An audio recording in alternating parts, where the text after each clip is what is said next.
on being fortified. Twisted shit encrypted and codified. Products of a simulation. First generation sufferers of overstimulation. My stipulation got me looking for some ventilation. I changed the station, ignoring Satan's invitation. No visitation for my brothers off solicitations. Incarcerations, it's called the Matrix. If life's a bitch, then she's a dominatrix. So death got to be your masculine presence. Opening his arms while you bask in his essence. Sometimes when I talk to God, I call my passive aggressive. Will I open heaven's doors or just burn from my lessons? Blessings. You know the game been told. If I was you, then my soul would have been sold. Watch what you do, cause it's coming back tenfold. Either way it goes, man, I'm 10 toes, 10 toes, 10.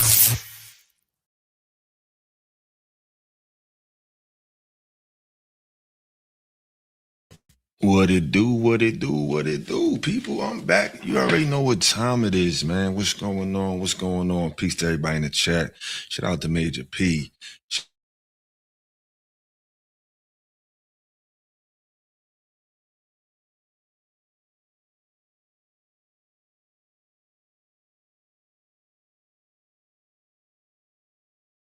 I don't know what's going on with my screen. What the hell, Here we go.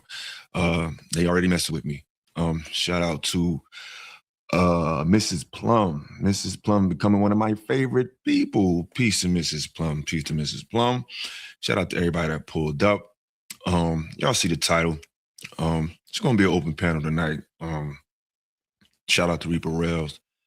I'm gonna open it up soon. There's no fee on it. Support the channel. You already know what time it is. I ain't gonna, what it is. Hit the like button. And look.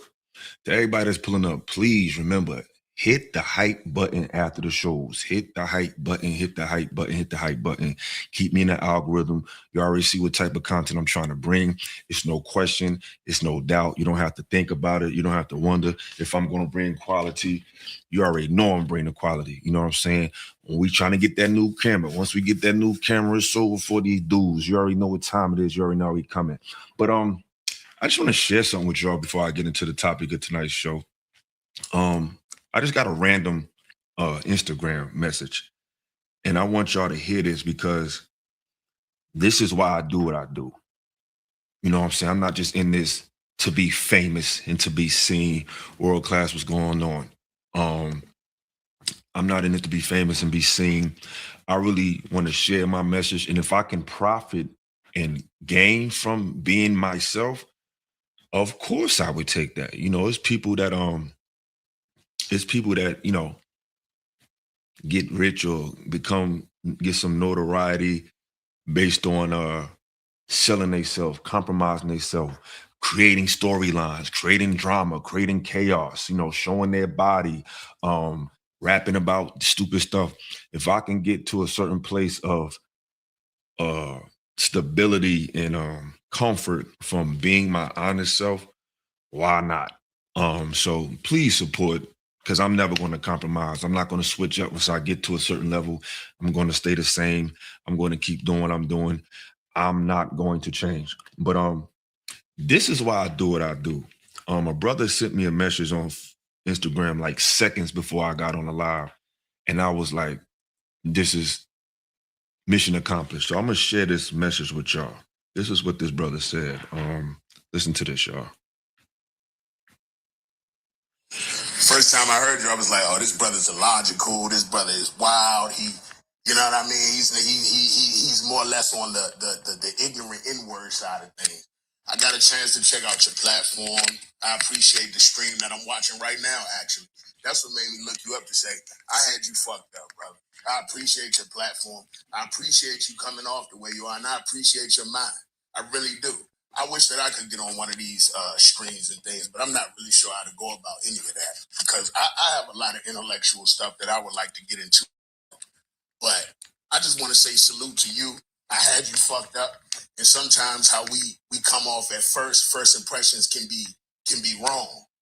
I think you got a lot of good things to add to the space, and I'm definitely going to be subscribing and supporting your shit from now on. And I also like the name Philosophical.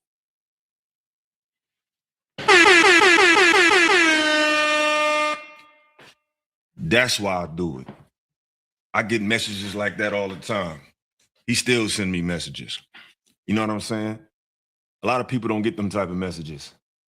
They don't get that type of impact. That's impact. Unscripted, unedited, unpaid for. You know what I'm saying? This is what it is. Why do I hear music playing? I don't know. Do y'all hear that? You know what I'm saying? Okay. Yeah, so that's why I do it. You know what I'm saying? For that right there, people be getting me twisted up because in this space, people can create a narrative about you. They can take a snapshot of a moment of vulnerability and people just run with that shit. That's why if you play with me, I'm chopping off your fucking head because I'm not playing. I'm not a liar. And people be lying and playing. People be paying people to talk about you. So much bullshit going behind the scenes. I don't pay nobody to say nothing about me or to come on my channel and do none of that. But yeah, that's why I do it, y'all. Shout out to that brother for being real and being honest. I get messages like that all the time. But let's get to the topic at hand. We already know, what's been going on. And I wasn't gonna do this show, but when I seen Corey Holcomb show Anton's daughter, I'm gonna keep it a buck. I got emotional. You know what I'm saying? Like I didn't think about Anton. I didn't think about what he said. I didn't think about none of that shit. When I seen his daughter on the screen, I saw my daughter. And I know if somebody did that to me, it would devastate me because now that's something, that child, you don't know how that's going to affect that little girl. You know what I'm saying? And I feel like when I step back at everything, Anton said some bullshit. He said some fuck shit. He said some bullshit and some fuck shit to me. And unfortunately, he talked about my mother and my daughter in the heat of a moment. This was before my mother passed, you know what I'm saying? God forbid. But he was mad. He was in the moment. He said what he said to have to defend himself. So unfortunately, it came full circle where somebody's actually putting your child on the screen. But I didn't like that. And I feel like when Anton said what he said to Corey, then we had people coming out the woodworks defending Anton. He should have said that. And now Corey has put the picture of Anton's child up there, and now people defending that. And it's like, yo, we all lost. You know what I'm saying? We all took that L. Like, because you got people defending the SMD, and you got people defending a man putting his picture up. And it's like, what the fuck is wrong with us? Because they just two people. You know what I mean? We just individuals. It's about what the masses are doing. Because that's who you're going to have to deal with in real life. That's who you're going to have to end up working with. And it's like, it's too much this one versus that one, this team versus that team. That's why I had Fantastic on my show the other day. A lot of times me and Fantastic been on panels, not a whole lot, but often sometimes we find ourselves on different spectrums of the perspective. So what did I do? I wanted to prioritize him and get to know him even beyond what I may think. You know, that's what my interviews are for. The interviews are not for clout. It's to peel back the layers and to see that this person is just a human like you. It's just a person. They have different things they went through that made them come to these conclusions. Whether you agree with them or not is irrelevant because you haven't went through what they went through to come to the conclusion that made them come to. Because one thing you can't do is you can't put a gauge on someone's pain threshold. 10 people can go through the same thing and have 10 different results. 10 women can get essayed. One could become a doctor. One could become a stripper. One could become a lawyer. One could kill themselves. One could be strung out on drugs. One could be homeless. One becomes a single mother. But they all went through the same thing. Because you don't know what people's internal threshold is. That's why I hate when people say, well, I did it. Well, it don't matter if you fucking did it. You not them. You don't know what they can handle. You don't know what they can take. And most of the things we go through in this world, especially this country, we're not really designed to deal with it. We just deal with it. You know what I'm saying? And when I seen him put that girl on the screen, I literally, I'm not saying this shit, y'all. I'm not trying to just be on some, like, I literally got choked up, yo. Like, I got emotional when I seen that shit. I didn't think about nothing else. I don't care what Anton said to him. I don't care what Corey said to him. That little girl ain't had shit to do with nothing. And that shit really hurt my fucking feelings, yo. And I just didn't like it. I thought it was disgusting. And shout out to everybody in the chat. Let me shout y'all out. I ain't trying to ignore y'all. Shout out to April Carter. What's up, April? What's going on? What's going on? What's up, Seth's son? Peace to you, brother. The chat moving so fast. I'm trying to keep up. Peace to you, brother. Peace, peace, peace. Shout out to you. Shout out to Angie Woods. That's because you got heart. I try, you know what I mean? I try to be myself, man. This ain't no act. Shout out to Mrs. Plum. She said, yes, I appreciate these interviews. They give insight to the person versus the point they were making. Hearing about them gives you a better understanding of their reasoning. Exactly. You know what I'm saying? Shout out, yo, y'all showing love. We got 86 people in the building. That's what's up, man. So shout out to Anton for the stimulus package, because I've been who I am. I see we got a lot of new people, but I ain't never switch up. Anybody that been on my channel from day one, I've been the same way, same content, same shit. Yeah, you're right, brother. You're right. Anton puts a target on the backs of black children regularly. It's unfortunate. He ran into somebody that goes lower. And I can't argue with that. All I'm talking about, y'all, is how it touched me. I got a daughter. Now I got a dark-skinned daughter. And there is a certain stigma that dark-skinned women do deal with. And when I heard Anton talking about his daughter's accomplishments and how accomplished she is, she's an exceptional little child for whatever reasons. This is not about him. I'm talking about how seeing that little girl made me feel. It really bothered me. Like when you raising a daughter, man. I mean, I ain't arguing with you, I ain't. But I have a daughter. I don't know about y'all, but I got a daughter, and I got a chocolate daughter. Raising a dark-skinned girl is different.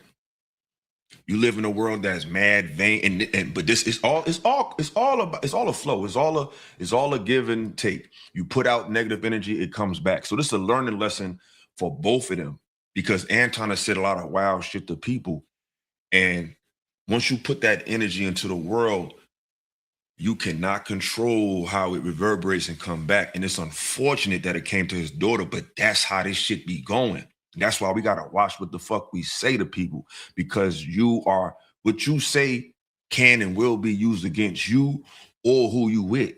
In the streets, when they can't get you, they're gonna get your mother. They're gonna get your sister. They're gonna get your daughter. They're gonna get whoever they can get. And unfortunately, this time, homie bit off more than he could chew. Exactly, unpopular truth. I hate that Corey did that, but Anton has to realize that. Yeah, I'm gonna open up the panel early because this conversation ain't about me, and I don't want to monologue and let y'all hear me all night. Like, I want to talk to parents. I want to talk to people who got children. I want to get into it, because this is deeper than Corey, Holcomb, and Anton. That little girl ain't do nothing to nobody, but the people Anton kids talked about ain't do nothing to him neither. But when you put the picture up, when you say she's like, that shit, I'm telling y'all, yo, when I seen that shit, I can't believe it. Cause I'm like, yo, this Anton though, but none of that shit mattered. When I seen that picture, I seen my daughter. And I got very emotional. My background is in education. I used to work with children of all races, and I love children, especially our children. And little dark-skinned girls have a lot to deal with. You live in a superficial-ass world that's so, especially in America, everybody caught up in light-skinned women. Damn, he said that. Oh, man. You know what I'm saying? To be a dark-skinned girl in this country without the so-called aesthetics, it just touched my heart. I didn't like it, man. I didn't like it. I dropped the link. You know, like I said, it's an open panel tonight. I got people that I invited. So unfortunately, if you're not somebody I invited, you could come up. But if it get too packed and the person I invited to come out, I'm gonna have to let you down. But right now, it's open. You know what I'm saying? Try to be on camera, please. I don't like a screen of black screens. Like I just don't look good on the replay. But I think we got a super chat. Shout out to Unk B Streaming. Shout out to Unk. Shout out to Unk. I appreciate you, brother. I appreciate you for the first super chat of the night. Let's get it going.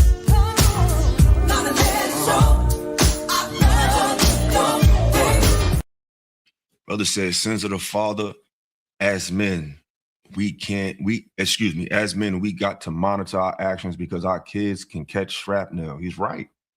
Corey was wrong, but Anton was woofing. Libido, you got to cam up, my brother. You know how this shit go. You got a channel, man. There we go. Libido, what's up, man? How you feel about the situation? Talk to me, bro. Yeah, it's unfortunate that it went down like that, but the whole friction between Anton and old boy, it's kind of like it's really based over the young lady that was with Anton. You know what I mean? And it's just unfortunate that he took it to that degree where he kind of like disrespect his daughter in somewhat. You know what I mean? And I don't think that's cool either. I don't think so either. And like I said, I think it's an expose on the people because people was rooting for Anton saying SMD. That's corny. Now people rooting for Corey putting up his daughter pic. That shit corny. So everybody's corny. Corey was corny. Anton was corny. The people was corny. And who got hurt? A little black girl. I didn't like it. I didn't like it at all. Wish Doctor, how you feel about it, bro? I think talking about his daughter is taking it too far. And I think Anton played if he's waving the white flag for real, I think that's the best move because your loved ones ain't signed up for that content creation game. You know what I'm saying? They ain't signed up for that shit. So protecting them as a man, that's your first responsibility. So I think protecting them is letting it go. Because Corey is willing to go to hell. You know what I'm saying? He's not willing to go low. He's willing to go to hell. So I think it's a good move for him to just let that shit be, man. Yeah. I don't.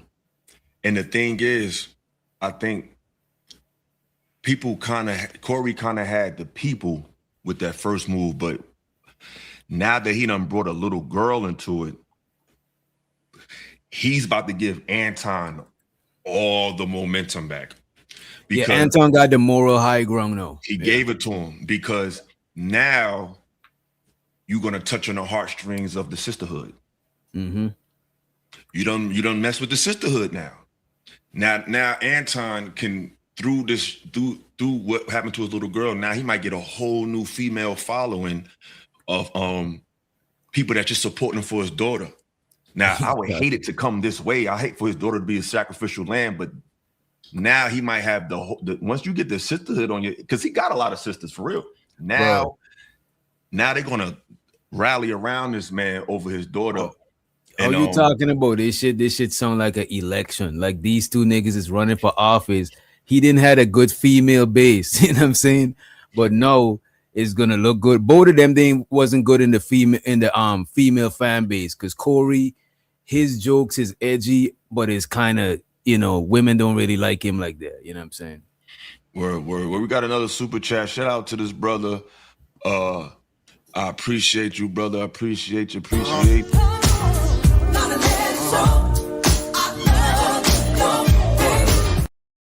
Brother says, salute, bro. I came upon you by accident. I love that. I love when people find me by accident. I love that shit. Salute, bro. I came upon you by accident while scrolling through YouTube and saw your interview with Mr. Fantastic. I like the topic. I like the convo, and now subscribe. See, that's what I'm talking about. That's called organic. You know what I'm saying? A lot of these people is GMO, man. We ain't GMO over here. Shout out to Wish Doctor. He's not GMO. You know what I'm saying? And I want to say this for everybody. Wish Doctor, you can pull up whenever you want. He's a part of the team. He's a part of the collective. Wish Doctor is my guy. So, you know what I'm saying? This is just second. You can look at South Korea as your second home. You know what I'm saying? You can always come over here. It's nothing. But I want to get into Corey, man. We're gonna walk it down and just go slow it down and just see, just analyze this because this was dirty to me. It's like, because this is the thing, right? Corey said to Anton that you never call out white America. You never call out white men. You never call them out. You never call them out. And we have to unpack that statement. You know, when we talk about the impact of white America, it's economically, and I'm just going to say white America because that's too broad. The white supremacist faction, right. supremacist faction, the systematic racism faction of white America. Now, the average white American might benefit from that by proxy, but that don't mean they're racist. So I want to be that don't mean they're doing it like intentionally. You know what I mean? Exactly, because I know some good white people. You know what I'm saying? That support me. You know what I'm saying? So real support. Shout out to Will Bonafana if you watching. You know you my brother from another. They created a lot of social upheaval in our community. And I feel like what Corey did to that little girl is a product of the complaint of what white folks cause in our community. You kind of contributed to that by bringing that little girl up. Like, what you mean by talking about her complexion and all of that? Of course. That's what white folks say. You know this thing though? That's what Corey usually does, but it's the first time I've seen him go at somebody kid. But he usually goes at people like that. If you watch his show, he usually talk about shit like that. I was surprised when I seen him go at my jaw dropped when I first seen it. You know what I mean? Yeah, I thought it touched me in a different way.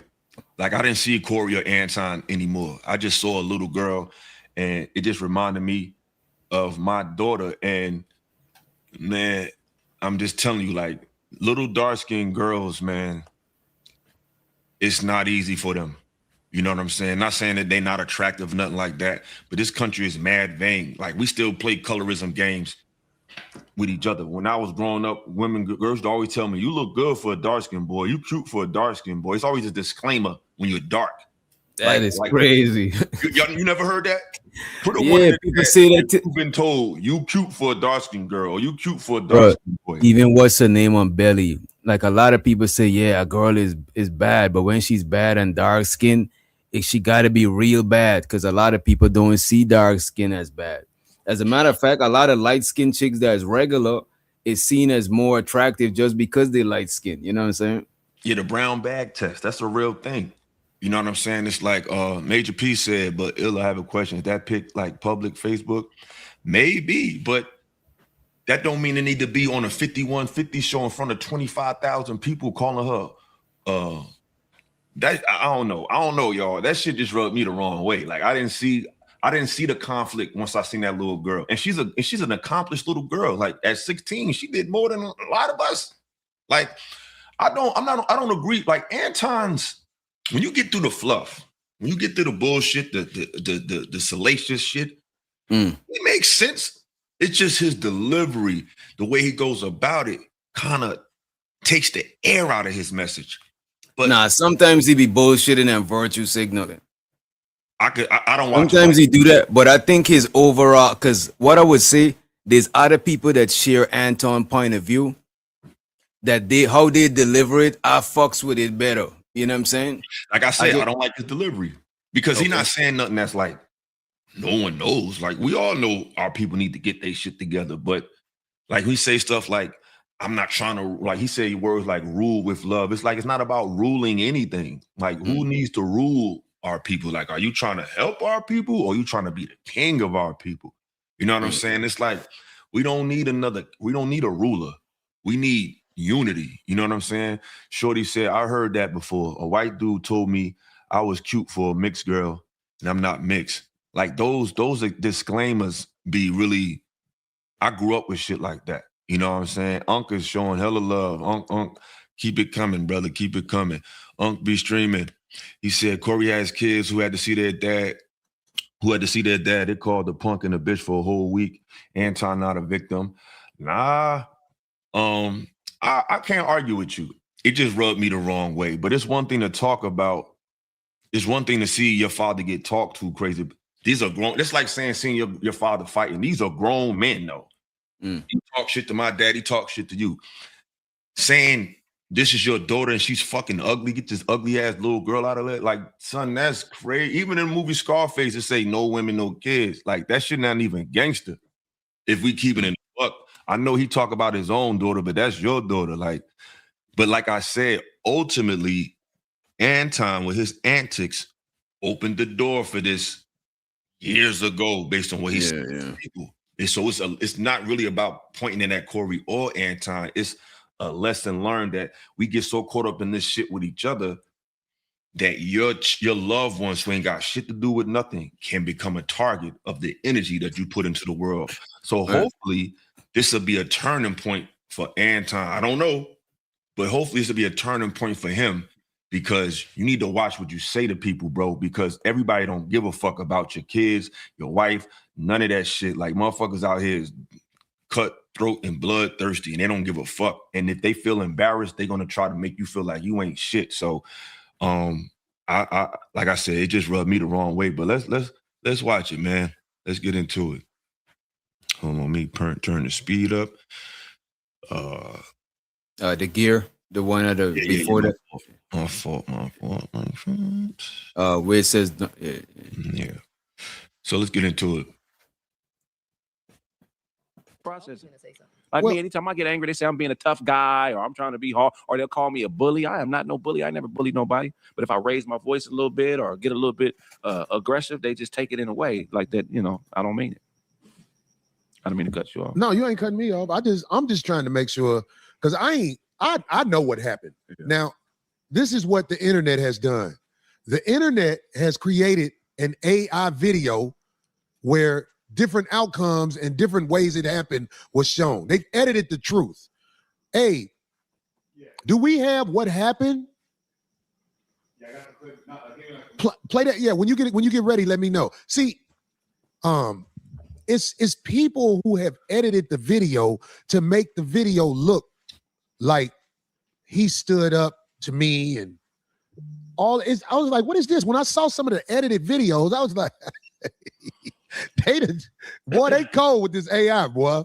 I seen a video where I beat his ass. Oh, really? Yeah, that's wild. Oh yeah. By the way, futon. My homie said, don't call that nigga that. Call that nigga futon. Oh, that's hilarious. Instead of saying his name. Oh, futon. Okay. Hey, futon. Thanks for not beating me up, man. Thank you. I call him the evil whining. That's ZZ whining. That's the only whining that can't sing. He beatboxing whining. Thanks for not beating me up, man. I really appreciate you, man. Hey, I thought I would have videos ready when the show started, but that's not what happened. Ain't nothing I could do. So can we just play the one you sent me, Abe, where we'll just take the time out to do this one, because I want people to have a copy of the video, how it really happened, and not the AI video that people are putting out there and making it seem like. Did y'all see any AI video about the situation? I didn't see that. Did anybody see I didn't see I seen a video of Anton standing up, but I didn't know it was AI. You know what I'm saying? I thought it was from the show. Reaper Rail said Corey fights in the trenches, but so did Anton. Yeah. I mean, at the end of the day, this is a chicken come home to roost moment. Like, that's Anton's cross to carry. That he did that. Corey's cross to carry is, nigga, you might get lost. You might get sued now, and you're probably going to lose. Like, they both got cross to carry. Anton's planted his seeds years ago, and it's just coming back to hurt your baby girl. That's your karma, brother. But Corey, I just want to say, go ahead. You might get sued, man. I just want to say this, right? I feel like Corey should have been like more cool about the situation. He should have let the girl hop on the show. You know what I mean? And you know, I ain't giving him no flower. I ain't giving no pass for that. I think he could. Here's the thing. The reason why I say that, you know, us as black folks, we should look out for one another. Know what I mean? And you know, had it been like Shannon Sharp with a female that wanted to hop on the show with him, I'm quite sure he would have gave some leeway to allow the female to get on the show if it was Shannon Sharp. Know what I mean? So you know, say that again. Hold on. Say that again. You said what? Say that again. If Shannon Sharp would have came through with a female and that wanted to hop on the show with them, I'm quite sure Corey would have bent the rules for Shannon Sharp. And I think he should have did that for Anton Daniels, man. We got to look out for one another, man. That's Shannon Sharp. I think we gotta look out for one another, yeah. But Hey, in the YouTube space, in the YouTube space, Anton is just as important as Shannon Sharp, to my perspective. But do you watch? But do you watch 5150 show? If you watch 5150 show, he don't usually just let up random people. So it's like it's not that far fetched that he won't let her up. He let her sit in the studio with everybody else. I'm pretty sure he don't let any and everybody do that too. You know what I mean? And you got to understand, Shannon Sharp was a household name before YouTube. That's why he was able to convert to it so easily, because Shannon Sharp, we grew up watching Shannon Sharp. He's a fucking NFL legend. That's Uncle Shay Shay. And I don't even agree with everything he say, but everybody don't get the same treatment, man. You know what I'm saying? I think out of respect. Yeah. I think out of respect, Anton should have hit Corey up before he promised that young lady that she was going on the show. Just hit him up before. It's just like you invite me to your show, Illa, and I bring up my homie without letting you know, because you know what type time my homie is on. You know what I'm saying? Yeah, this is what I'm going to start doing to y'all. Though. Good point. Before I say what I'm about to say, UT, you jump in there. I'm sorry for being rude. Shout out to UT. UT in the building always. One thing about UT, he always keep it clean. I ain't never hear UT say some bullshit. If he don't agree with you, he ain't gonna kiss your ass. That's why I like UT. He ain't gonna play with you. He like, I hear you a little bit. I can't do it. UT, what's up? How you feel about the situation, baby? This is my thing with when it comes to them two, because I actually have a gripe with both of them when it comes to their morals, right? Because Corey did some of the stuff similar to Anton that I don't see, right? But the thing is, when we talk about this situation, when we go to saying about the daughter, and I hate that he did that to her, because like you say, that's somebody else that ain't in the situation, right? Mm-hmm. She's not in the situation. She shouldn't have been brought up. But the parent got to take that into consideration. That is the biggest thing we got to start understanding. That's just like, I think when I don't heard you talking earlier about how people conduct themselves, your family, you don't know, you get what I'm saying? People saying something to me and say they round Illa. Say they what Illa said, but Illa said something about me. My family might take offense to what Illa said about me. And now, a lot of time with my family, you ain't got to do nothing but say you gonna do something to me. And if they in another state with you, that's up. It's up like that. And they seen Illa face, but Illa don't know them. And that's what we gotta take into consideration when we talking to folks. And then when this happened right here with his daughter, just like you say, I'm the nicest. I would never throw no kids in nothing. But you got to know them when them bullets start flying, they ain't got no name on them. And that's how it happened with everything else too. That's how it go. And karma. Let's not forget about that. Karma is when they say a B, karma is gonna come back around to you. That's a fact. And when everybody having sympathy for him right now, and I do too, because when Corey said it, like, oh shit, why you saying that? But it's like, but dang, he did say that by Illa. That's fact. You see what I'm saying? That's where my mind go with it. But y'all go ahead. Shout out to Reaper Rail up top in the building. But look, y'all, hold up. We got 182 people in the building and we got 76 likes. I ain't saying shit till we get these likes up. I need to get these likes up. Come on now, don't play with me. Get these likes up. Get these likes up. I'm going to start playing them other games with y'all. We're going to have a music break until y'all get these goddamn likes up. So, brothers, bear with me. We about to listen to some tunes. I need to get the likes to at least 120 right now. So enjoy the smooth sounds of my little brother Key Flow till y'all get these likes up, man. Get it going. Get it going. Get the likes up. This the likes up music. Get the likes up. Let's go. We at 77. Come on. I need to get at least to 120. There's 189 of y'all in here, man. Get these likes up. If you're in the building, hit the like button. Hit the like button. Get the likes up. My moderators, do your job. Get these likes up. Get these likes up. Get these likes up. Get these likes up. Get them up. Get them up. Get them up. All right, we at 106. We almost there. Let's go. Let's go. Come on. Let's go. We up 113. Let's go. 120 above. 120 is better. We're gonna get back to the show. And this beat hard as hell. Hey. Come on. We need 7 more likes. Let's go. It's 175 y'all in the building.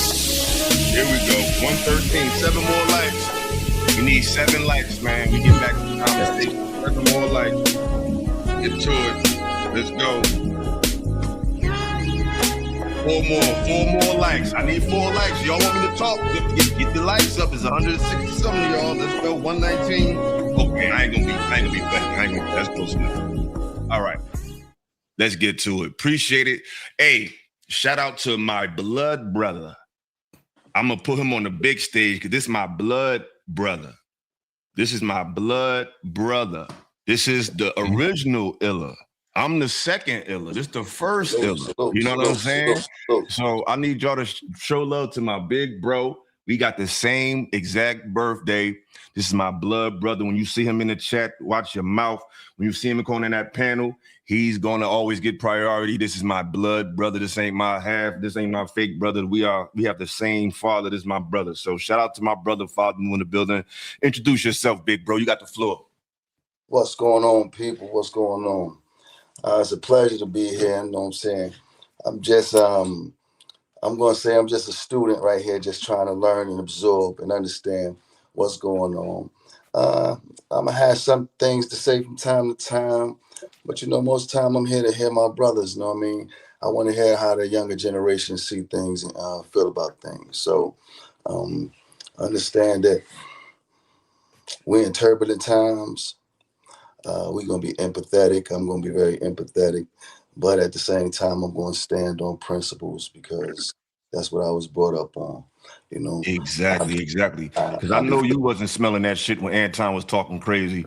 Our family ain't with none of that shit. But, he came with the white flag. But, you never know who's watching. You never know. I think UT made an excellent point. Shout out to Darwin McPherson. He helped me get these sounds right, got me sounding like I'm at Hot 97, man. So when these smooth sounds you hear, that's for Bruiser. Bruiser helped me troubleshoot, got my DB levels together and all that. Bruiser, if you want to pull up, you're more than welcome, my brother. You already know what time it is. But Reaper Rail, it's on you, brother. Jump in there. Yo, what up? Can you hear me? Peace. I like that camera, man. I need that. I'm jealous. Nah. This is some regular shit, but suits everybody in the panel, bro, man. Look, man.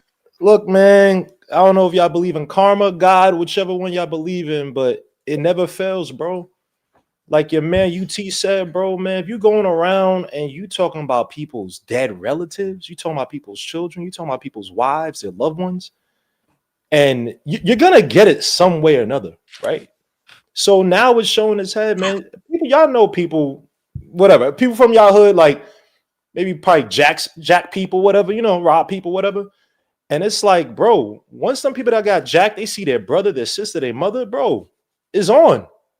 Like when you do dirt, you're going to get dirt, right? And I'm not trying to be on some street, whatever, but it is what it is, man. The guy has been going around, Anton. He's been saying some most egregious shit to people. Right. Yeah. And I'm not even condoning what Corey did. I'm a Corey Holcomb comedy fan, but he's done some very fucked up shit. But he lives in those trenches. That's his lane. So if you come up to a dude's house, like man said, you trying to bring girls into the show that's not validated, you disrespecting a man, bro, you pushing the envelope and you doing it on purpose. Like, why are you expecting to not get hit back? And when y'all talk about the lawsuit, and by the way, like, bro, this guy, if you're really about protecting your people, you got a wife, you got a daughter, bro. They're targets. Now, I'm not wishing for anything bad to happen. But the way you're moving and you insulted people on the West Coast, Glasses and Malone and stuff who had nothing to do with it. You talking about real affiliated people, bro? And y'all see how they operate in the West Coast. This in Glasses Malone too? I didn't know that. Oh, Anton. Bro. This is a guy who's I'm not talking no street stuff. I mean, I've had family who's been in prison, whatever, and it's not pretty. I don't like it. It's terrible. No, right. When you play in that lane, there's people who do not play around with that shit, bro. People talking about, yo, this dude was on the internet shit. That's cool. But when you meet somebody face to face, all the internet stuff is faded. Now you're on so-called street. You're in somebody's face, bro. And I'm from pre-gentrified Fort Greene, Brooklyn, before it got gentrified, bro.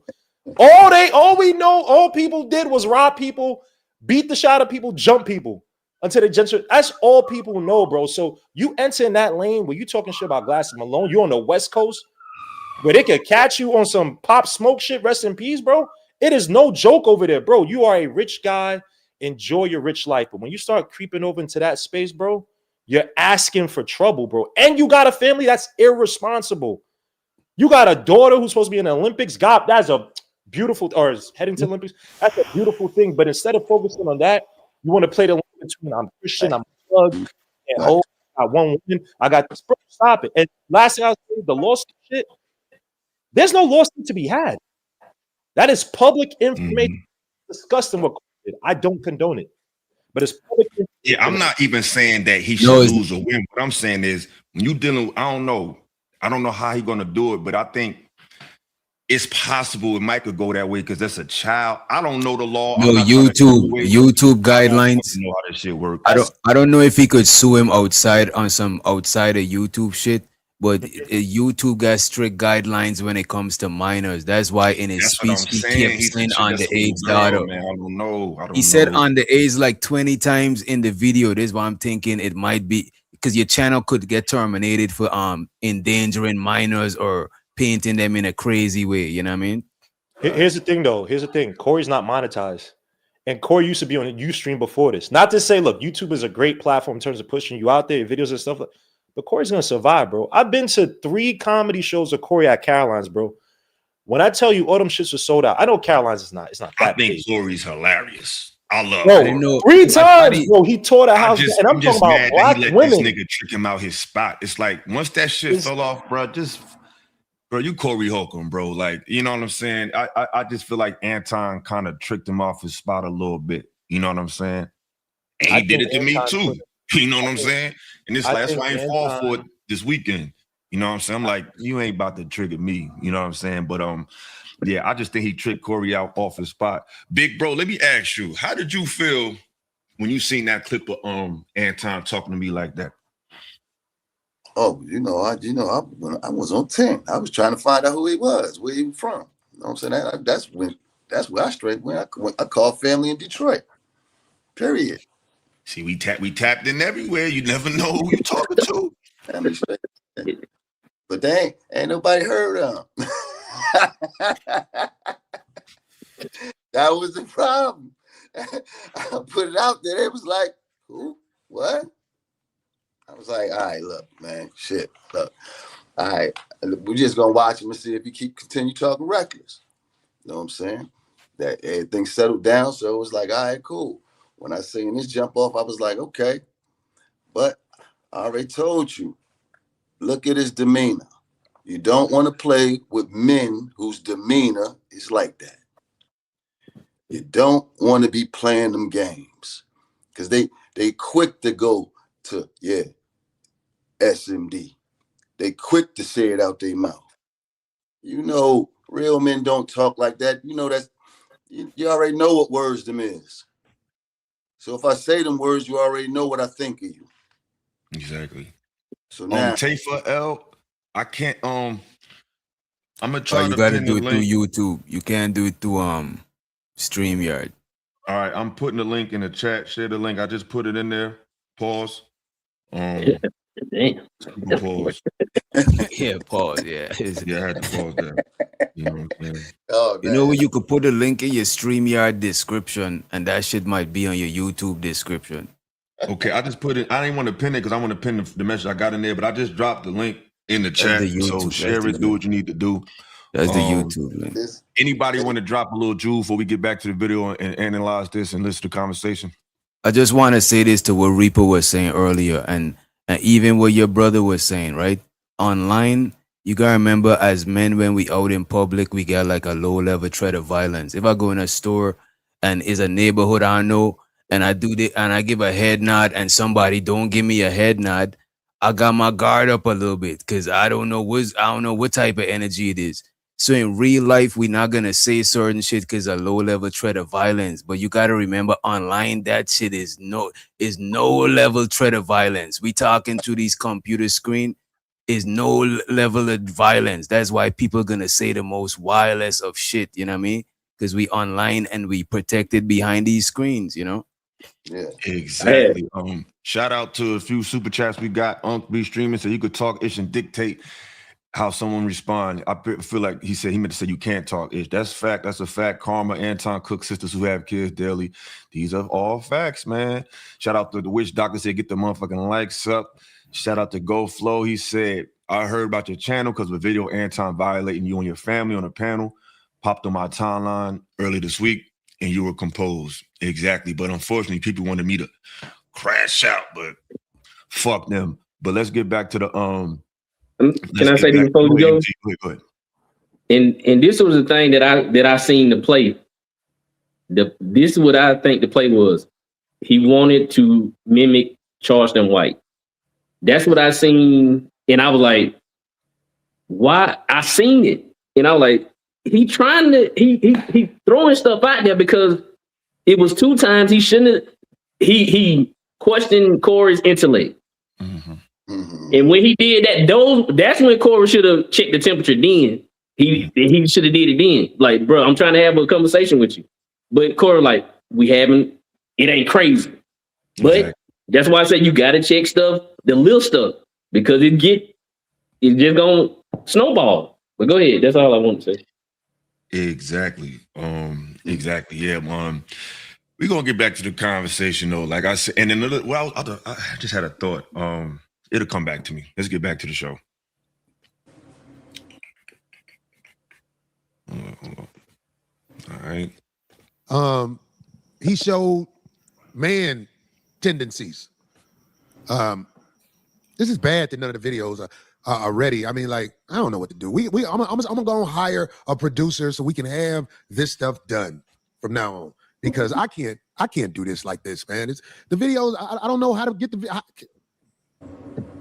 Okay, fuck the videos. Anyway, so the man came at me with sex play.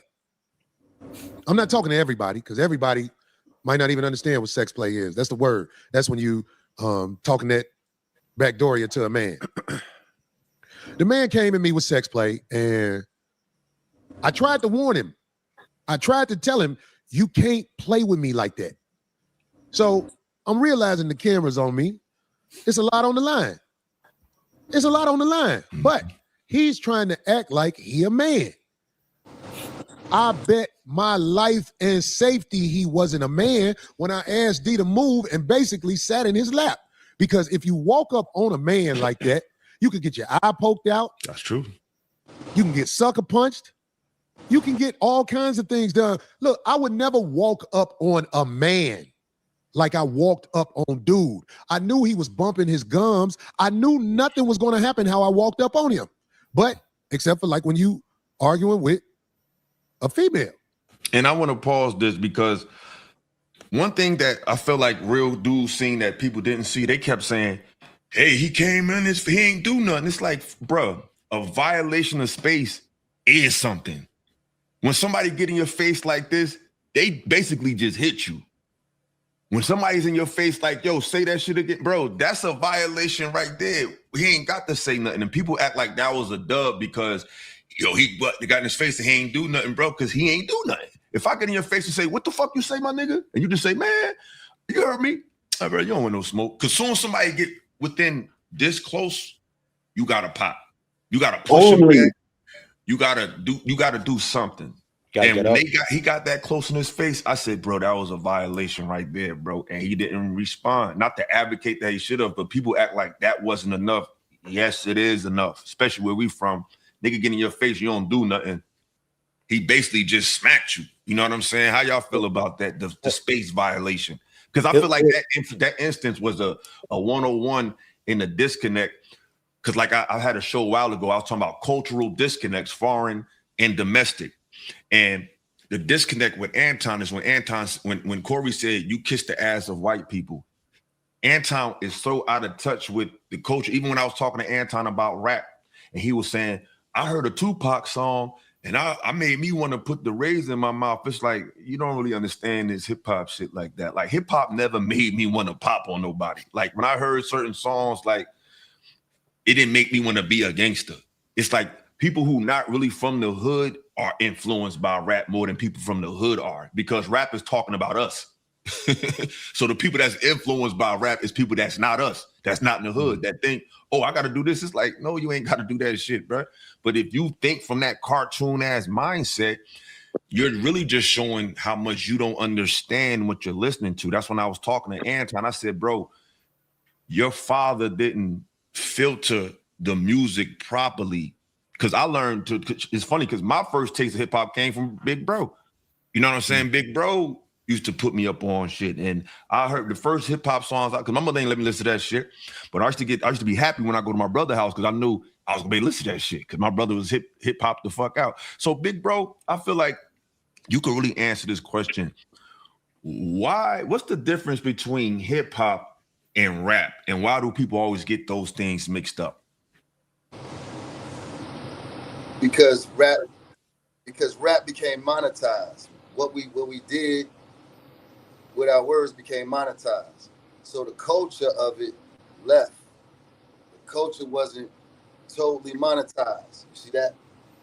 Because if the culture was monetized altogether, we'd have a totally different system and how hip hop would be going. Because then you will respect the elements, because that's what hip hop is. It's all the elements. It's just not the verbal part of it. It's just not that. You see, right now, they made it basically off rap because they took away the DJ. DJ was really the person who, you know what I'm saying, instituted, you know what I'm saying, what was how the party was gonna go. You know what I mean?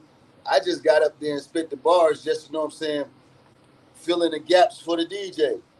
Literally, that's what was taking place. So now it's like, they're able to monetize the rap part. At the same time, I'm able to monetize rap. I'm able to control motherfuckers. So I can't control the other elements. Can you control dance? Can you control graffiti? You can't control those elements. You barely control it. You can barely control a DJ, but you can, because you see what they're doing with, you know what I'm saying, radio stations. Exactly. They put the right people in place, you know what I'm saying? So Exactly. So yeah, it's like you could tell in that situation when Corey said kiss white people ass, Anton was so offended that he overreacted because he is watching black male interactions from afar and felt it's like it's like you ever play fight with somebody and then they hit you for real. It's like, yo, what the fuck, bro? I was just playing. It's like somebody say, yo, you kissing their ass. That's not really a real insult. But if you're so sensitive and you think that, oh shit, I gotta go overboard, you suck the dick of black people. That wasn't an equivalent response to that statement. Do you, Reaper Rell, you was about to say something? Yeah, I just want to say on your original, what's the name, bro? Like the asking the question, re-asking, yo, what you say? I've seen it where there are a lot of people, I used to play, like people who be bugged out and they spaz at the mouth initially. And it's like, bro, what you say to me? And it's like, oh, my bad. First of all, that makes you, that shows like, yeah, you're not really about that. And two, there are a lot of people out there that once they start fighting, I'm not saying this is Corey, but once they start fighting, they can't stop. Like they have to see blood. They got to see the white, that level of skin, whatever you call that thing is, right? Whatever that layer, epiderm, whatever the hell it's called, right? Like there are people that once they get started, bro, like someone's going to the hospital. So there are a lot of people, they try to reserve it as much as possible. Like they try to hold themselves back. People, when he said, your man said, yo, his hands were shaking, bro. I went to a school with a dude that used to literally shake his hands and sometimes he'll cry. He would knock anybody the fuck out, bro. But it's because he couldn't control himself. You know what I'm saying? Like, so we told this guy, bro, is like the things that Corey was doing, bro. Not saying Corey would have fought, but none of it showed like, yo, you puss. Like, there's nothing that he did there that said that he's puss. It's like, yo, what you say to me, bro? That happens everywhere. You don't just steal off on anybody because sometimes you might kill the. Sorry, you might delete the dude. And now it's like, damn, if I just held back for like 2 seconds, I would have called his bluff and I would have been, you know what I'm saying? There are a bunch of people in prison for that. There are a bunch of people who got in trouble for that. So I don't think what Corey did was puss. But again, we talking about a guy in Anton who just, you know. He don't realize he don't realize what he be saying sometimes. Picasso the South said Anton suffers from narrative control dependency, and like I said an analogy on this panel before you pull up, and I don't know who watched Stranger Things, but I compared Anton to Vecna, and how Vecna is trying to take the upside down and make it the reality. And I think when you look across this space, that narrative dependency is a spirit in this space. People use clips and AI and all these other dick riders to make a fucking point when we can just analyze it as men and just see if it's this or that. When you got to control the narrative and spin and do all that shit, that's what females do. You know what I'm saying? More specifically, that's what bitches do. Women don't even do that, but bitches do. You know what I'm saying? Like Jay-Z said, it's different between bitches and sisters. You know what I'm saying? Sisters give up the ass. Bitches give up the ass. Sisters do it slow. Bitches do it fast. You feel me? So a lot of these dudes is like, they took that style of content creation that Anton does, controlling the narrative, and they're just like rinse and repeat. But that day is coming to an end. You know what I'm saying? Like, it's a new day around this motherfucker. Y'all see the numbers, you know what I'm saying? So shit is different. So this space is a part of the new movement, the new change, real conversation. It ain't gonna cut you off unless you disrespecting them. I'm gonna let you talk your shit. You could always push back on Illa. It's not an echo chamber. If y'all wanna call Illa out, do it. If you see Illa move a certain way you don't like, you can tell me that. Just watch your mouth. I'm never gonna disrespect you. I'm open to critique from anybody because I wanna be better. And I want a place that people can feel comfortable coming. I don't know why we can't have camaraderie and objectivity. In this space, it's like you could have one or the other. No, we don't have to do that. We can critique each other. This could be Black Wall Street if we want it to be. I go on DJ Witch Doctor. I shoot him $10. Boom. He come back that night, hit me with 15. Boom. I go the next day, hit him with 20. This is called recycling a dollar. We so busy focused on clicking up and all that dumb shit. Like, we could have Black Wall Street right here on the internet if we really smart. But somebody else jump in there before we go back to the video. Labuto, you want to say something, bro? I got something because I'm finna get ready to head out. I'm gonna say this. Okay, bro. My thing was this with Anton, with that situation. This is what happened. He used to this right here. He used to these screens. So when he said SMD, he would have said it again if he would have been on these screens. He would have said it quick. But like I've been telling folks, it's different when we face to face and I can get to you. And that's what he thinking that Corey was on that internet stuff with him. But Corey wasn't thinking about the internet when you said that. And it was so dangerous of Anton to do that. He really need to sit back. He really need to get off the internet for a while. And I'm gonna tell you why. Because he trying to capitalize on this, but he getting more and more danger the more he try to capitalize on it because he's not getting it yet. He thinking what he did was cool still, and he got people man-ing him. And that's what's gonna hurt everybody that's around him. You ain't gonna want to be in the same. Cause think about it, his thing is not what he said. He want to start meeting everybody face to face. Who gonna meet you face to face after this? Maybe and have a serious and thank you. They gonna have a serious conversation with you. You see what I'm saying? So if you pull be real smart with Anton. Hold up, this brother Oakland Tank. Just because you talk a lot doesn't mean that you're right. Who you talking about? Like, what you talking about? Me, Corey, Anton? Like, what are you talking about? I don't know. Clarify. You don't have to clarify, but I don't know what you're talking about. But you out, UT?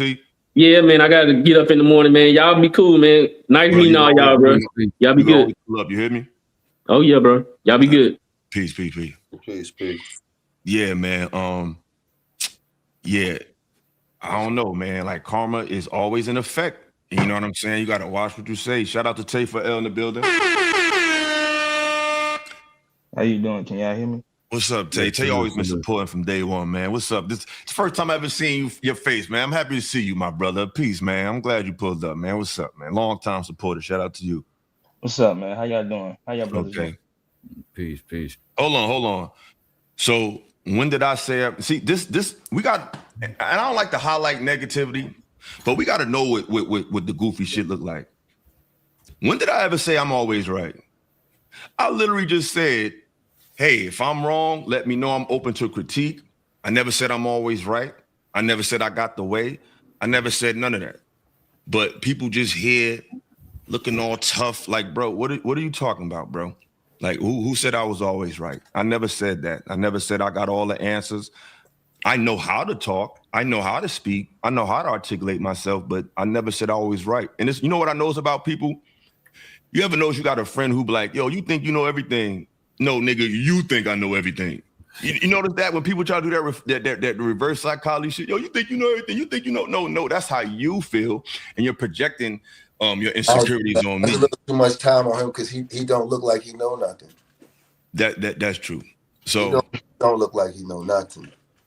Yeah, it's plenty of channels that you can go and kick my back in and talk about what I don't know. So moderators, because 2026 is a no joke zone. So I need y'all to kindly escort that brother out of here. So my moderators, just, tap that brother. You know how we do in church when you got to put the finger up, tap that brother on the shoulder and walk his ass out the front door, please. You know what I mean? I'm about to get real sarcastic. I'm about to start playing church music. When somebody gets some bullshit, just play the church music, just walk their ass on out the aisle. You know what I'm saying? So kindly just get him out of here. Shout out to April. You see, April, you see what's going on, April. You see what's going on. But jump out there, tell you what's going on, brother. You got the floor. How y'all doing? Can y'all hear me real good? Yes, sir. We got you, brother. All right. So I think to me, I think nobody won in this situation because it's like you got both. I mean, don't get me wrong, you got both dudes, they say some wild, crazy, stuff, and it's just going too far at this point. It's like it's going too far. You know what I mean? You posting the posting his daughter, then you doing it with the wife, and it's like, what is it? Because like at this point, what are we doing? Like, you know what I mean? Like, are we trying to see two black men just fight each other? Is that the goal? What is the goal here? You know what I mean? Like, what are we trying to trying to get out of this situation? Because I see a lot of content creators. I ain't gonna say no names, but it's a lot of content creators. They picking sides at this point. It's like everybody. But they do that all the time. They do that in this space. Like, yeah. And I ain't gonna say no names because you already know who the fuck I'm talking about. So I ain't gotta say their names. This show how fake these motherfuckers is. When me and Anton first had that initial reaction, I was there. It was Lady Shan. It was his other sister. It was Lapeef. It was Bruiser. It was Lucky, Mr. Let Go, Anton, and that other nigga. When that shit popped off, that other nigga was right there. That nigga said, fuck you, fuck your mother, fuck your daughter. And when the other nigga heard that, what he said was, hey, brothers, we need to work this shit out.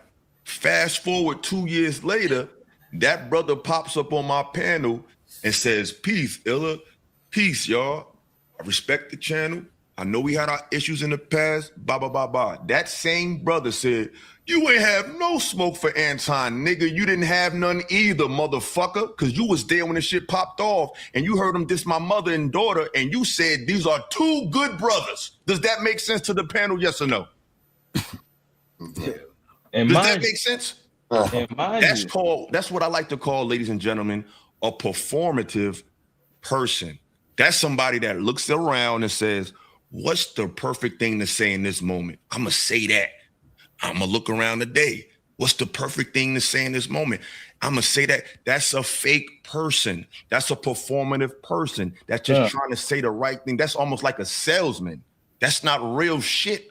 So it's too much of that bullshit in this fucking space. Like, stand on shit. Don't be on some fake shit, motherfucker. You was trying to kumbaya, hold hands and sing We All the World, motherfucker, when that shit popped off. You ain't had no smoke. You ain't want niggas to fight and none of that shit. So don't try to act like that's what you want now. Get the fuck out of here, nigga. But anywho, let me calm down. Go ahead, Tay. What you were saying? Yeah, and just like that situation, you know what I'm saying? Like it's just at this point, is people are just they just performing at this point. They putting on the show. Everybody's putting on the show. Except for Illa. I'm not faking. You know what I mean? Everybody's putting on the show at this point. Everybody's just trying to get their name out there. And at this point, people are just picking sides and oh, I'm on Corey's side, I'm on Anton's. It's like at this point, if you really want to be honest, they both losing at this point. I Because they think it's a both black talk, heart in everybody. you know what I I mean? think Like they talking about each other's children. At this, like, come on, man. It's What is crazy. Corey losing though? Huh? Right now, what is Corey losing? I mean, when he brung up the daughter, that's what he lost me at. When you bringing up the wife, what that got to do with you and him? Corey, this is his nature. If put like this, if you never move away from what your nature is and you build up a following, bro, you can't really lose as long as you don't move away from it. Corey has said worse. Corey has said worse. This is not even close to it. I'm not saying it's good. I'm not approving of it. But unless there's a suit, which I don't foresee, Corey remains where he is. Like his shows are not going to suffer. If you go to a Corey show, it's still gonna be lit. But right, but there's nothing he's in the court of public opinion. He could care less what, bro. Corey has lost 30 billion co-hosts. Everybody thought what he did to Zoe was wrong. Everybody thought he did to such and such was wrong. He's still there. His show's still growing. Right. So I'm not Anton gained in the short term. But right now that he's bowing out or trying to make it seem like he's a victim, now he can't go back, especially if you're trying to build up a suit. He can't go back to if someone says something crazy, you call him the F word, call him a this. He got to play it clean now. He can't go back to that. So Corey can do whatever he wants. But he might get the sisterhood fan base now because now Black Girl Magic can be called upon. Who's talking about? I think it's possible, but I don't think it's gonna be a lot of them because remember, they're gonna say, "Oh, he had a side chick," and they don't like shit like that. You know what I'm saying? So it's like, but I just don't think they're gonna be. We don't got no receipts on that, so it's just that is true. That's true. But we got receipts on him talking about black women. Illa, we got receipts on him talking about black women crazily, bro, calling them bitches, weaves, all this stuff. But there's Lapeef. There's so much history of that. He's already said he's not black. That he's a Christian first and black doesn't matter as much. That was wild as hell. Look what happened with Cosby. If Cosby, even though what Cosby said was right, if he didn't so-called go after black people, which I don't think he really did, man, that trial would have been exposed for the shame it was. But he didn't have the backing of black people, so he was kind of left by his own. Anton said the black stuff don't really appeal to him. And he's called women weaves and bitches and all that. Excuse my language. So, he ain't. Woman, the sister didn't mess with this dude. But let me just but Corey, he done said some crazy shit about black women too. Right. The black women. Though, but go ahead. Corey don't got black women on his side. Comedian, but at the same time, we can't keep using he's a comedian as an excuse to say some. It's not an excuse. It's not an excuse. It's telling you the reality of things. Tay, when I tell you, bro, this dude Corey has said, bro, I'm at a show. My first show I went to, bro. He didn't do the whole. I'm telling, bro. I get what you mean by when he say crazy shit. I get that. Corey, he been saying stuff. But bro, between Corey and Anton, which one of them you expect to say crazy shit? Like who's more out of character, who's more in character? This is all I'm saying. Yeah, Corey, of course. Because I don't think it hurt his character. That's right up his alley. Like Corey would say crazy shit. But I think that's what I'm. But this the difference. Tay, this the difference to me. This the difference to me. He's a DJ Witchlock, I agree. A comedian, so a comedian gets like a comedic license to say certain shit where people won't be offensive. Because a comedian could say shit that we can't say in conversation, but it's taken better because you're a comedian. So it's not giving him a pass. It's just that he's in a lane where people expect shocking statements. Anton is supposedly an intellectual. So he's a Christian. No, he's a Christian first. He's a Christian. No, y'all call him intellectual, son. He's a Christian before anything. On paper, I'm joking. In comparison, he's more like that than. Oh, shout out to my dog in the building. Picasso in the shower. What's the deal, baby? What's up, bro? Jump in there, bro. It's on you, brother. I didn't hear what was the last thing that was on people's minds. You said I said what did I say? You were saying who's more likely to say crazy shit and who lost the character, like who's more in character. Yeah. So Anton, let me just say this, because this will help the conversation, the perspective. We talking about who won and lost. The only person that can even have a win or a loss is the person that was playing a game in the first place. I believe Corey was trying to actually have a conversation. You get what I'm saying? But then you got Anton playing for optics and playing for power and like we talked about narrative control. This is how this man has gained his authority in the space. So coming into Corey's spot, he trying to have an authoritative figure over black people because Corey got the streets. Mm-hmm. And I think he like played his hand. You get what I'm saying? Like in this moment, he showed everything that he was about. And like I believe it was somebody that was saying he's spiraling essentially, and that's he about to spiral out of control because he had to come to Illa's channel. You know what I'm saying? He had to come to Illa's channel. Somebody he was so derogatory to, talk down on him, talk shit to him in the most like ill way. You get what I'm saying? And then absolutely. Real quick, go ahead. I want to jump in. Big bad bull, you want some big bad bullshit. First of all, he always looking like he about to make some ribs or whoop somebody ass. Big bull, big bad bull. Look, bro, that's not true, bro. I don't think I'm the smartest person in the world, but to say that ain't shit intellectual about nobody in this space is just not true. Like I feel like I go out my way to present authentic conversations. I don't think I go out my way to curate anything but something insightful, at the minimum entertaining, but more like edutainment. So that's just a disingenuous statement. I think a lot of y'all make that statement to justify other panels and their shit, to say, hey, y'all all do that. No, the fuck we don't. I interviewed a therapist. I don't see too many people even talking to, like a lot of people I talk to, y'all don't even know who they is. Like, you know what I'm saying? I talk to different people, different trains of thought. So I think the lumping the shit all together, I think y'all need to really cut that out, because I go out my way to bring different information. So to just say that blanket statement, come on, big bad bull, get off that big bad bullshit. But go ahead, who was about to jump in there?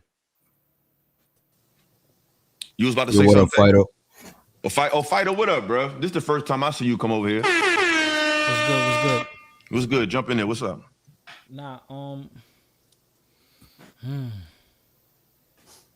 I don't know. This situation is interesting to me, because I've followed both of them for a while, but I've followed Corey Holcomb for way longer. I remember back like 2016, I used to be at work. While I'm working, I got my earbuds in, and I'm listening to him. He's hilarious. He was one of the first cats that was really getting at the females before Kevin Samuels. That, you know what I'm saying? Like he's funny as hell. He's ghetto ratchet from Chicago. And the funny thing is he's gonna do, he does comedy, obviously, and this is where he really gets his money, touring. He's going to be up in the tri-state area for the whole week. And I'm gonna go to his show, and I'm gonna heckle him, and I'm gonna bring up the Anton situation, and I might bring out SMD just to troll him, just to see if I could go viral. Fido, why would you do that, Fido? Just for the content, gang. Everybody That's else not doing good content. Everybody else doing the clout. Everybody else doing the clout. I'm glad you said that, because one thing I'm starting to see, and I don't like this. Yeah. This fucking, like these new, I know we going off a little bit, but I like just have an organic conversation. It is what it is. I'm sick of this hood prank, touch a dude girl ass type. That's not I'm not gonna do that, to me, bro. That's different. Respectfully, Fido, what you just described is that type of shit, bro. Like to go out your way to touch a girl ass. Touch a girl ass. Listen. That's different. Bro. That's sexual assault. But you're right. But what I'm saying is, it's in that realm Nah, of it's just different. shot. No, it's not different. Like if you jump on somebody's panel and just say, "Yo, SMD, man, remember Anton?" It's not the same as sexual assault, but it's still unwarranted interaction just for a moment. At comedy shows, do people heckle? But why would you say that though? At comedy shows, do people heckle? But SMD. Okay, at comedy shows, do the comedian, when someone is heckling, does he go ham on them, curse at them, talk shit about his girl? How often do somebody say "suck my D" to the comedian? Have you seen that? Sometimes the person gets so drunk and they mad, but they can't do anything because there's so many people in the way and they're on stage and there's security. So it happens all the time. Can I just be inebriated? Hey, look, can I just be practical with it? Suits a fighter. I've seen Suits a fighter, bro. Shut up. I'm not. I think you do martial arts or that shit. Like, you got hands, right? I'm not saying you can't handle yourself. I'm just saying I don't know if you've ever been to a Corey Holcomb show. At least on the East. Go. No. To an actual show, no. Like to. Okay, yeah. So I've been to 3 of them, and the people there, they love Corey. Like I'm talking about. I ain't gonna say it's fanatic, but it's like literally the first 5-6 minutes. 51-50, 50. Brr, he's just sitting up there, just taking it all in, pause, like embracing the people. And we talking about dudes who just got off work, construction dudes with their wives, their girls, they're out there to have fun. I'm just saying, and again, I ain't calling you no puss. I'm just saying that environment, it may not be what you want. And I'm not saying you know puss or whatever. I'm just saying some people, they like, yo, bro, why are you ruining my show? I'm trying to pay money for this. I'm trying to. I understand, but I'm not wasting my time on YouTube. I'm not. You on YouTube right now? No. You wasting time right now. Hold on, no, I'm not wasting time. Philosophical. I'm telling you right now what I'm gonna do. I'm getting the crowd. I'm going around today telling people what I'm gonna do. And now, look. Before today, y'all didn't know this. Y'all didn't know I existed. Now y'all do. I know who you are. Fighter. Wait, hold on. You stay tuned. I know who you is. Yeah, we know who you are. What you talking about? Stay tuned. I'm saying, Fighter. I hear you, bro. But I do IRL content. I'm listen, man. I already told myself if I don't see the crazy progress this year, I'm done with YouTube. But Fighter. How so about you down to do anything then? You just saying fuck it. I just want to be famous. Anything to win. Anything. But Fighter. There's money. Fighter, why don't you be like, hold on. Raquan, where you from, Raquan? Where you from? If you local, there's boxing gyms around the way. So Raquan in the comments. There's boxing gyms around. Nothing to talk about. Just pull up. I'll tell you what boxing gym to pull up to. Fighter. How about this? How about you flip it like this, bro? Instead of you antagonizing a dude, how about you just film him afterwards, some short shit, and you could ask him the question and have him say some funny shit on Anton, and you flip it that way, bro. And then you could do that for a bunch of comedians who be, bro. A lot of these guys, they want to be in the internet or they want to have that exposure. Why not you just go that way? All right, on the way there, I'm gonna contemplate my decision. All right, hopefully you change up, bro. You better contemplate my decision. But Fighter, I'm gonna be honest with you. Since you do martial arts, you know what'll be dope? That that I think you should do, because you've been on enough panels with people that think that I'm gonna assume that you ain't no dummy. A smart person can act dumb, but a dumb person can't act wise. So I'm gonna assume you ain't no dummy. This what I suggest you do. I seen another brother do this. Go up to random people and throw the gloves at them and just shoot fades. Do that. Yo, that's a good one. On me. Yeah, don't do no stupid shit like that, bro. Cause I'm gonna keep it clean. I ain't gonna fuck with you if you do some dumb shit like that. Cause I'm telling you, I want to throw the gloves on people or do the Corey shit. Throw the gloves. Oh, people, that shit'll go viral, bro. But like, yo, man, you don't look like your jab that sharp. Let me see something. Throw the gloves on them and just shoot fades and then piece it up. Like, do that, but just offend it. Like, I don't believe in randomly offending people just for attention. To me, that's some weird ass shit, and I don't think you're a weird nigga. Please don't be a weird nigga. Yo, listen, gang. So when we go to the comedy show, right? When you go to a comedy show, the comedian, he's roasting people in the joint, right? They roast people in the crowd. Even if you're just chilling there, you paid your money, That's the culture there. And you chilling watching, and he might roast you and your girl. And you better not get mad because he's gonna keep going. So I'm gonna heckle them, and then that way there could be a back and forth. And that's the culture of comedy clubs. That's not the yeah, but that's if they attack you. If that's after they go after you first. No, yeah. But I'm very calculated, gang. I'm not able. Yo, suck my dick. Nah, that's crazy. I'm gonna start something. That's what you said. Yeah. No, but I'm gonna start something up. Trust me, gang. All right, fighter. You a trip all the day, dude all said- day, all day. Listen, when I'm at work, all I do, I'm multitasking. I'm thinking of plans and schemes, how to take over YouTube. This is all I'm thinking about. Just don't get locked up. You know what I'm saying? Don't get locked up. And don't get knocked out. This the Anton plan though. That's what I'm saying. Damn, that's anybody playing games is trying to win. Anybody, like I think Corey was serious the whole time, even when he went in on his daughter. Like he was serious as hell. And I think the problem is with this YouTube shit, it's so easy to do that people think it's really easy to do. And it's really not for the long haul. Like when you look at some of the biggest content creators, either they just do stuff like Mr. Beast, but look at Joe Rogan, like he's huge. Like quality always rise to the top. Like, even if you look at the rap game, as fucked up as the rap game is all this ratchet shit, all this fucking drill and snap and all this fucking all this dumb shit, at the top of the top of the top is Drake, Kendrick, and Cole. So even in the midst of the worst rap era, who's on top? The people with the most quality. Quality always rise to the top. And I think people get so caught up in this YouTube shit where you could just buy a camera and just start running your mouth. It's like, man, I could do that. Yeah, maybe for a little while, but that shit don't really have no long-term quality. And it's like, some of us just need to really like be real with ourselves. It's like, what are you contributing to this conversation? Are you trying to make people think?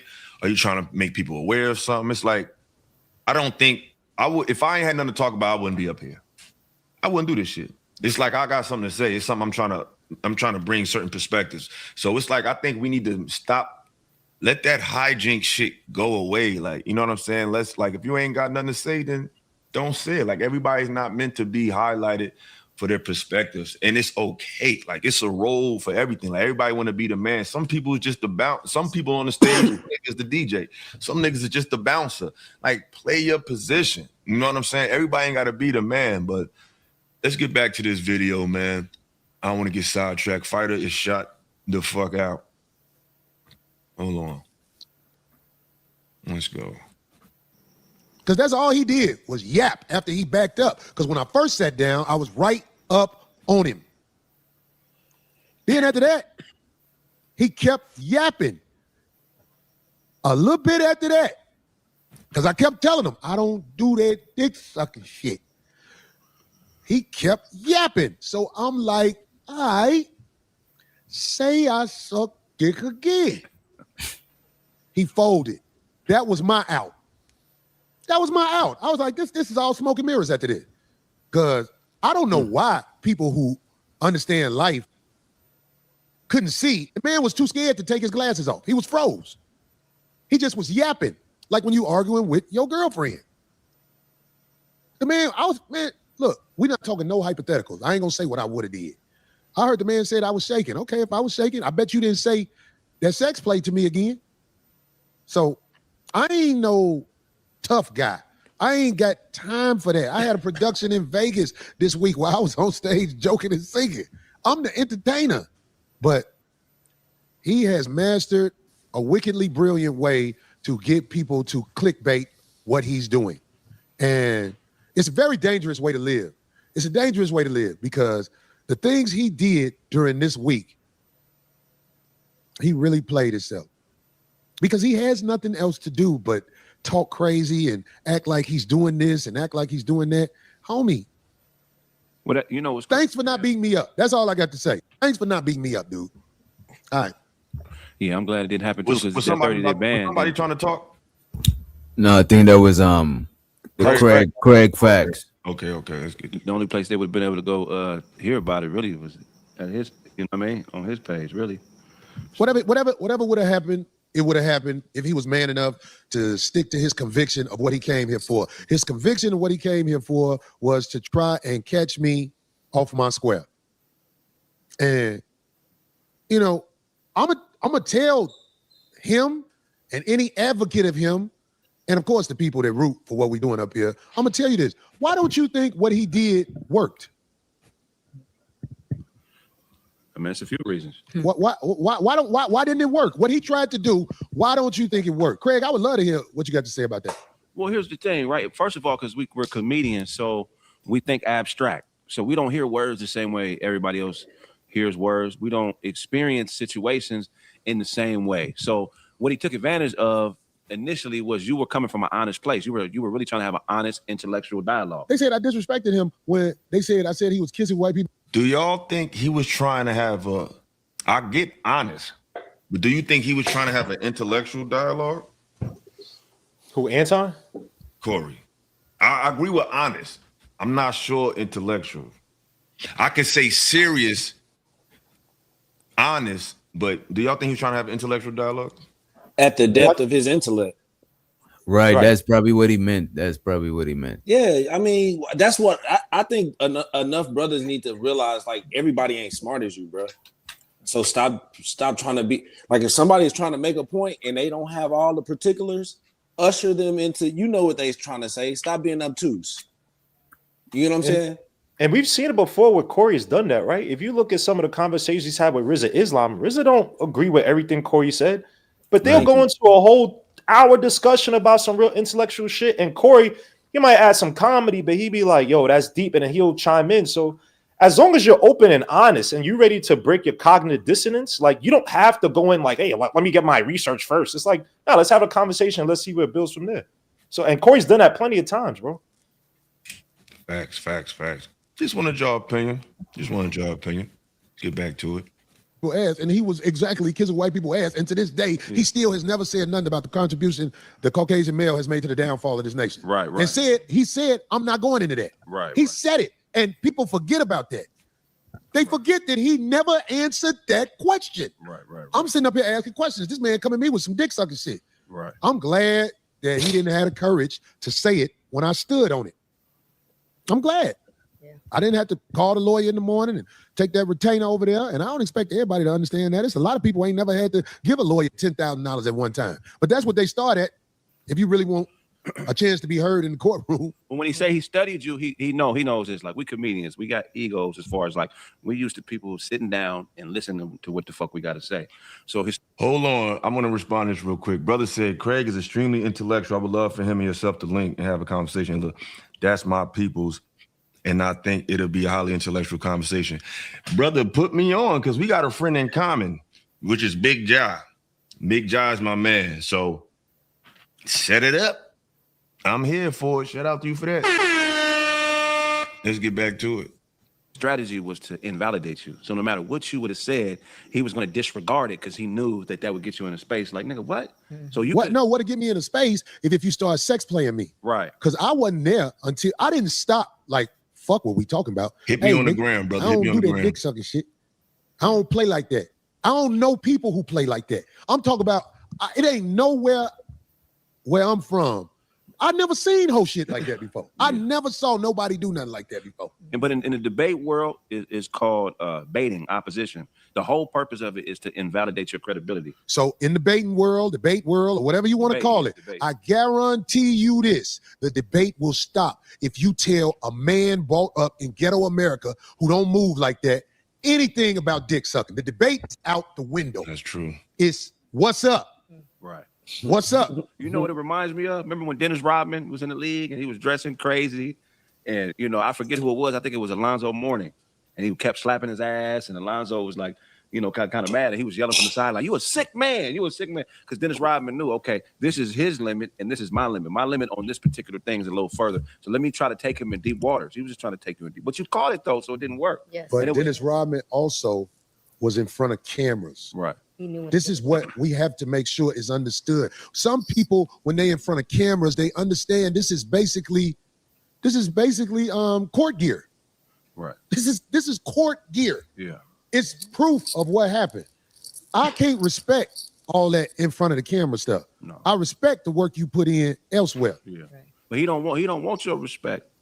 He ain't gotta have my respect. But I'm just saying, if you want, look, I am not ashamed of my masculinity. All my young guys out there who watching this, they're gonna try to make you think something's wrong with you if you have a line that a batty boy cannot cross. If you have a line where you like, don't play with my sexuality like that, they're gonna make it seem like you're hateful or you're something. You're not hateful. You are a man. You built like that. You're supposed to fold it up as much as you can in this crazy world. But if somebody is testing your manhood like that, man, I'm telling you, man, I don't care how well composed you are. We still animals. All day. Don't play with mine. How y'all feel about what he just said? Do you think that we put too much emphasis on composure to get to a point where we're like just letting whatever go? Like, how y'all feel about that? Yep. Y'all can go, but I want to say something. No, go ahead. Man, I just feel like we let people like Anton get too much ground. Like he been tripping since he went off on you. You get what I'm saying? So and then 2 years go by, then now he apologized. Now he's a good guy. Like, shout out to my boy. That's my man. That's my childhood friend. Shout out to Kofro. But yeah, ahead, bro. Yeah, I just feel like that's just a wild concept that we just let so many things slide in our community. You know what I'm saying? There's a lot of bad people in our community because we just be like, he making money, man. He that guy. You know what I'm saying? We let so many things slide just because these people have notoriety or, whatever. Do you think Anton is a positive or negative influence to the male speaking space? Negative, for sure. He muddies the conversation. Like we talking about dumb shit right now because of him. Actually, we kind of not really. Well, you're right. Because because ultimately, like I said, I didn't like that a little girl got hurt through all this shit. You know what I'm saying? Regardless of who child it was, like that shit made me feel a type of way. Like I don't think the little girl should have been brought up. But like we said earlier, it's like when you fucking send shots, you don't know how they're gonna come back. You know what I'm saying? I wanna get to that part too. And I think he used some clips from my video when he did his little review. Let's get to the part when Red Cup Mika was talking. Did y'all see her response? No. Yeah. What's funny is this the ironic part. This how I know that this space is really about perception. I was on a panel with her, right, y'all? And she was talking about we was kicking that victimhood shit. And I was like, y'all need to, you know how I do. I'm like, man, what y'all be reading? Y'all get your information from. So she picked up the book, the Destruction of Black Civilization. She pulled that up as proof that she read that. And on the cover of that book, the title alone undermines her argument. The title said, issues of this space is really about perception. Hold on, what the fuck? I was on a panel with her, right, y'all? Is somebody watching? And she was talking about. That's your bro. You gotta mute your bro. Yo, bro, you gotta mute your phone, bro. He's listening on YouTube. Brother, my brother. You should be able to mute him on your end. Just mute him yourself. I mute him. Yeah, so she was on the panel and she brought up that book. In that book, they were talking about the destruction of Black civilization. And accumulatively, that time frame was 6,000 something years. So it's like that the title of that book undermines your argument, Shorty, because we only 26 years removed from that. And Anton is as we know, he said F Malcolm X, which was mad wild. But I went to Red Cup Mika's page, her Instagram. Who's the first person on her top row? Guess who's up there? Who's up there? Corey Holcomb. Malcolm X. Oh.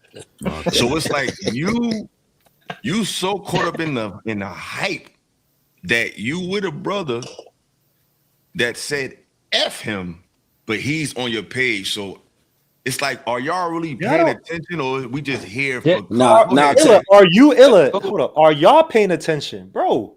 This is the play. Yeah. She don't, my guy. The reason she had a whole video talking about the situation, she did not insult Corey once because she wants to keep the avenue open.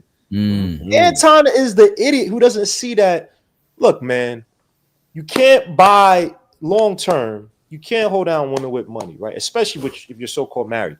She's trying to elevate. If you look at her IG, right? Not that I say I just checked out. She's with celebrity. She's trying to bounce off of this. She's playing it. Anton think that she really likes him because of the glasses, the money. But no, she don't. But he's suspended development. She's looking to move up ahead. Now, if Corey messed it up by doing this. If Corey was just like, yo, told her what it was, blah blah, and saw her, she might be hitting up Corey on the back end like, yo, next time in LA, can I come and do a show? I still think she'd work with Corey on the back end. Of course, I mean, because she went that bag. But what is this dude talking about? You Corey still brought it calling up. him Malcolm? Yeah, I know his name was El Haj Malik Shabazz. I was just saying the common name that people know. His name was El Haj Malik Shabazz. I'm well aware. He said, you still calling him Malcolm? He came back from Nigeria with the new name. Actually, he went to Mecca, brother. You still calling him Malcolm? He came back from Nigeria with the new name, Omo Wale. I never heard that name. And you niggas shot him to death. I didn't shoot anybody. Y'all gotta suspend Illa's chat checking privileges, bro. He cannot stop checking out the chat, bro. They be throwing you off on purpose because you look at these. I ain't throw it off. I just like to see what why are you paying attention? Be ready for that smoke. Illa, bro, when you start getting 100, 200, bro, you probably gonna have 20, 30% of people trolling you. And they just want to watch you to troll you. Ignore them. But I'm not mad though. I'm not mad. Yo, I think somebody said this deal for Anton don't come back.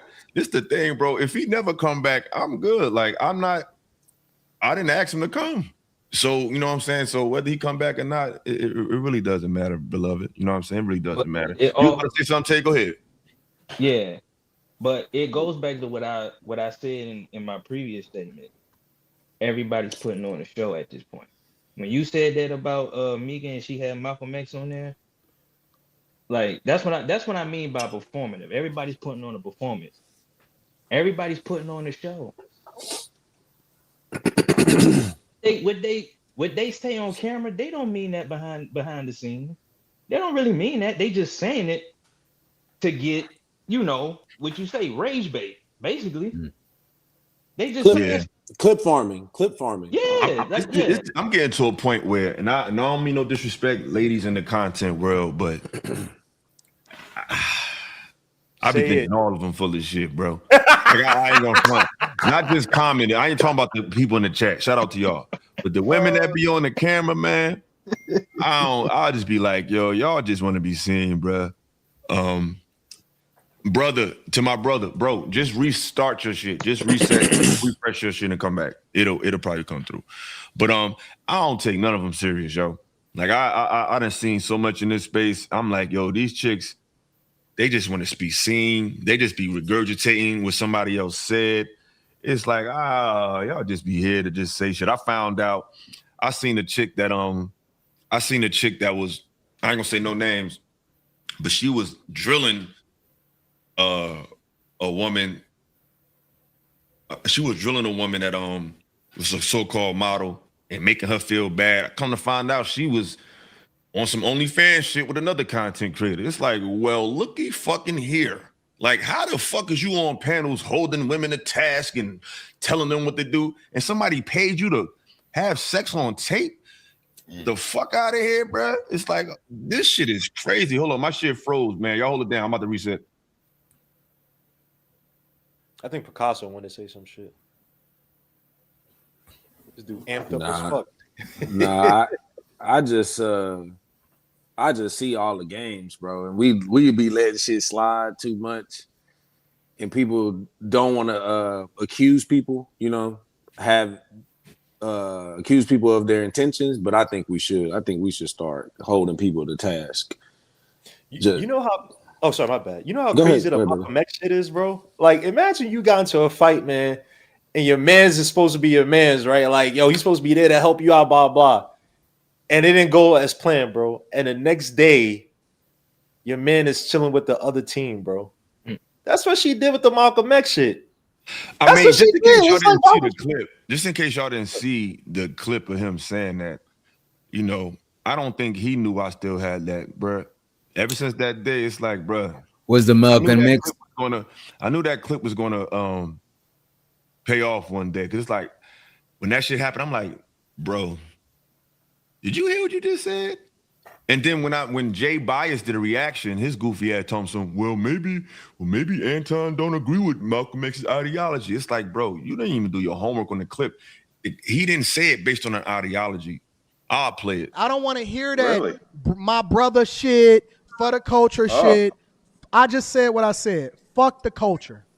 Well, in the words of Malcolm X, who told you to hate yourself? I mean, who told you to hate yourself? Black people killed Malcolm X. Fuck Malcolm X. And black people killed Malcolm X. Wow, really? Fuck Malcolm really? X.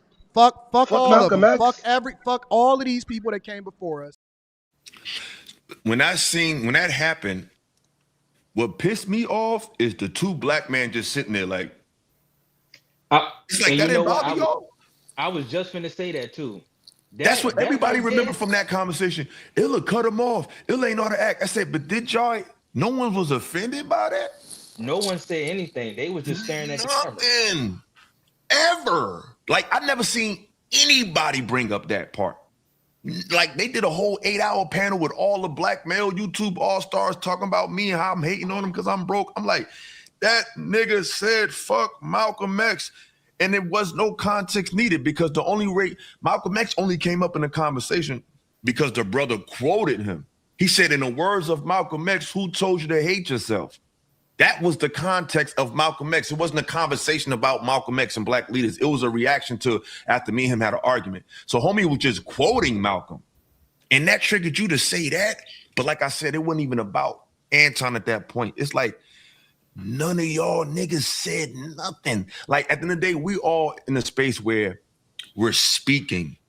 We're trying to articulate ourselves. We're trying to convey a message.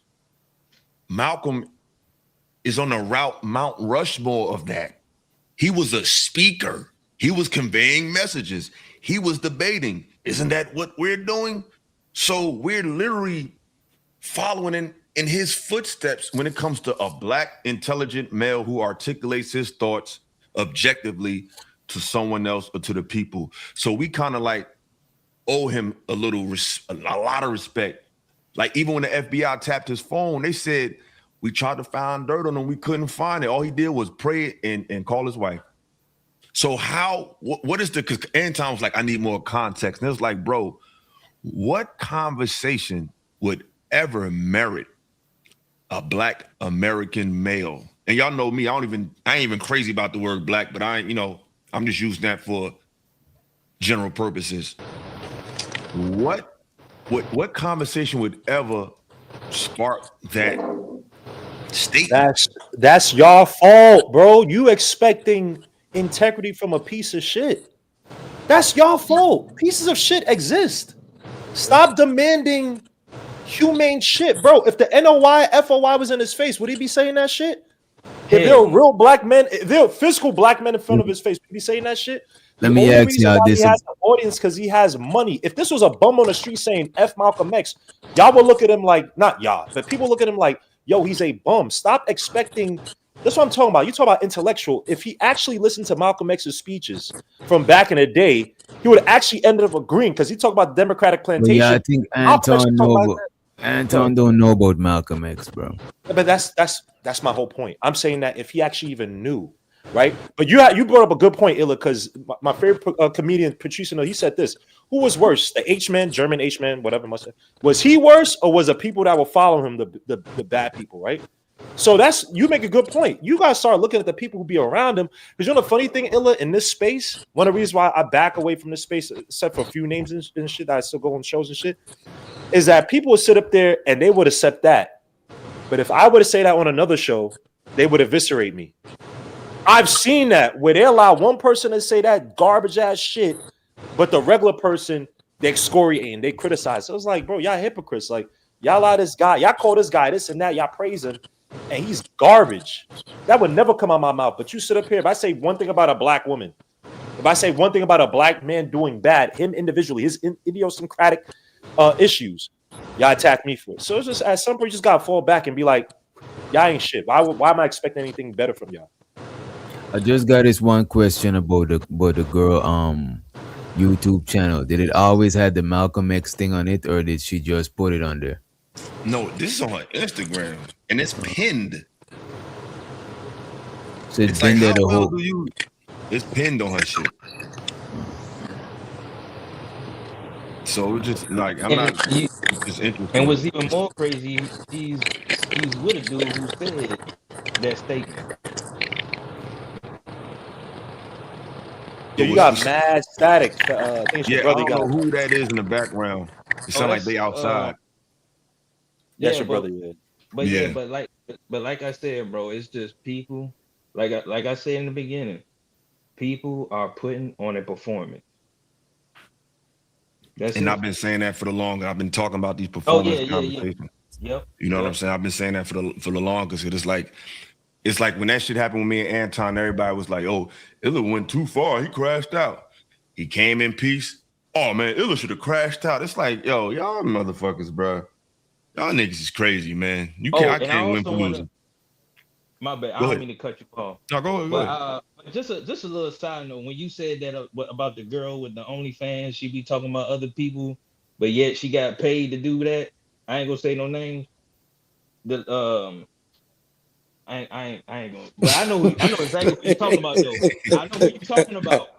You got all this smoke for these girls. I know what you're talking about. I know exactly like, what you're talking about. I found out that I was like, that's crazy. That's you don't crazy. Get the fuck out of here, man. I don't want to hear shit you gotta say, like ever. I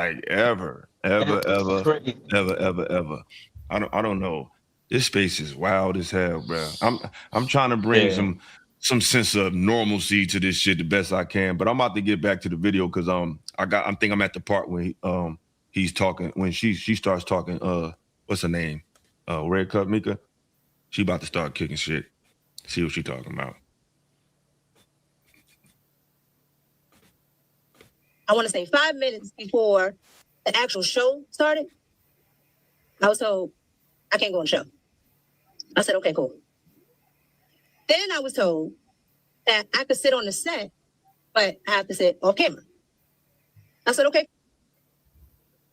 Now, the worst thing you can do is open your mouth around me. I'm going to be able to decipher who you are. Young lady, as soon as you ride on the lot, it's cameras. As soon as you ride on the lot, it's cameras. I'm gonna put you on the spot right now, D. Okay. I'm gonna put you on the spot. You saw them get out the car, right? Yeah, I was in my car still. What did you observe when they got out the car about their energy together? It was interesting for sure because, to me, if you're walking up on somebody new, you freely introduce the whole crew. Right. And I walked right up to him and he said, "Oh, Miss Darlene," or Miss D, whatever he said, gave me a handshake, what have you. Said, "I'm not a handshaker, I'm a hugger." So we hugged. I introduced myself to the security guard. She was already walking towards the door. It's not like he stopped her to say, and I thought, to me, I don't know. That's just very strange where it's like, the fact that she got out the car and just ran right inside and went with him. Well, she wasn't near him, yeah, but she was walking more towards the door without him. So I don't know. I just find that very odd because, okay. And then when I came in, I wanted to go up to her and introduce, and I had already heard the stuff going on because Phil had made it clear. He said, "Hey," because he said, I don't know how that happened. Phil knows, but that where he mentioned something about the seats or a seat or something about her being on the show. Hey, Phil, I ain't expect you to say this. What happened with, because you told me. He made it. You told me when I walked in the door and I was looking like, this what? pussy motherfucker might not be on the show. He didn't ask. You said, what happened with him? He said something about her being on the show. And I said, "Did you talk to Corey about that?" And he was like, "No." So I told him that's probably not going to happen. Yeah, man. he did. Can they hear Phil? Yeah. Corey rarely puts anybody on the show. You see that? Mm-hmm. So. Okay. So that's what I'm saying. I want to make sure everybody know what happened. Because the broad said he had told her she was going to be on the show 2 weeks ago. Crazy. Oh, wow. So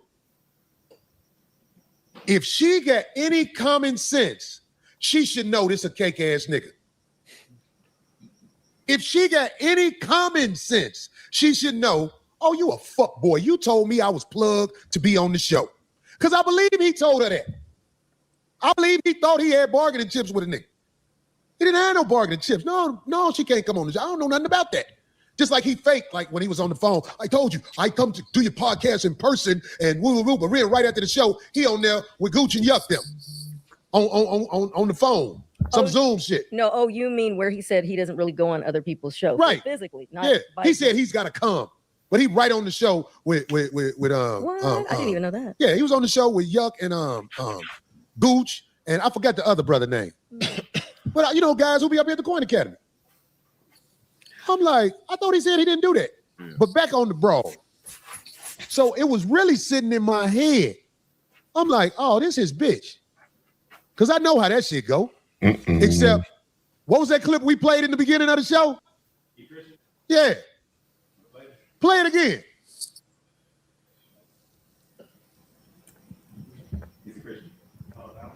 Was it 20,000 or 25,000 people alive?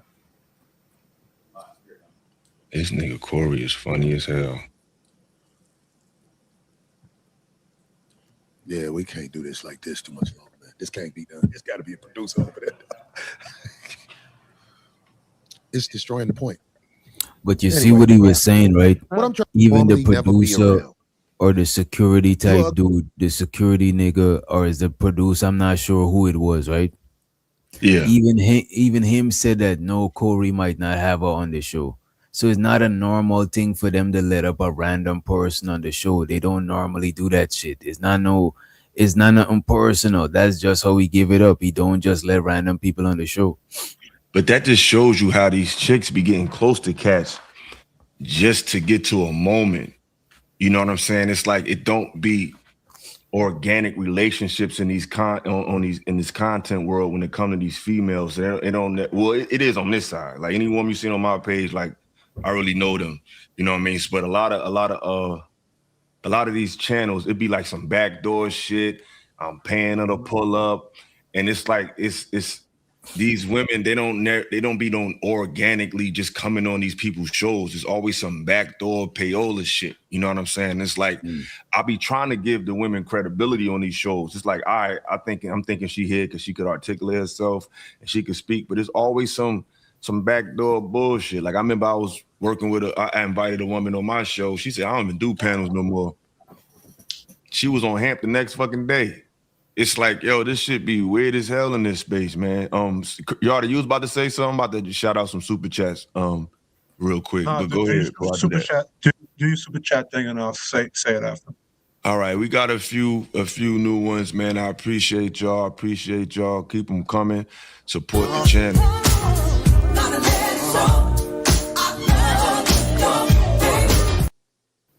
Brother said there's no way he could defend F. Malcolm X. Like, yeah, I don't know how you could PR your way out of that one, bro. That was wild. He said you kissed the ass of white males. Yeah, he said it. He never said SMD.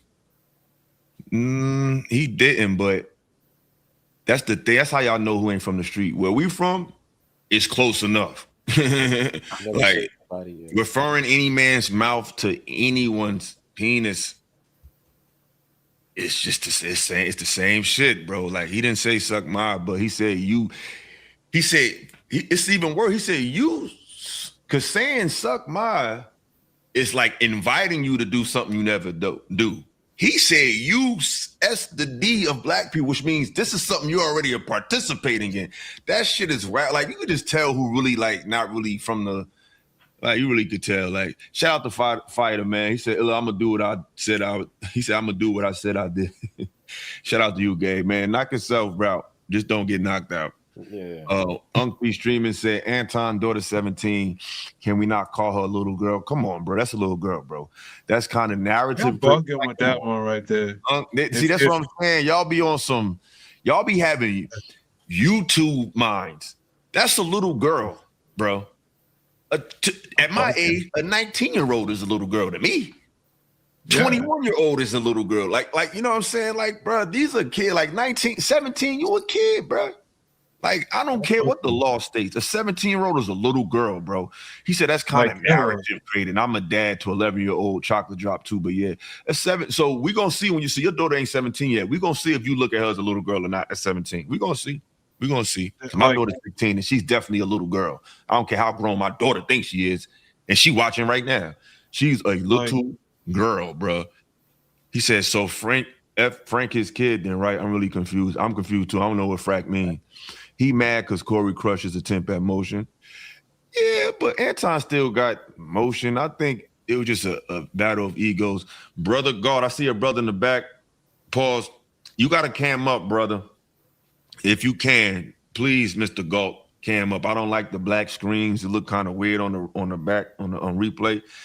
If you have a comment, I'm gonna let you stay for a little while to contribute if you want to say something, but I'm gonna have to drop you back down if you can't cam up. But I'm gonna let you pull up and speak your mind real quick.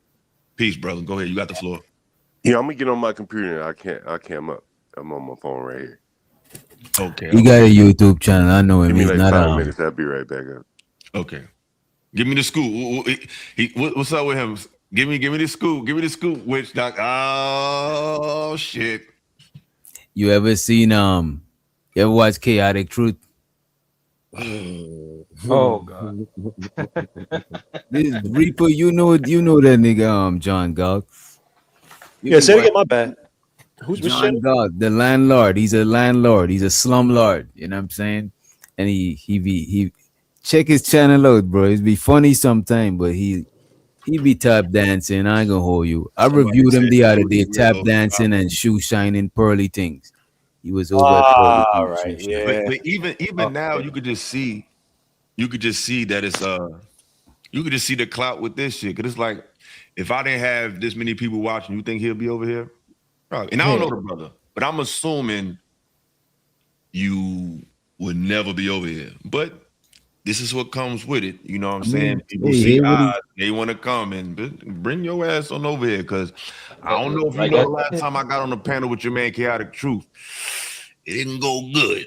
You know what I'm saying? He got, it didn't go good for him, man. But I'm trying to be more reserved. I don't gotta go crazy and all that, but just I would let him up if I was you. I'm let him up. You know what I'm saying? I'm let him up. Malcolm X was a segregationist. He was originally. Toward the end, he wasn't though. Toward the end, he was towards the end. When he came back from Mecca, he had a new outlook. He was a bit different, yeah. They said he did say that, but towards the end, he did say like he was still trying to get his people cleaned up first before he wanted to. He wasn't completely integrationist. Like he was still trying to clean his people up before because one of the things he said was like, we got to get ourselves right before we start, merging with other people like that. So, but he wasn't completely integrationist. Yeah, we're not talking about racist like people using that word and they using it interchangeably with the white racist segregationists back then. Like the people who had to create the first black in the South, they were segregation. Like they did it for a reason because people were like, all right, I'm not gonna go and fight to be land food. Let's build our own shit. Like there's a different context to it. So like come on. It is. Yo, fighter, I'm gonna let you back, but bro, this ain't no hijinks show, man. I know you like to play and shit, bro. I fuck with you, but bro, I ain't really with all that goofy shit, man. I'm gonna keep it 1,000 with you, bro. Like that shit kind of take away from the show sometimes. And that's what y'all gotta realize. Like, if you want to say some wild shit, just start your channel. But just saying, hey, somebody got a channel with some people watching. Let me go on there and just make a name for myself. Like, I ain't really with that shit, bro. Because I never did it before, and I'm not about to do it now. Like, I'm not, because if I do that, then I'm being fake. Now I'm just like, hey, anybody come in and say what you want to say. I got 300 people watching. Like, I'm not doing that shit, bro. So, Fighter, this is your warning, bro. It's all performative at this point. What you on, Fighter? What you on, Fighter? You can hear me, gang? Yeah, I can hear you. Heard what I said, though? Yeah, but what you... I mean serious business, yo. I know I joke around a lot, but I'm very serious.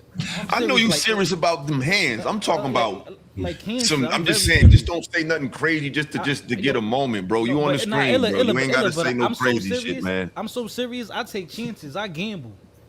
Like I gamble. Look, I know about you, New Yorkers. I'm from right across the bridge, bro. Let me show you something real quick, gang. Look, I bought the ticket. Fighter. We believe you. We just don't want you to do this shit, bro. We got an elder. Don't dox yourself. Shout out. We got John Galt.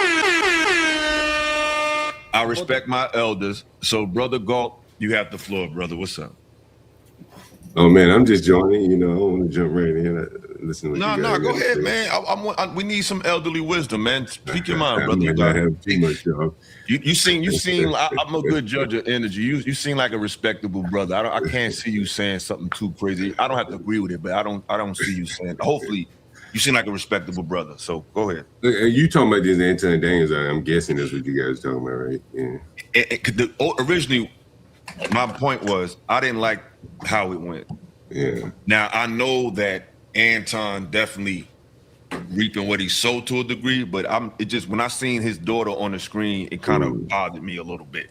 You know what I'm saying? It kind of made me feel like, okay, first we was rooting for Corey because Anton responded to the SMD, and it was people rooting for Anton for saying that to him, and now you got people rooting for Corey that, hey, that's what his daughter get. And it's like, it just kind of made me feel a little awkward. It's like, damn, this how we starting off 2026? You know what I'm saying? Like, to me, ultimately, it's like the older generation is going at it till it affected. It's almost like a metaphor and a reality. It's like how art imitate life type of scenario where you got this older generation fighting, but it ended up affecting the youth, just like it happens in reality. You know what I'm saying? So let me ask you this question. Go ahead, why do you side, there's no right or wrong answer. I'm just curious. I have my thoughts. So why do you tend to side, I guess, with Corey? Is that right? Did you hear what I said? It sounded like, up until the child thing, you seem like, maybe I'm mistaken. It seemed like you kind of, you can't agree with Corey. Am I wrong by that? I'm gonna rewind. Maybe I missed it. I'm sorry. Go ahead. You got people rooting for Anton for saying SMD, and now we had people rooting for Corey.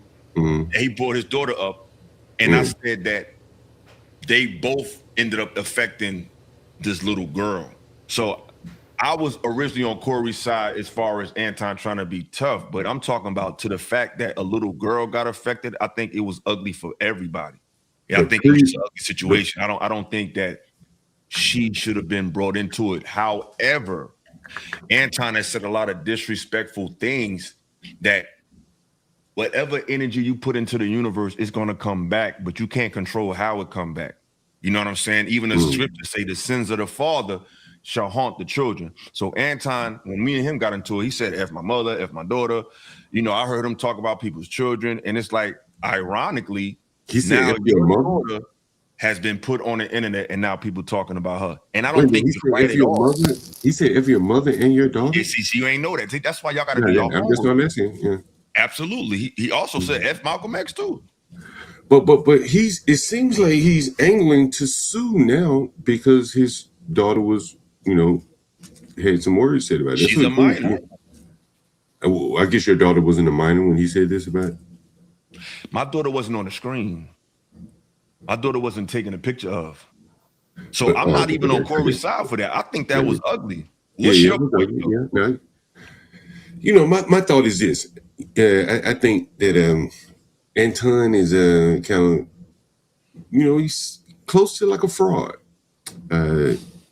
In Black America, I think the new Black currency is clicks, likes, and subscribers because they've so destroyed their communities that they can't go and open up a liquor store. They can't go and open up a restaurant in their neighborhoods. So they've migrated to the internet and they're competing for clicks and likes. And, Anton is like a king dog, clicks and likes. But unlike the real world, where I live, I'm a landlord to Blacks. A lot of people don't want to rent to Blacks, as you can understand, not even Africans. And Anton doesn't really have any place down here in my world. You know what I mean? My tenants, they go to Corey Holcomb shows if they get a little money. But they're not bag chasers or Patreon members of Anton. Mm-hmm. They're more in line with the Corey Holcomb's raw view of the world, even if it's ugly. That's the world they live. They don't have a lot of money. They don't have time to sit online all day and wax poetic with Anton. And, he's very disconnected from Blacks, the street Blacks. This is what I see. That's why I was curious to know what you guys thought. It's a very interesting question. So what's your point, brother? I think the Blacks are going in separate directions. the smarty arty ass blacks, they can get online and make a living with clicks and views and subscriber and bag chaser, Patreon accounts, those type of things. Then you got the Corey Holcombs of the world that he can go into the street and do comedy and appeal to the blacks that want a little bit of entertainment when they get off work. There's two different economies there, two different people. It's almost like a coming apart of sort to me. From a landlord, I kind of agree with you, but I think you're generalizing. No, sure, yeah. Can I ask him a question? Corey is also online. He's not just in the street. Yeah, he's in the street. Yeah, he's in the street. Right. Exactly, but he has a show that's on the internet. Now he also has a show offline. So I think he's in both worlds. People act like this world is not like right now. I'm not in the digital world. I'm in reality. I'm just being broadcasted online. I think we let this shit make us think it's different. Like we real people. We ain't AI. So I think we generalize too much. There is people online who are active, proactive. Like what's the brother name? You got Dr. T. Hassan Johnson. He's literally a professor, but he's literally online too. I don't think it's just smarty-arty people making money online, and then you got the real ones making money in the street. I think we love to compartmentalize, and it's just people expressing themselves. I think you're wrong there. I mean, you could think I'm wrong, but at the same time, everybody is not the same. Here's the example I say. If Corey Holcomb's YouTube goes away today, he still make a living. No, it's like no change. If Anton Daniel YouTube goes away, he's sick. He spends so much time online, appealing to people, this whole, the persona that only exists with YouTube. Mm-hmm. Corey Holcomb, Corey Holcomb's booked out. Apparently, I've never seen this company, but he's booked out for weeks on end. That's his business. So do you do content? I'm sorry? I said, do you make content? I mean, I'm a landlord. It's content off of being a landlord, per se. It's not like what Corey does. So you talk about like actually how to like acquire properties and things like that? Like you teach people how to like become a landlord like you? Yeah, I teach people probably how to more so to be a landlord tactics and stuff like that. Inner city landlord dealing with black people, that's a different. I mean, so do you talk about like the ups and downs of putting black people in apartments, or are you actually teaching people how to be a good landlord or what to look out for? Like, what are you got money like that? Oh. No, I don't have a lot of money, but yeah, I show it. I show you how to design a room, how to set up a house. That's the problem that you're ultimately going to run into, listen, man, I'm black. Black people are different from white people.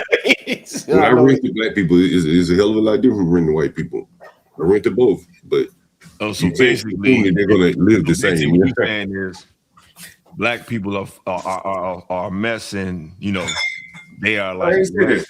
I mean, you're saying it, but you're not. Just like you're saying it in a roundabout way. It's like, yeah, I rent to blacks, but they fuck my shit up. But I ain't gonna say no man. That's like white men tend to be incels. Okay, they come home, they watch TV, get drunk, do it all over again.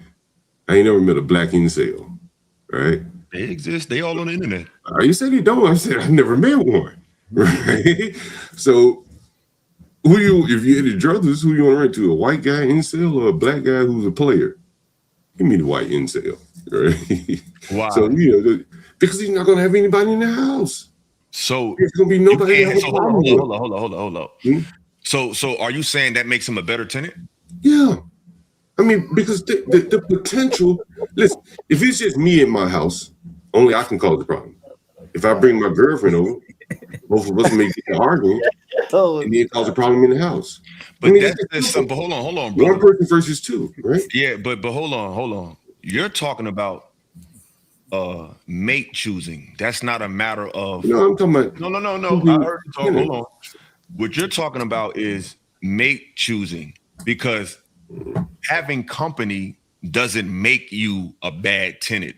Having stupid people around you makes you a bad tenant. Well, I'm just playing the odds. I heard you talk. Hold on. I'm sorry. When you have people in people have company all the time. So I'm just trying to make the logic of what you're saying. You basically saying an incel is better than someone who's a player because he has company. Is it the company that's the problem or the type of company? because everybody should have company. Who the fuck want to be by themselves?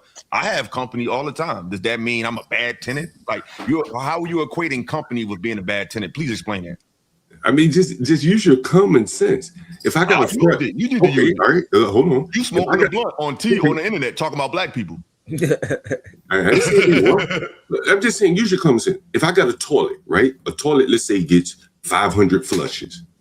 If I have two people in the house all day, well, they both using the toilet. They're both coming out the front door. They both own the refrigerator. I got the incel white guy who goes in his house and drink beer all night and get up and do it all over again. He's less footprints on your property. It's just common sense. Less doors open. Yeah, but doors. I know what you're trying to say, bro. But I'm gonna keep it 1,000. I hear what you're saying, but it sounds like you trying to shame a black person and saying because they got just saying hold on, let me talk. If you're speaking from the perspective of like just on some business shit, it's probably easier to have one tenant than two tenants. Okay, that's fine. But you're saying you're making it a black and white thing. That's where you're losing. Well, you know, on the extremes, yeah. That's not talking extreme. This ain't one of them channels. Let's be real grown. Let's talk in general. You older than me. You smoking a blunt on the internet. All right, you want me to come and camera out so you don't see it? No, you can do what you want. This is your life. You represent yourself. You ain't reflecting shit on me. You talking about black people smoking a blunt on the internet. Okay, all right. Just yesterday, I rented a room to a black lady, and she said, "You don't mind me smoking weed, dude?" I said, "No, why I care?" She said, "Because the Africans will not rent to black people. They won't rent to them." And I'm in Chocolate City. It's on my screen. She said that Africans will not rent her. And this lady, I said, "What kind of African?" When she said Ghanaian, those are some of the more friendlier Africans. It's not like the Nigerians or the Ethiopians. They really don't fool with the blacks at all, period, here in DC. So basically, so let's just get to the bottom. So basically, you here to tell people, hey man, blacks ain't black. These blacks is out. I can't fuck with them. I didn't say that. No, I didn't say that because I rent the blacks every day. But you hate it, so stop doing it. Have I used the word hate? It's annoying you. If it was annoying me, I wouldn't do it. So why you talking about it? I'm just telling you. I'm telling you some of the differences, distinctions. No big deal. It's business. Anybody else got something? Anybody want to jump in there and respond to his rhetoric? Go ahead, Picasso. I'm just being objective. I think he was just stating some like commonalities that might happen. You know, if you got foot traffic, you might have more damages. But he made it a black and white thing. It is a black and white thing. Man, but yes, people have different lifestyles. That man smoking, he black and he rent to black people and he smoking a blunt. He black. You get what I'm saying? So he is who he talking about. And I'm in the ghetto too. Yeah, that's what I'm saying. Like I don't think. So you talking about the ghetto niggas and you trying no. He didn't say that. He didn't say that. I said I'm in the ghetto. He just said ghetto. Your property's not in the ghetto? Some of them. Well, you're cool that black people, but my thing is this. I get it from a personal perspective. One is always going to be less than two. But you're taking I just don't like how you made it a color thing. But you're taking it personal. No, I'm just you're defensive. And what I said to you was, listen, most of the white men tenants that I rent to, almost every one of them, I would even say the non-black men, right? Non-black men. They just ain't got no game. They go work, they come home. Not all of them, but a black man. I don't give a damn if he's down and out. Okay. He's gonna have a woman of some sort, some layabout woman at least. Maybe go to the liquor store, he bump into a woman, and now they palling around for a couple of weeks. Okay. This is real. If you don't like it, okay, I can't help you there. No, but this is what I see, right? Like, I don't see many black men going through long stretches where they just can't find a woman. That's even fine, if they're down and out, bro. But that's cool. Okay, so now now I'm going to take this step further. Okay, now I'm going to take it a step further. Okay, I'm listening. So now you got someone who's on the margins, down and out, and now he's trying to have a relationship. Can you see how things can go sideways there? Can you see that? Money's tight. everything's tight, and they're trying to maintain a relationship, you can see how things can go sideways there. They can get to arguing over, damn, you smoked up the last joint, you drank up the last beer. Anything can happen when money's tight and you added another person into the situation. Things will go sideways real quick. You know these things. I agree. And so this is what I'm saying, right? When you're dealing with black people, money's tight, things are tight, then somebody eats up the last cookie, it goes sideways. You broke something. I mean, you could always rent to black people or lawyers or doctors. Okay, but black people and lawyers and doctors ain't renting. Yeah, but not the overwhelming. The ones that are, they don't have these problems. So what kind of property do you own? Like, you don't own high quality like apartments where I don't own rich property. I don't own rich property. I don't own luxury property. I'm just a regular guy that owns a few properties, man. Just a landlord, a regular old guy. So let me ask you this: you saying poor white people and between a poor white person and a poor black person, you prefer to rent to a poor white person? Well, see, that's the thing. In DC, there aren't many poor white people. So that's a fact. He ain't lying about that. So you don't get that poor white. I've rented to a few. So your tenants is mostly like middle class. I would say it like this, and this is, you take it how you like. I think, and when I say the blacks, I say it for a fact because I know it triggers some black people with the low IQ black. You raised it a little bit, huh? Just a little bit. It really highlights the low IQ of blacks. That words can really trigger them. But what I will say is this, like, employment-wise, you're a funny guy. I'm not trying to be funny. Employment-wise, it seems to me, and I've been doing this 30 years, blacks have a harder time maintaining consistent employment. And if you have a problem with consistent employment, well, your biggest bill typically is your rent. That's going to cause a problem. Your next bill, your next biggest bill will be your car note. You even hear Anton Daniel say he had 3 repossessions of his cars. That's not unusual for blacks. That when good times are rolling, they'll overspend, thinking that things are going to be like this forever. Anton Daniels, you're probably an extreme example of that. And then when things, they hit a little rocky waters, they have nowhere to go and they have no family to turn to. I have a call on my channel just from the other day. A black man called me. He was checking out of his Airbnb at 11 o'clock. He called me at 9:30. He says, I have no money and nowhere to go. What?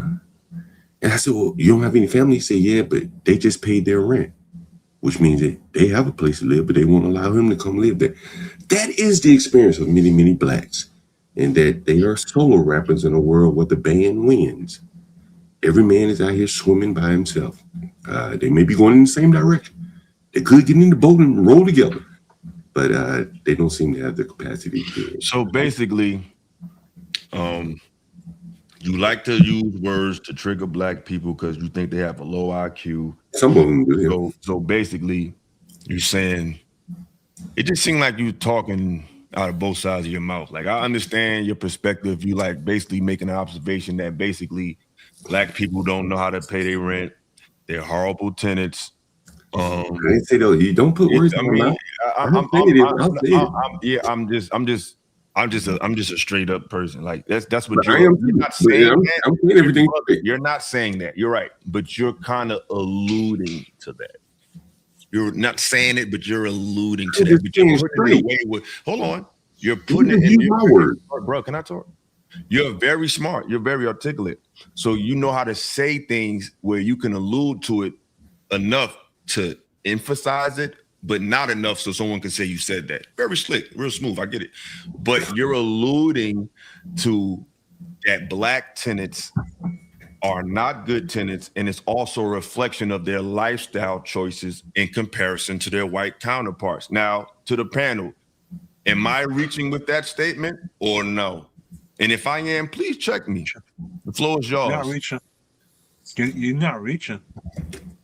You're not reaching. What is implied is to be understood. He just doesn't want to make a direct statement. So instead, he just implies it by making offhanded comments. Oh, well, you know, they don't get the big And I'm jobs. not triggered. I'm just listening to the conversation. And I apologize for just jumping in. Hi, everybody. Thank you for having me up. No problem. Respect to the panel. But I think when someone doesn't want to just state the thing to state it, but imply it, they think the implication the implication takes away what they're trying. How can I say it?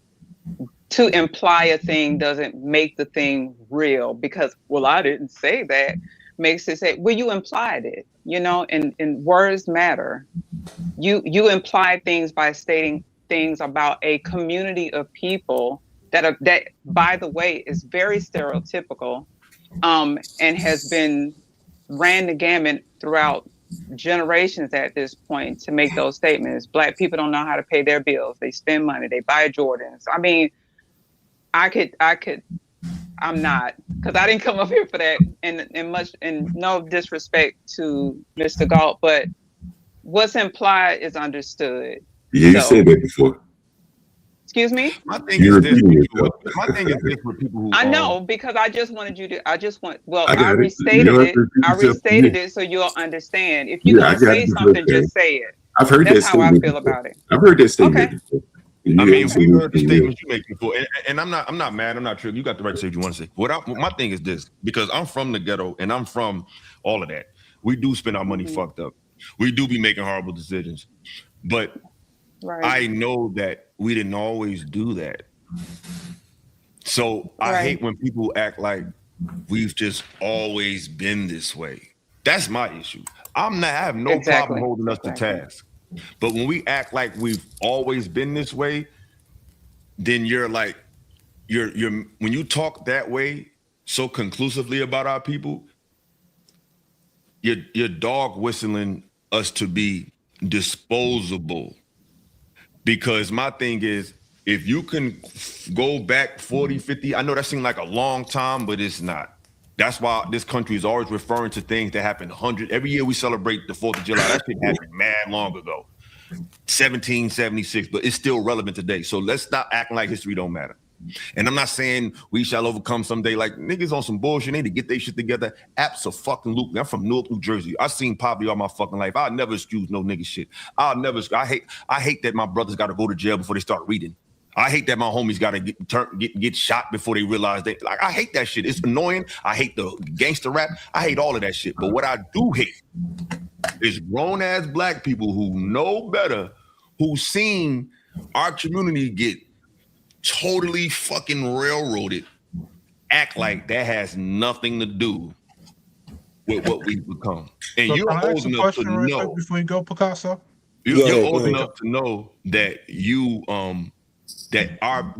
seen the shift. So, Mr. Galt, I'm not gonna ask your age. At what point did you see the change in the black community? I'm 50. To be honest with you, and I'm from Alabama, some small town in Alabama. I've lived in New York and DC the last 30 years, it's 25 years or so. To be quite honest with you, from Alabama to here to DC, to New York to DC, I've seen the same shit. I'm not old enough to have seen any change. I've seen more of the same. Honestly, I would probably say, to be honest with you, as a landlord dealing with, mostly people like myself. So what year you was born? 75. Yeah, 75. That's like smack dab in the middle of the change, if I'm not mistaken.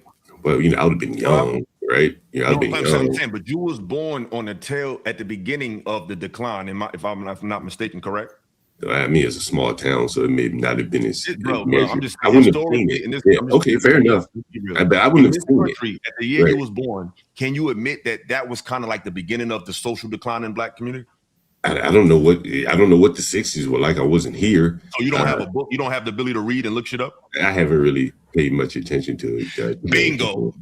Yeah. So now we're getting somewhere. Hold on. Now we getting somewhere because it ain't about me or Mr. Galt. Ladies and gentlemen, as you can see, grown ass men make conclusive statements and sit there and admit to you that I haven't read anything. I've been alive, but I just don't read shit. Then what the fuck is you talking about, brother? If you haven't taken the time to understand how your community has declined, that's extremely ignorant. And I hate to be stereotypical because you just made a lot of stereotypical statements, but a little stereotype that I hate to say, and shout out to my people from the South, but y'all niggas be saying a lot of shit that don't make no sense. A lot of y'all live in a bubble down there and you only understand black folk and white folk and you don't read nothing and you get on the internet and get on a podcast, y'all make these conclusive statements when you can Google, you can read, you can understand, instead of just sitting here and just saying, our people ain't shit. Why don't you take the time to figure out what happened? Because obviously something happened to us. We wasn't always like this. We were more accomplished right after slavery, right after Jim Crow. Like we were way united. And most of our atrocities that happened with the greater society was not behavior based. So you're talking about behaviors, you're talking about decision making. But when we made the best decisions, we were treated the worst. But at your age, brother, I think it'll be advantageous for you not to just throw your opinions out, because you got the right to talk about your experiences. Like if you went through bullshit, then that's what you get to talk about. Like I grew up in the 80s. So I mean, not grew up in the 80s, I was born in the 80s. So I seen nothing but the worst. But as a black man, I thought it would be more intelligent for me to realize I know this ain't who we are. So I went out my way to learn what happened. So I feel like if you're going to make them conclusive statements to see the decline, then you as a grown-ass man should do your due diligence to find out why. And if you didn't do that, I think speaking on it is extremely ignorant. Now you can talk. I mean, I've read books, don't get me wrong. You just said you ain't read nothing, so now you did read books. So what did you read? I mean, I've read plenty of books. Like what? Like what? You put me on the spot. Of course I am. Malcolm X. I read Malcolm X. Brother, welcome. This is how we get down. So what's up? Right, someone said Malcolm X. I read Malcolm X book. I read. Okay, that's not a history book. That's a book about a person. Keep going. Okay, but I mean, if you start naming books, I'll tell you. Yeah, but I've been smoking and been drinking. Yeah, I bet. Yeah. So who else want to jump in there? You got. I do. Go ahead, sister. Hopefully to redeem my southern brother here. I was born and raised in the South. I was born and raised in the South. Both of my parents, my father was from Mississippi, my mother Alabama. I reverse migrated, as I like to say, and I now live in the North. And what I will say is that my lived experiences with my parents being, from the South and showing me how it was, teaching me about what they went through in the Jim Crow times. I know my mother's parents were sharecroppers and all of that stuff coming from North Carolina. So, proximity, when you put yourself in proximity of certain people, you're going to create a certain bias towards them because you're in proximity to them. But, if you put yourself in proximity of a different type of people, or you choose to look at your people in a different light, you're going to view them differently. I will never get on a panel and say all Black people are this or all Black people are like that, because I've seen different versions of Black people. I've seen the worst of my people and I've seen the best of my people, in many forms and facets. So I just think, maybe he's trying to have his 15 minutes. I don't know, but I just think that's just, and what's sad to say is that I'm not that far behind in age as Mr. Gall is, and to know that I've been able to see the best and the worst of my people. And then I would like to say this too, is that I understand the worst of my people. You just, like you were saying, philosophical, you just can't look at things in such a narrow perspective. You have to understand the why. If we're on the precipice of being born in the years right before the crack epidemic, and you don't understand how that impacted the Black community and broke up Black homes and took a lot of these parts and pieces that made a strong Black community and broke them in a very intentional way, then you get people that come on here and say stuff like that, right? You get oh, well, black people always do this and black men always do that and black women always do this. You'll always get that stereotype because you're only looking at things from a narrow perspective instead of expanding your outlook and expanding your, you know, your horizons and going and experiencing different things. So if you always put yourself around Negroes, and that's, I'm just saying that to, out of respect for your platform and not really understanding a whole lot in these YouTube streets. But if you always put yourself around Negroes, you'll always look at black people like that. You won't know that they're educated, well-rounded, financially savvy, and black people that earn at a certain socioeconomic level because you've always put yourself in the proximity of Negroes. Because I personally can tell you, I've lived in the ghetto and I've lived in the burbs, and I can tell you, I've seen just as many of other communities poorly represent their people that will never get this kind of backlash from them. You know, I've seen them sell drugs. I've seen them beat their women. I've seen them do that. I'm not saying that, you know, I don't give my people a pass because of that, but there's a level of understanding that I have. I'm not going to sit here, you know, and say that we're a perfect people, but please understand that a lot of the stuff that has happened to us as black people has been very intentional and has impacted us in many ways that it is harder for us to reach certain socioeconomic, financial goals, and that is by design. And I didn't even come up here for that, but you know. Big bro, you around his age. What's your counter to his sentiments, if you have any? Because y'all in the same age bracket, so you got the floor, big bro.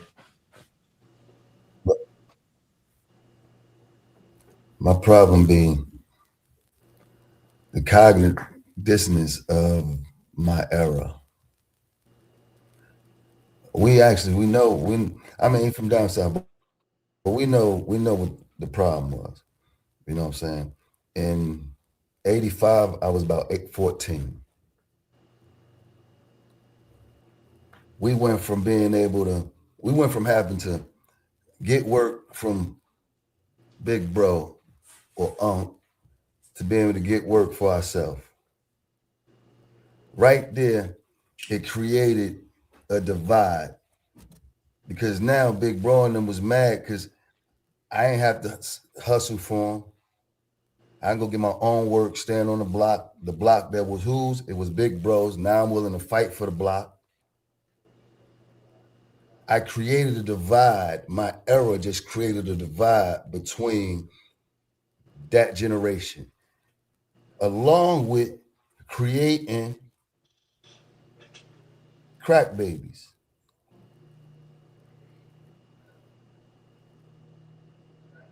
So now society wants to just go ahead and play by a different rule and say, act like crack babies didn't exist or that crack babies don't exist. They start labeling them different. We ran with it. We chose to put Ritalin and Thorazine on top of crack babies, thinking that crack got out of systems. They said they was hyperactive. They said they was shaking. They just gave them drugs. But you're just feeding a problem that feeds another epidemic. That's why we got children taking prescription drugs. Just like you said, it's systematic. It was planned. We just choose not to see the shit. We get old and want to be like, I smoke just as much weed as him. I probably smoke more. That's why I was off the camera, because I was smoking. I was off the camera because I was smoking.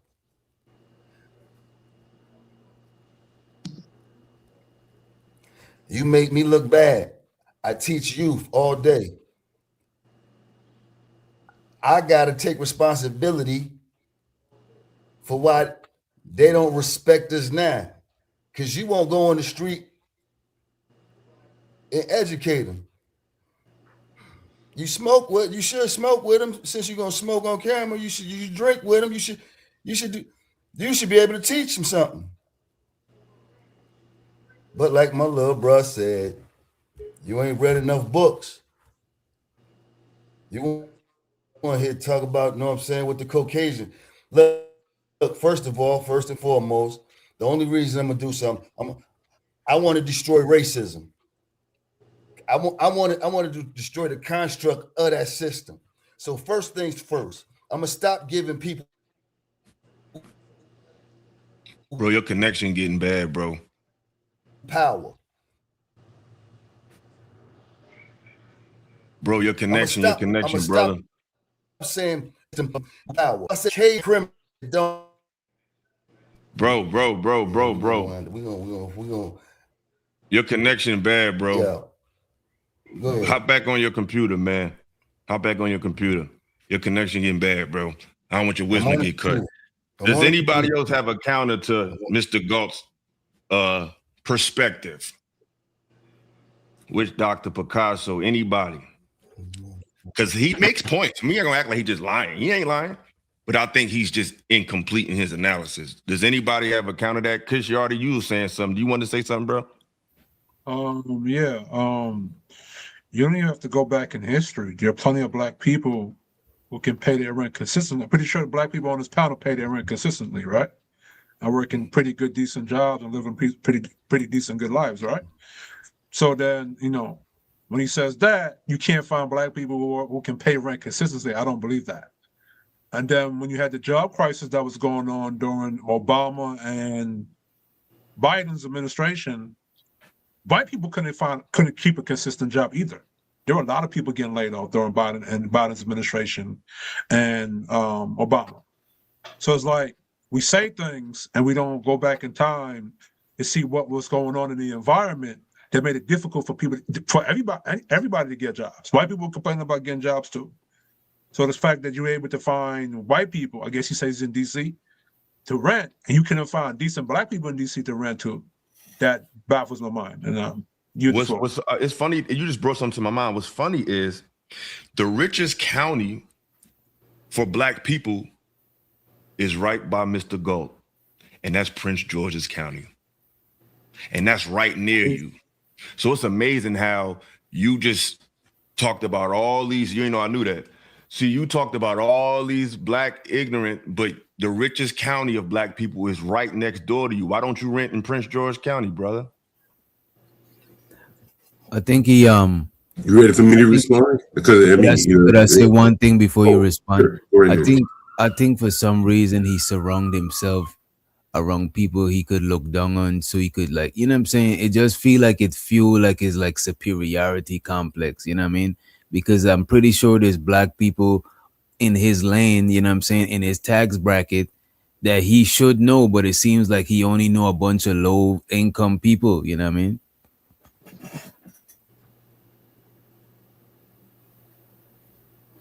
And you muted, bro.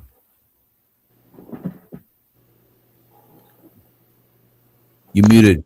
Mr. Galt, you can unmute yourself, brother. You can unmute yourself. You say you're from Alabama, so let me just ask you this: how was life growing up in Alabama? How was the social experience with black and white people growing up in Alabama? When I look back on it, very segregated. I lived on the black side of town, as I do now. I didn't live around white people. I went to school with white people. We had shared schools. How was that experience? How was that social experience with them back then? I think it was for the best, honestly. I think, if I had my druthers, if you'd ask me in private what I think is best, I think segregation is best. But I didn't want to ask you. I say, how was your experience? I think it was fine. It was fine. The whole racial thing that I see and that I saw when I moved to New York, the whole racial thing that I see here in DC, I didn't see it as much in Alabama. Really? Yeah, I'll tell you a funny story. I once worked for a lady. She's my manager. Her grandfather bombed Nat King Cole's bus in my hometown. And she was the nicest race-neutral white person you could ever meet. Time out. Repeat that. I worked for this lady, and her granddad bombed Nat King Cole's bus in my hometown. Let's pause right there. Yeah. What the fuck did Nat King Cole do to deserve a bomb? I'm not sure why he did it. I think they were coming to, I don't know. Don't give me the quoting, but the interesting thing about that is one of my friends, we were working in a car wash, and he called me the N-word, and she stopped him and she said, "What if I had said that to him?" And years later, well, maybe shortly thereafter, my mother said, she told me the story of that lady's family, and you can Google it if you're ever interested. But yeah, they her grandfather. So let me ask you something, brother, because you just said something that was very powerful that I don't even think you realize you said. Because the past produces the present. It's like if I'm a child, right? And I always do what my mother asked me to do. She said, take out the trash, I do it.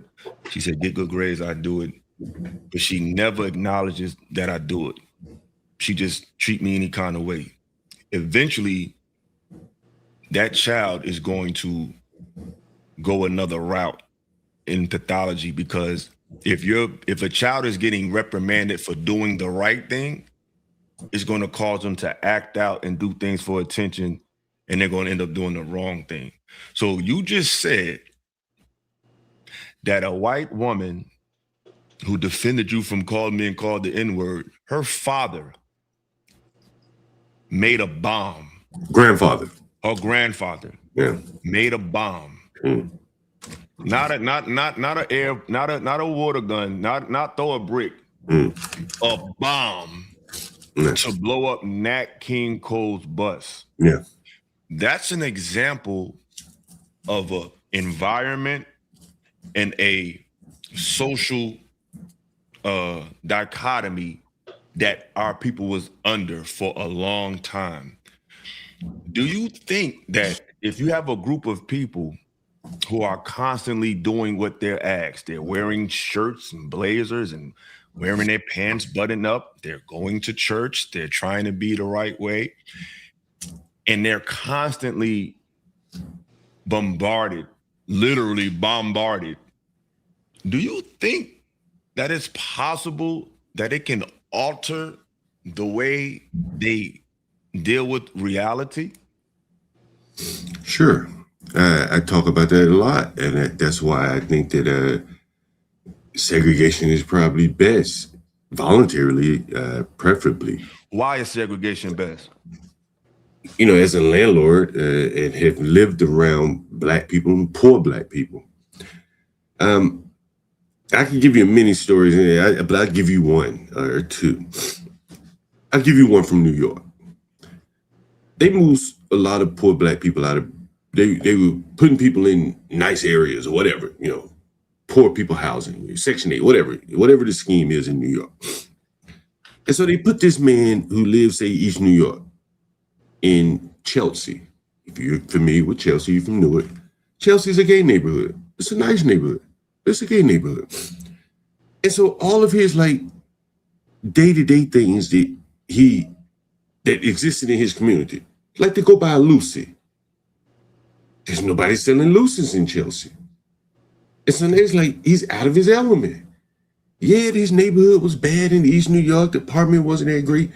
But all the little things that made his life comfortable, to be able to go buy a Lucy, to hang out on the corner and smoke a cigarette with his homie, such and such and such and such.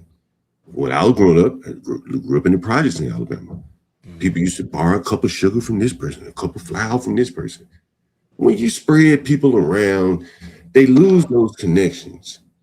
You got one Black person living in a white neighborhood. Yeah, the house is nice, but he hates coming home. It ain't his neighborhood. I live in the ghetto. Shit, I walk around the corner, niggas be out on the corner, and some of them be passed out drunk, some of them high, some of them just, whatever. Everybody, it's comfortable. It ain't Georgetown. I ain't got no problem with it. Now, white person come over here might not like it, might want to clean it up and shit like that. But all the Blacks around here more or less comfortable with the shit, right? They ain't calling it clean it up. If they wanted to clean up, they do it. So it's comfortable. And so you find your level of comfort, and that's what I think you stick with. But trying to mix all these neighborhoods up, putting people in this neighborhood, hell, Over here in the ghetto, man, I could park my car sideways, across the street, on the other side of the street. Doesn't matter. They don't write tickets. If I did that in the other side of town, I get tickets. It costs more for poor people to live because the rules are different when they start going to these integrated neighborhoods. And, you know, that's just my thoughts. Do you think poor people, bro, you funny. You think poor people, like, they need to be allowed to, like, it seems like you're saying that for black people to be comfortable, they need certain, like, nigga trinkets. It's like, I think you have this is my issue with some people from the South. Y'all have a small view of what y'all think being black is. Y'all think that being black is just, you know, kicking the shit, kicking the Willy Bobo, and not all of them, because my brother Picasso was not that. But I think when a lot of these older cats talk, it's just like black people is more than just some loosey buyers who don't know how to park. I want to know why you think segregation is better. Okay, I'll give you another example. I rent a garage behind one of my houses. On the corner of the alley, and I'm like two houses in. On the corner, these black guys hang out in the alley, doing their thing, whatever. I don't care. But they create an environment where no one enters the alley from that side, right? No, you know not to go through the alley because the guys are hanging out. Well, I'm 2 doors in. I rent my garage to a guy who's a carpenter. He benefits from them blocking the alley because now he can use the rest of the alley.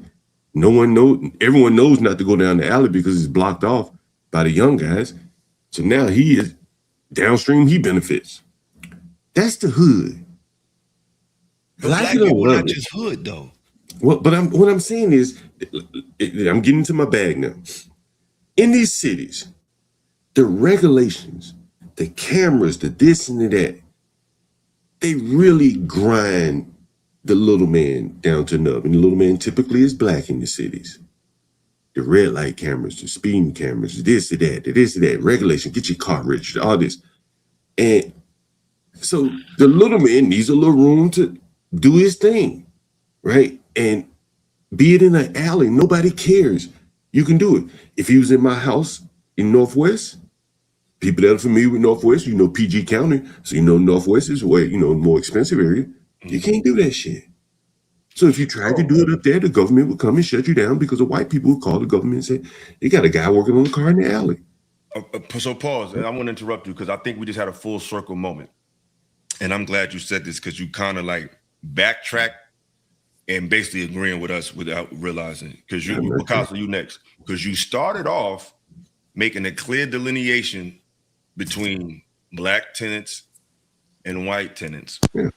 And you kind of alluded, you didn't say, but you kind of alluded to a point as if white people are, because you ain't just mentioned, you mentioned like paying bills, you mentioned being unruly, but you brought it full circle and you just basically stated that the structure of the society pigeonholes black people, which is making my point, which the makes the little man, any little man. So you see how you did that? Typically, so now when there was two different tenants, it was black and white. But when it comes to hold on, I'm gonna let you talk. Because you keep good words in my mouth, bro.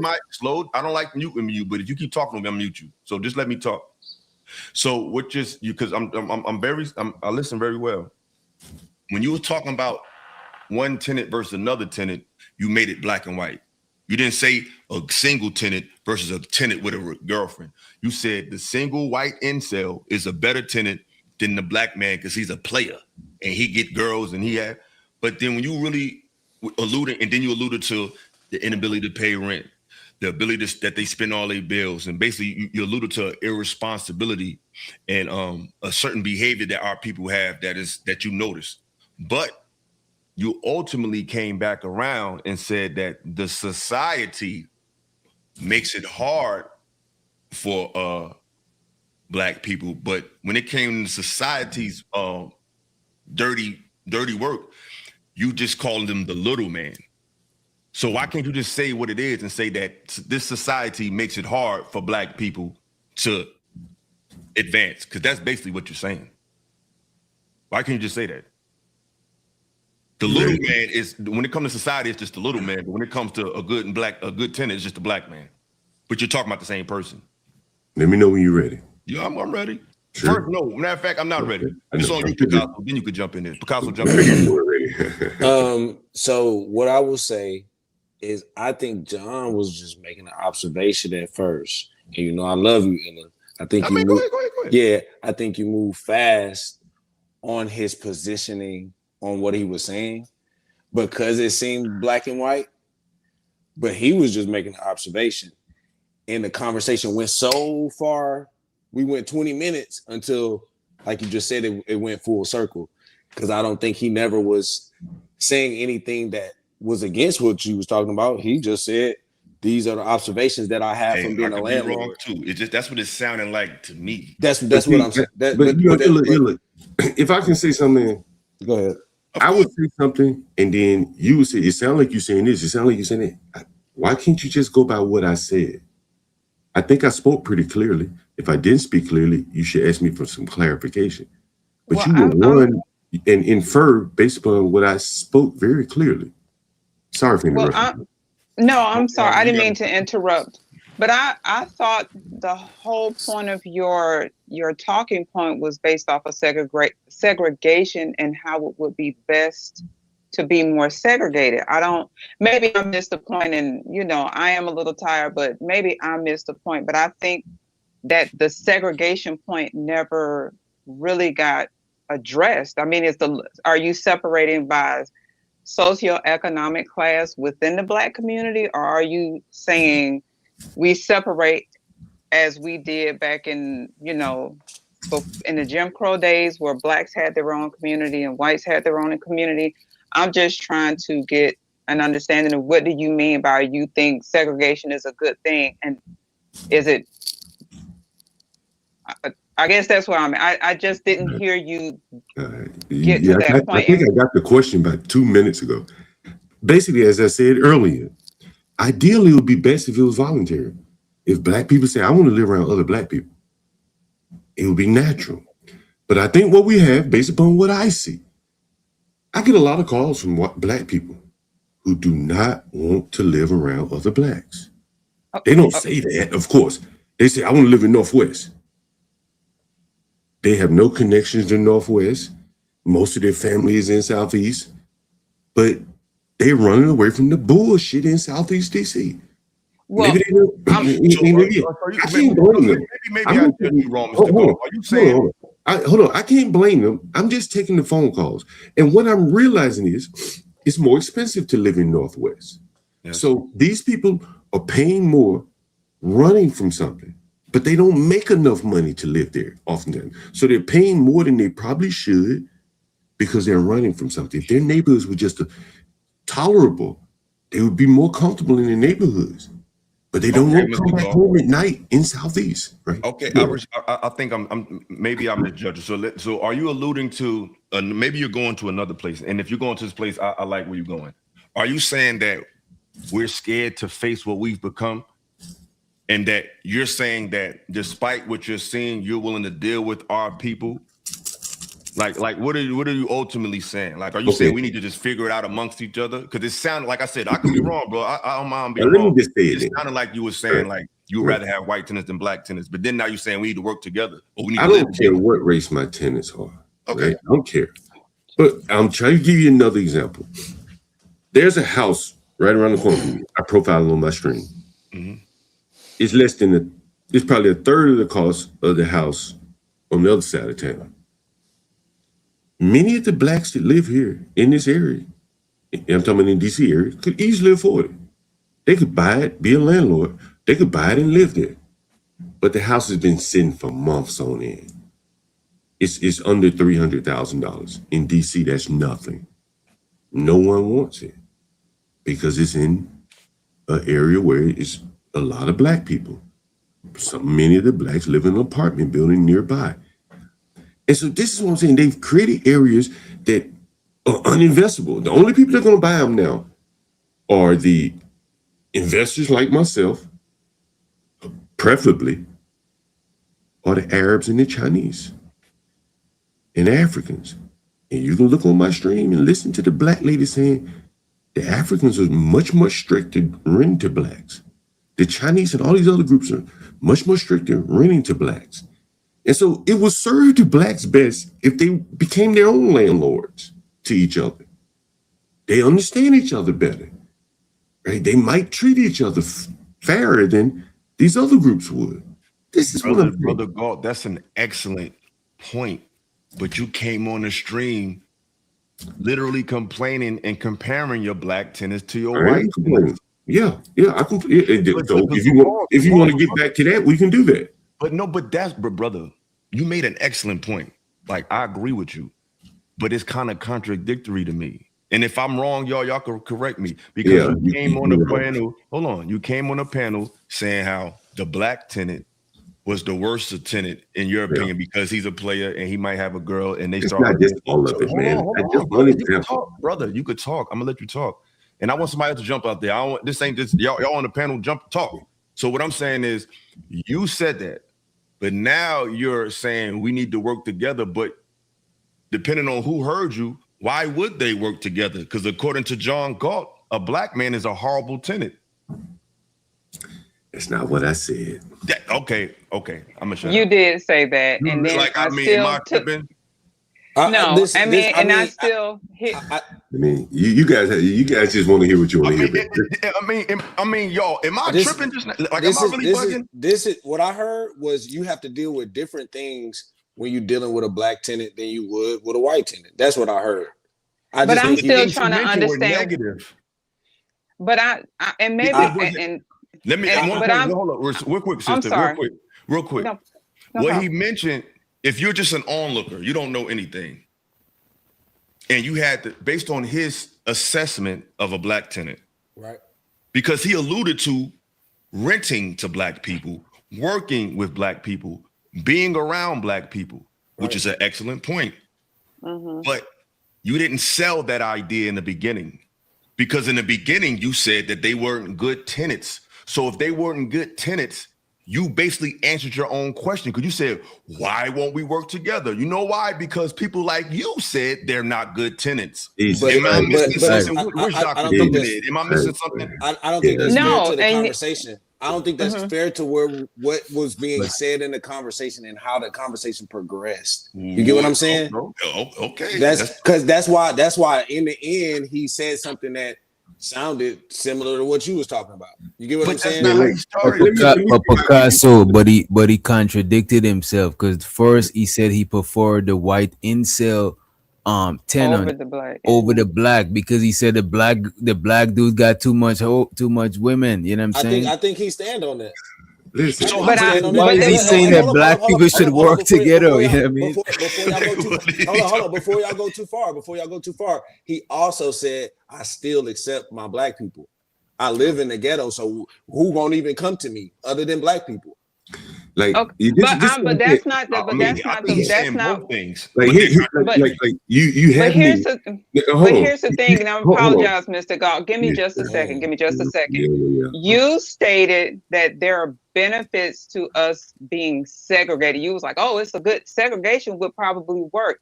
I am still trying to figure out, with all that you said, how would segregating black people into their own community, again, from your perspective, because you literally have sat on here and went, being around black people is great. You get to go do all this random Negro stuff in the alley and all this other kind of stuff, but that still doesn't. And then you kind of looped it back and say the benefit is that being around your own people. What's your question? Let her talk. Well, first of all, so again, since you want me to get right to the question, how does, by your perspective, how does segregation work? What is the benefit of segregation work as we are sitting in present day? Because everything you said almost contradicts that. I got your question. Okay. Got your question. Look, it's a very complex answer. I mean, you've asked me a very broad question, and I don't even know where to start. Again, there are the small things. hey man, let me borrow a Lucy from you. The guy's selling a Lucy. Let me borrow a cup of sugar. You know, the things in your neighborhood, if you can serve yourself, you know how to serve yourself better. You know how to treat you. In theory, you should treat yourself better than a foreigner that doesn't even understand the nuances of your language. In these inner cities, you see a lot of conflict between these foreign store owners and the black kids coming into the store after school. Maybe if the black kids own the stores, if the black people own the store, maybe they would treat the children better. I'll give you another very concrete example. When I first moved to New York, it's the same reason why they want black teachers in schools. Well, what's the logic for that? When I first moved to New York, I used to go to the corner store, and the Pakistani owner, whatever the hell he was, he'd say, if you ever get a cell phone, bring it to me, I'll buy it. I never understood what the hell's a cell phone value, right? What the hell's the value of a cell phone? It dawned on me, they were sending them out of the country. And if there were black men that owned the store, there would be no market for the cell phone. That's just very minor. But how many black kids out here robbing people for cell phones and taking them to Ak, and Ak sending them to Pakistan? That market of crime would not even exist. Same thing go for food stamps and all this other stuff that these people, I ain't picking on the Jamaicans. I used to live at Decatur and Ralph. New York Times one time reported about Caribbeans sending barrels. I never even heard of this shit. Big ass blue barrels of food, shipping containers to the Caribbean. It was with food stamps.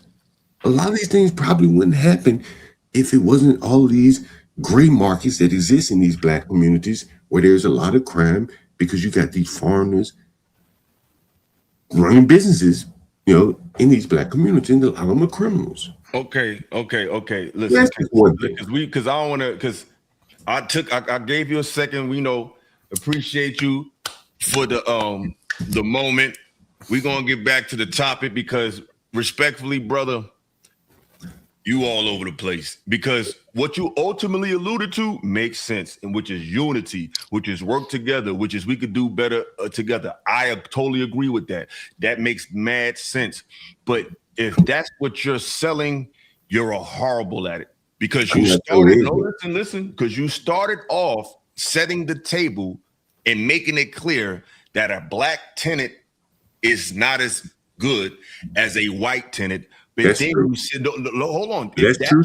But your ultimate message answers your ultimate question, which is, why don't black people work together? Because according to you, they're bad tenants. So you see how your messages is like it's just no, I don't see because you ain't gotta see it, but because I'm only talking in the landlord area, right? Now when you're talking about working together, I think that there's some other things that are at play.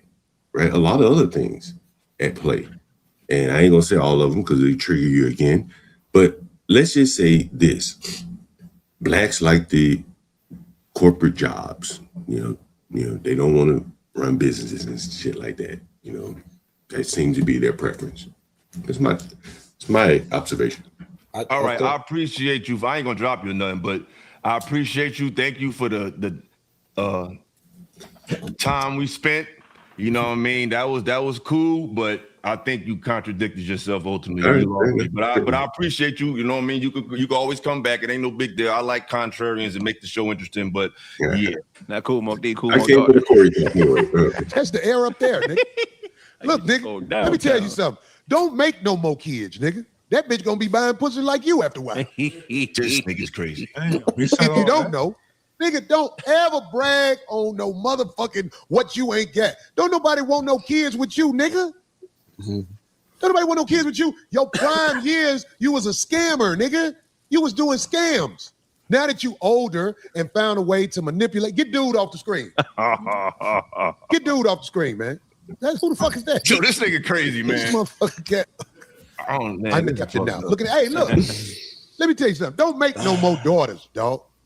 You got to make it where your shit come out with a boy so you can make excuses for him.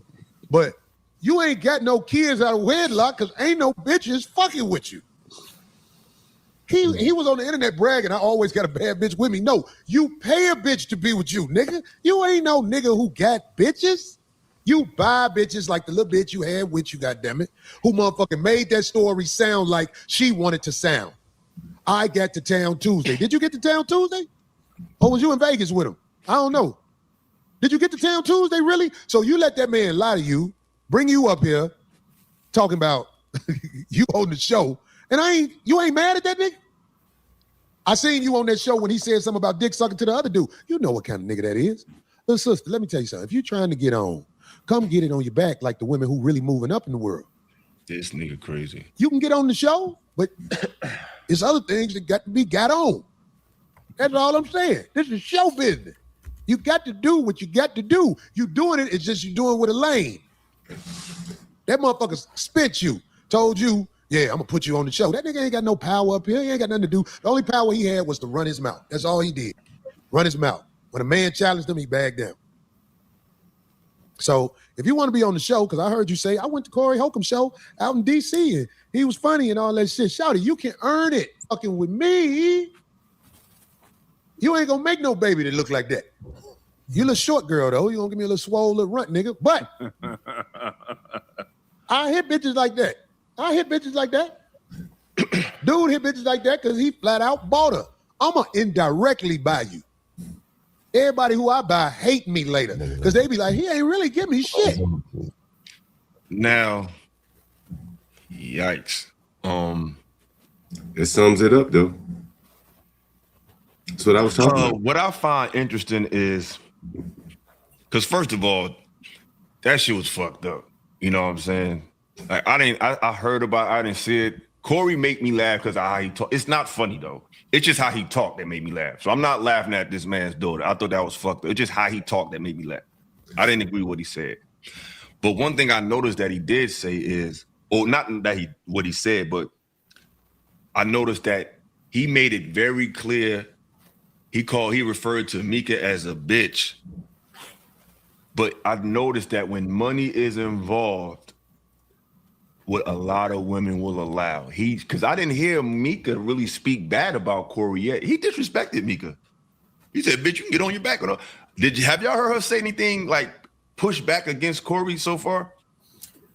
Nah, she sung like she was still a fan and she's not trying to fuck up the any future possibility or something. But I thought they like respectful guys. Nah, bro.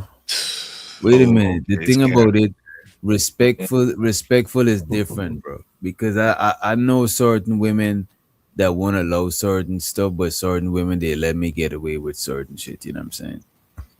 It just is what it is. Like when it's just like you, or not you, but most dudes, a lot of the stuff that they got that's not they non-negotiable. If that chick got you know what I'm saying, if she got the yams, you know what I'm saying, if she shaped right, a lot of them shit start getting blurry. So you know what I'm saying?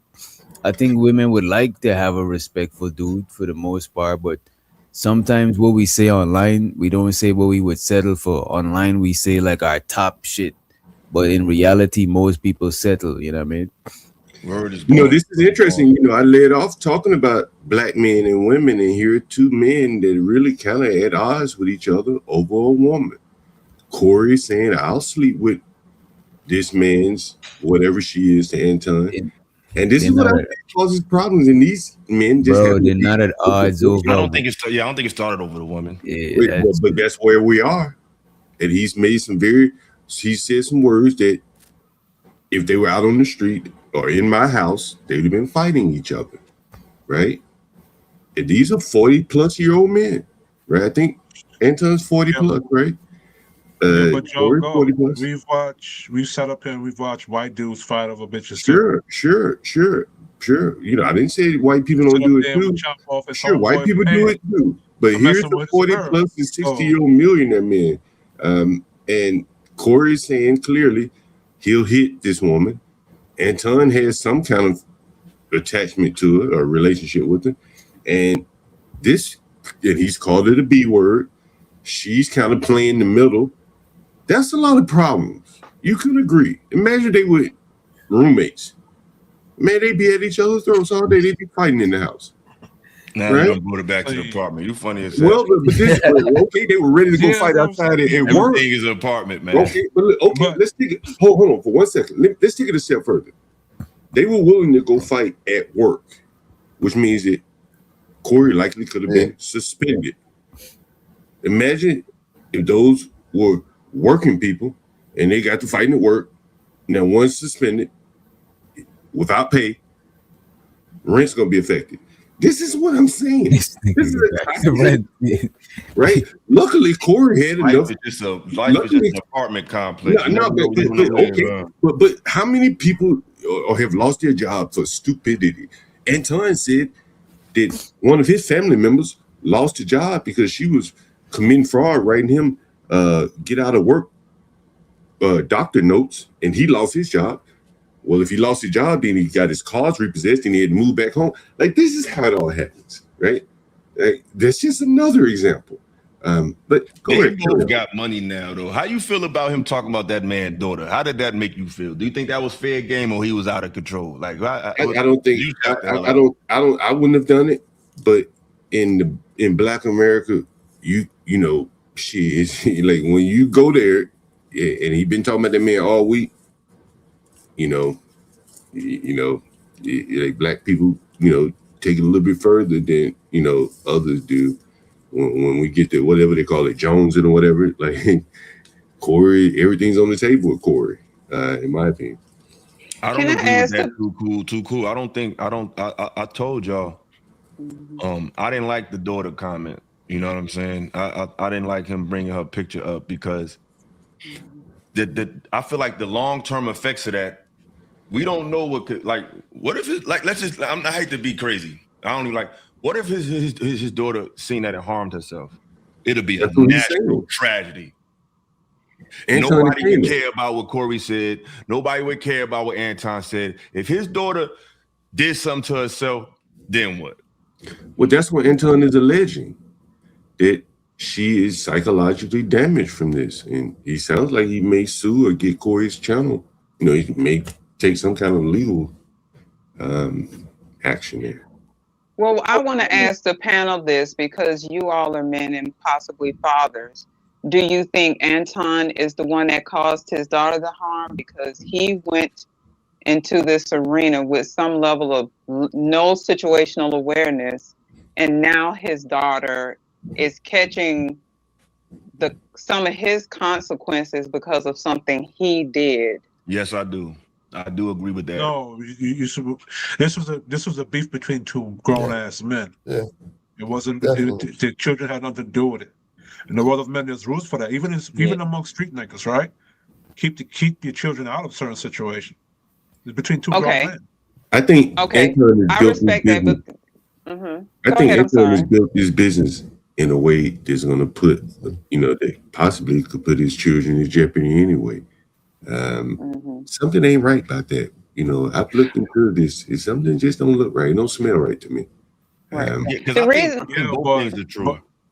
I think he opened the door, and I still don't like the fact that his daughter got hit. But he did open the door with the energy he gives to certain people. Like when karma come back, you can't control how it come back. When you talk about people publicly, you say fuck their moms, you say, like, one day it's gonna come to you in a way you don't like it. And I told him, I said, bro, you gotta be careful. I said, you don't know me. Like, I wouldn't say I predicted it, but I literally was like, I gave him a warning back then. It's like, yo, bro, you can't just say what you want, man, because now your daughter gotta live with this for the rest of her life.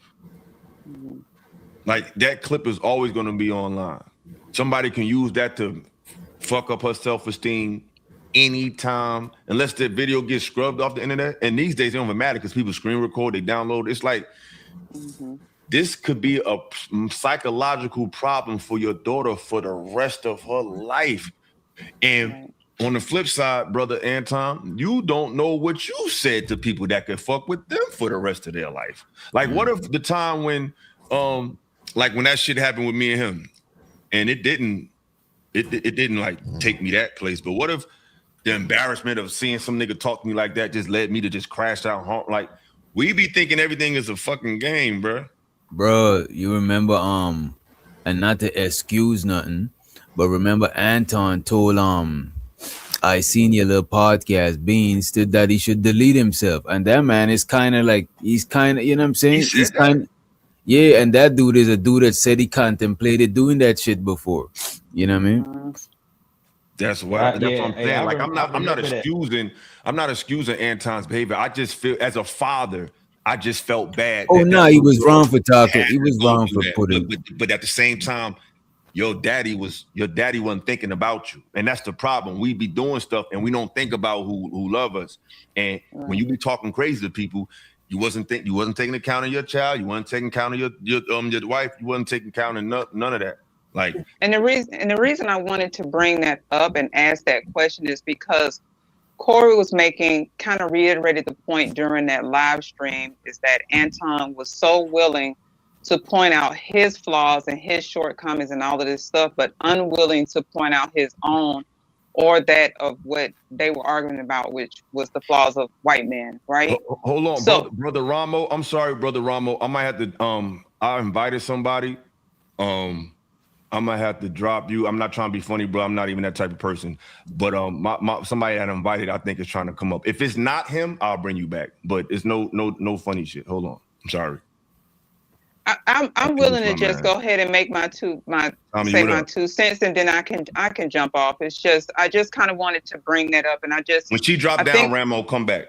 I got you. Yeah. So I just kind of wanted to bring that point. I personally don't think it was right what Corey did, but I'm kind of restating what you've already stated.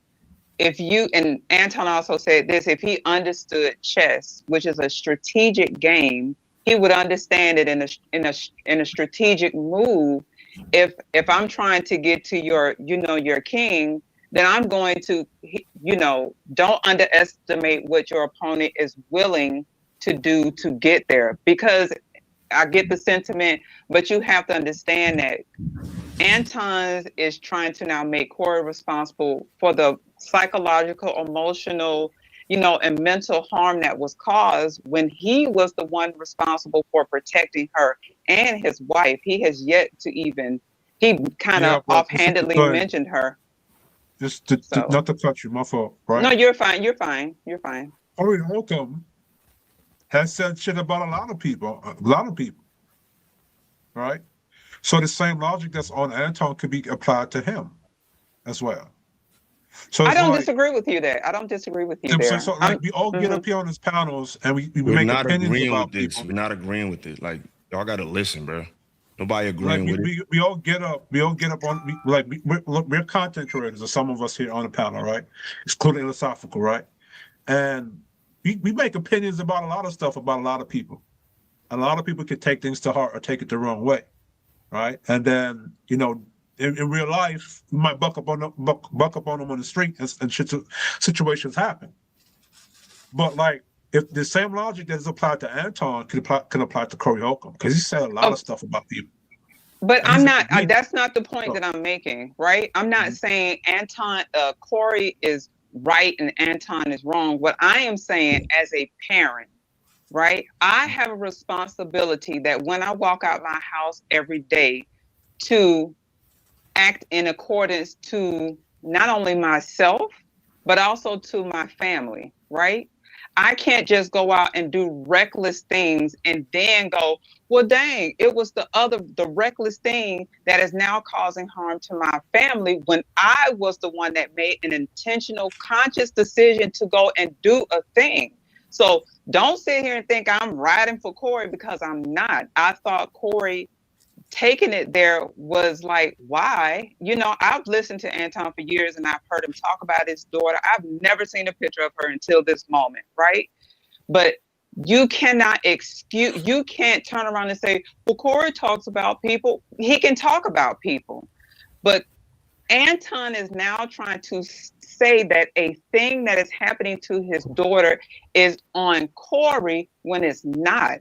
He is the one that caused harm to his daughter. He has to take that. He has to be responsible for his actions and going out and doing what he did with Corey. Because if he didn't throw stones for 7 days until Corey made that, and then turn around and went, he wants to clutch his Cuban links and now decry victim and, oh my God, my child, I call BS. Yeah, because you did that though. But listen to what you said earlier. You said that he should have protected his wife and he should have protected this and that, right? Well, the thing between him and Corey is between him and it's between two men. Right? It's Remember, between right? it's But listen between to this, right? no, but your when family Mika had becomes walked, collateral hold on. damage. But when Mika got up and Corey Holcomb called her a bitch, they was banging on Anton saying you should have protected Mika. Well, now He Corey brought her Holcomb there. brought his daughter into it now. So now he's protecting his daughter. Y'all saying he's crying victim. This was a situation between two men. If two gangbangers was shooting it out, if two gangbangers was shooting it out, and they went after my kid and my daughter, say the old mafia was going at it, right? And the old mob took out one of my daughter, they'd have a meeting. And the other person that took out one of my family members that had nothing to do with the beef, they would get in trouble or they get dealt with. So this was a situation between two men. I respect that perspective, but I am also looking at this from the point, and I hate to state it this way, but the point of war. You don't get to go into a battle and then pick and choose who gets to catch the stray or not. Right. When you go into war, your enemy is going to take whatever, is going to pinpoint whatever point that is going to weaken your stance. If that is your child, oh well, maybe you should have made better life choices. I'm not sitting like I mean, and that might sound harsh coming from me as a woman, but like I said, when I know this as a woman and as a mother, when I conduct myself on the internet, when I walk out my house, everything I do has a consequence. My children will pay for that consequence. If I act out of moral character, my children are going to suffer for that. I can't sit here and say, well, it's between men. You're right. It is between men. But that man said, this shot across the bow you did. You told people you were going to whip my behind. You dog walk me.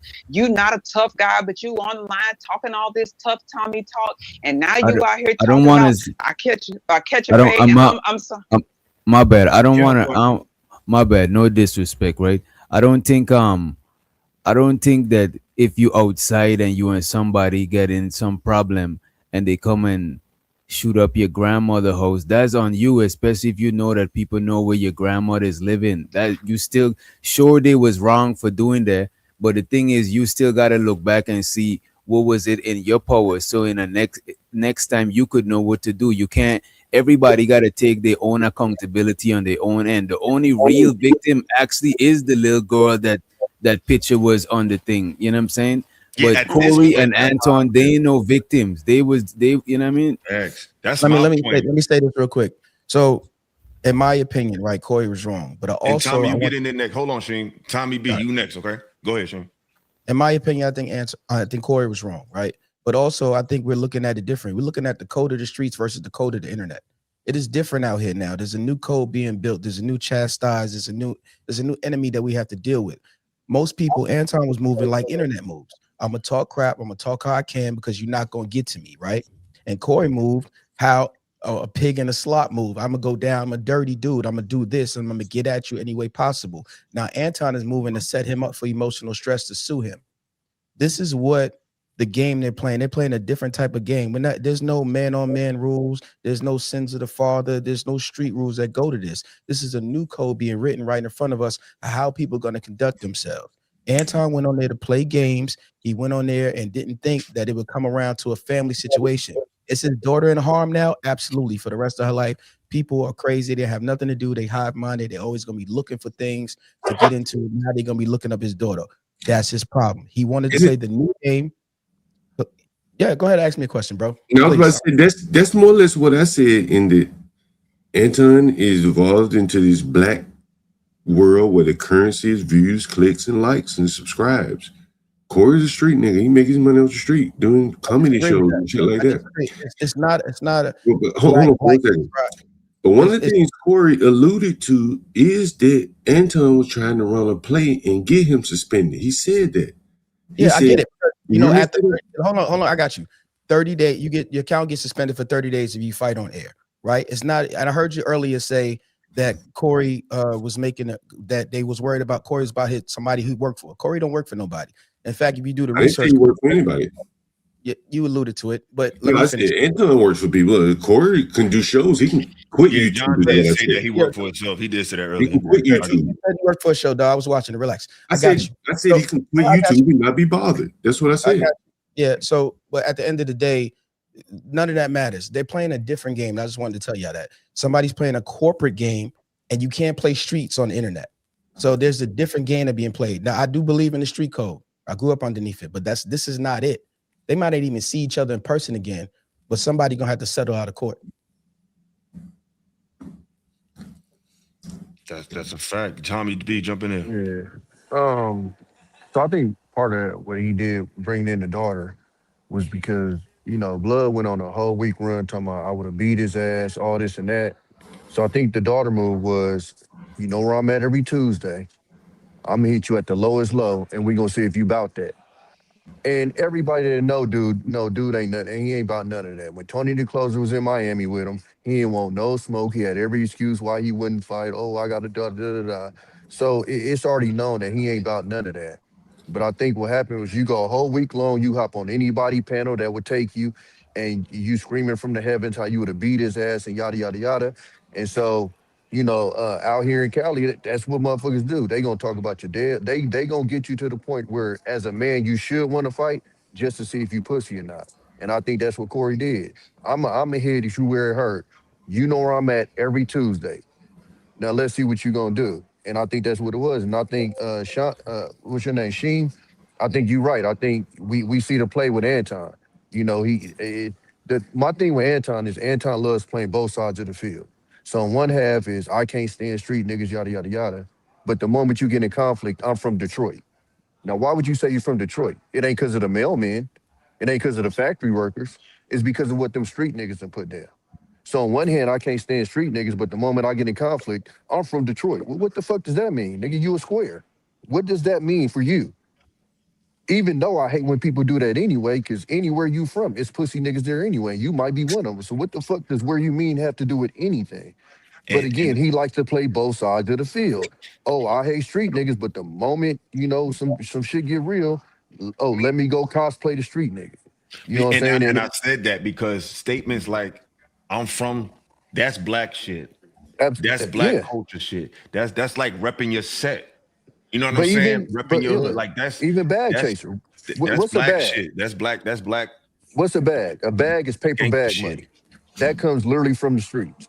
So he hates street culture, he hates black culture, but you run around talking about bag chaser. What is a bag to a square? You're making a very good point. I've been saying that Anton is kind of cosplaying some of the dope boy tactics. And so I'm listening to him in a video about his real estate, and he compared it to the dope game. And I'm saying to myself, like, what? Bro, he used to talk about bricks, all the shit. Right. And he's not a street guy, right? Like, he's a dope guy. Yeah, he used to say something about, I forgot what he used to say about bricks. This is years back, but it was, again, he say he hate the culture, but he literally, he reminds me of a guy that couldn't go out there. So he kind of had to look from the porch, and then he tried to emulate what he saw from the porch. Because if you know Detroit dudes, he ain't quite got it. You get what I'm saying? Like, if you know real niggas from Detroit, he don't act like them at all. I think what he's doing is emulating. I think what he's doing is emulating what pulls at the heartstrings of blacks. I said that to him, John. I said when he first came on the show, I said, bro, my issue with you is this: you talk about black culture, but you still try to lean on black aesthetics. Like if you look at his behind his album, like you look at his setup, he got Jordans and sneakers. That's some black hip hop. Black culture. He got this. Hold on, I'm gonna let you talk. He got the Lil Baby album, the Young Thug album, the Chronic album. Like these are black street culture, hip hop aesthetics. So it's like, which one is it, brother? Is you totally with it, or it's like you sending mixed messages? But go ahead. Who's trying to talk? Sheen, go ahead, Sheen. In my opinion, the reason he does that because he's the one black friend to the white culture that he deals with on an economic level. So what I think people don't realize was going on here. Somebody said in the comments, why would you sue? I mean, how can you sue? First of all, pulling your daughter out of school, claiming emotional distress, the height that Corey has, the reach he has, you can sue anybody in America for anything that you want to sue him for.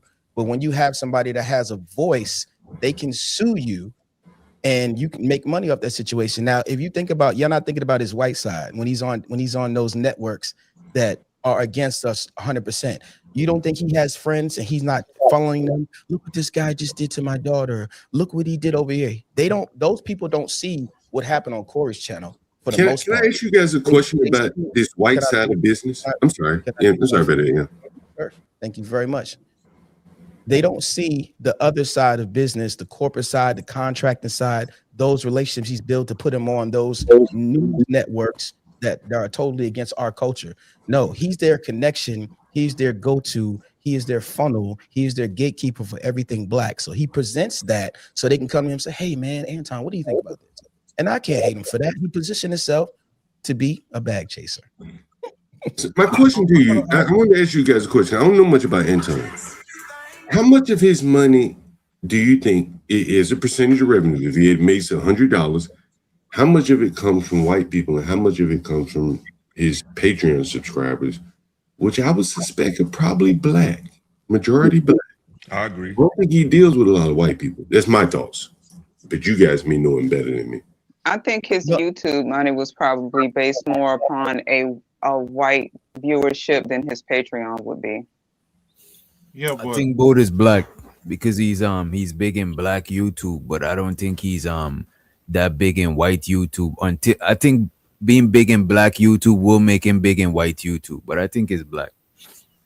Yeah, I was saying that just off of the type of content that he has on some of his channel. I don't watch Anton anymore, so I don't know, but I would think because of his his change in direction, he does do a lot of look at the black baby mama and look at but you got to remember black conservative content that's like a new niche and ain't flooded like that. It's not oversaturated.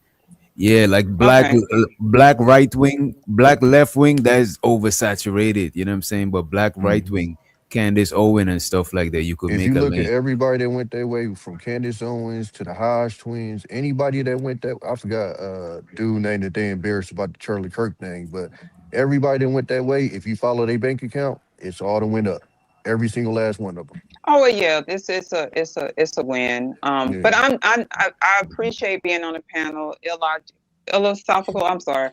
Thank you so much for allowing me to be up. I appreciate you, sister. You articulated yourself excellently all night. You know what I mean? You was fair, you was balanced. Like you can always pull back up. You know what I'm saying? But I get it brighter light. Let us see you a little bit, sister. Let's see. I am trying to hide. Look, I was trying to hide a little bit. No, okay, I really At least you talking right, because we got a lot of faith. We got a lot of people that got a bright light, but they got a dark mind. So I'd rather articulation than aesthetics. So I was a little nervous too. I thought I kind of babbled on, but I really do. You did great. Shout out to Sister Sunny. I just wanted to say thank everybody. I appreciate and respect all of you, and I appreciate seeing our men having this kind of dialogue. I didn't even want to come up because I really didn't want to kind of interrupt the conversation amongst men. I want women up here though, like because I don't want to. The thing is, like I said earlier, I do think a lot of these chicks just be talking. So sisters, prove me wrong, like Sunny did. Come up here and add to the conversation, because I think a lot of y'all just want to be seen. So Sunny proved me wrong tonight. Hopefully somebody else do it. But I don't want to just be a bunch of men up here. I want a female's perspective. Okay. I mean, and listen, I just found your page amongst all this Anton stuff. I think this is a very interesting conversation for multitudes of levels. But I hope I also redeem my southern brethren and sisters as well. But again, I live in the South, so ain't no shot. I just think, like, put like this, because this is my thing. Yeah. I think it's pros and cons to living in the South that y'all learn, and it's pros and cons to us in the North.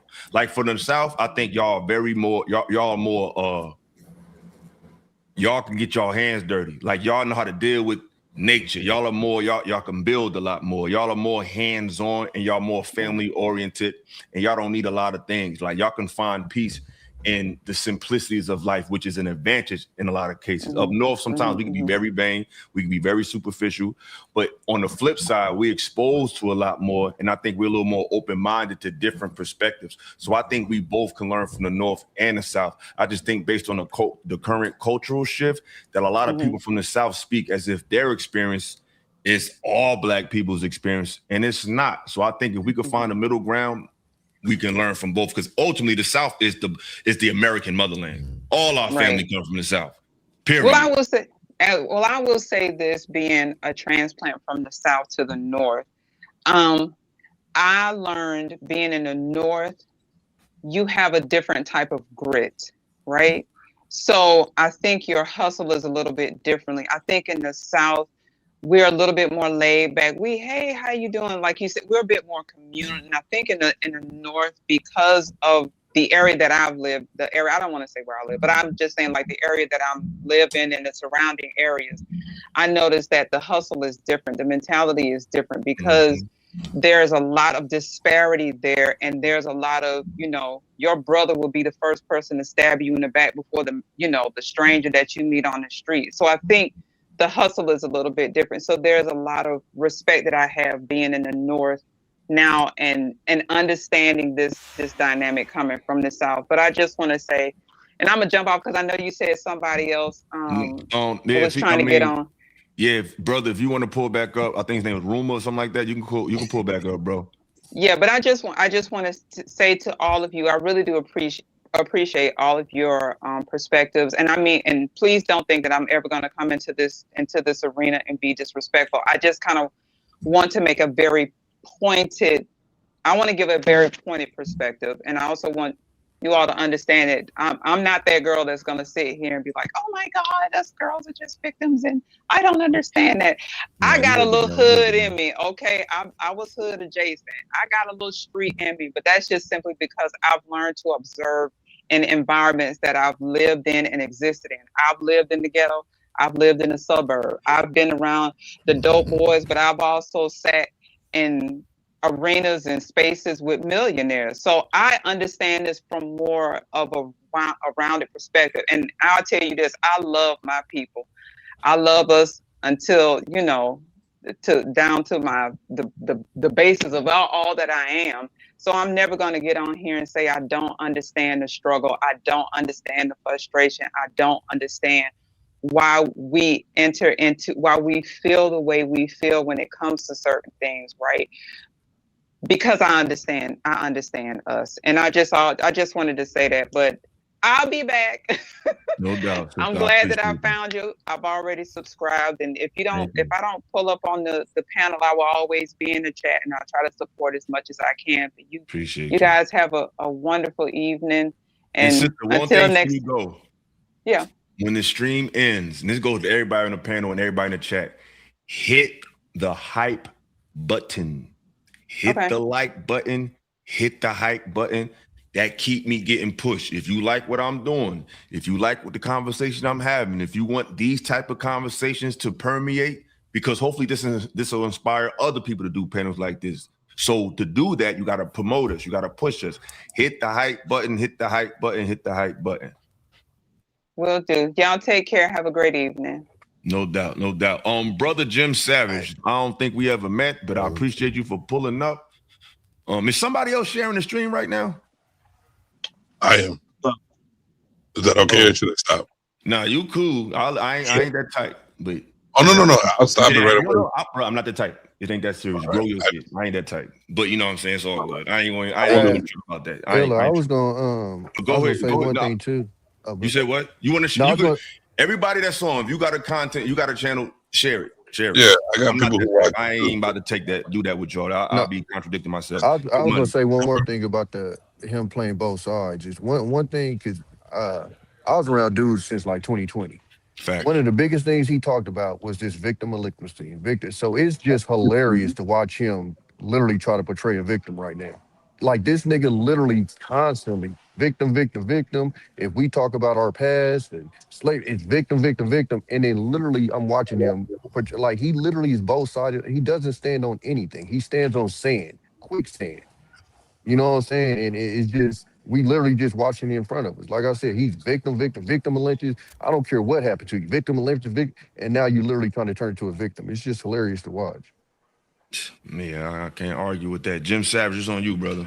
All right. All I really wanted to say is, on these panels, I think the first thing that we need to start doing is realize reality and put our emotions aside from a conversation, because this is why we come up here for a conversation, and that we're not really allowed to even see perceptions or perspectives of people if we don't put our emotions aside to see everybody's side of it.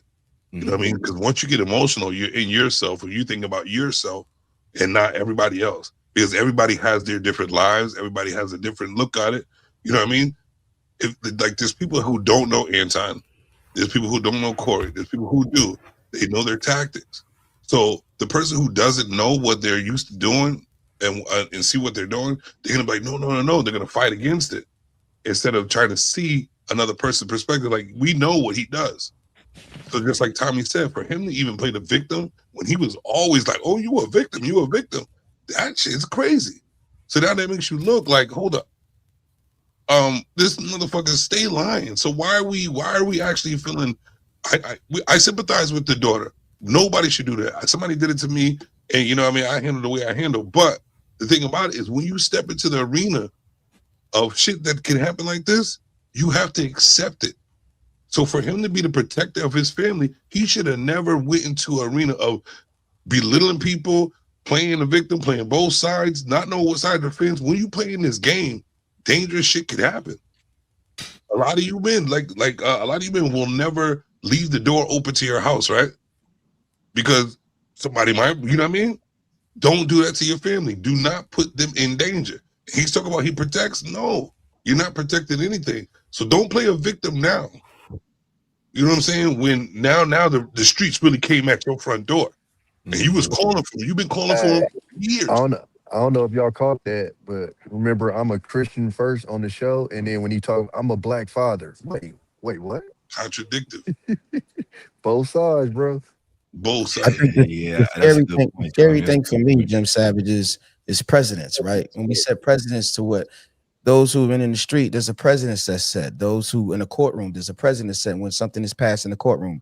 Now that Corey has opened this door to telling another generation below him it's okay to spin the block on people's kids through internet, put people's pictures out there. That's the only part I didn't like. The lineage of this, what this tells everybody it's okay to do. I know Corey had to do what he had to do. That's between two men. I get that part.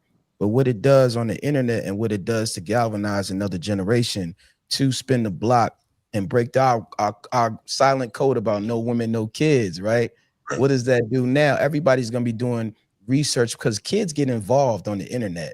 So it's not just adults researching the little girl. There's other kids in there like, I'm going to have me some fun and go talk to Anton's daughter just because I can. And just like Illa said, what if that leads to unalivement? What if that leads to the point where she's getting all these medals and stuff? Now she can't have a social media, so her life can't grow in abundance for all the hard work she's doing off camera that had nothing to do with her dad. Now, again, like you said, he left the door open, but I think Corey tried to, and if you watch the clip, Corey tried to tell him what his triggers were.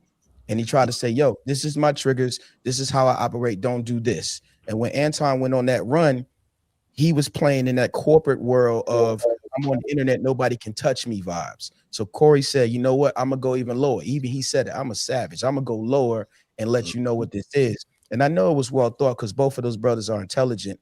But in the long scheme of things, in my opinion, that opens the door and sets precedence of what could happen now when people split the blocks. Another thing for a black man to worry about. That's only in our country.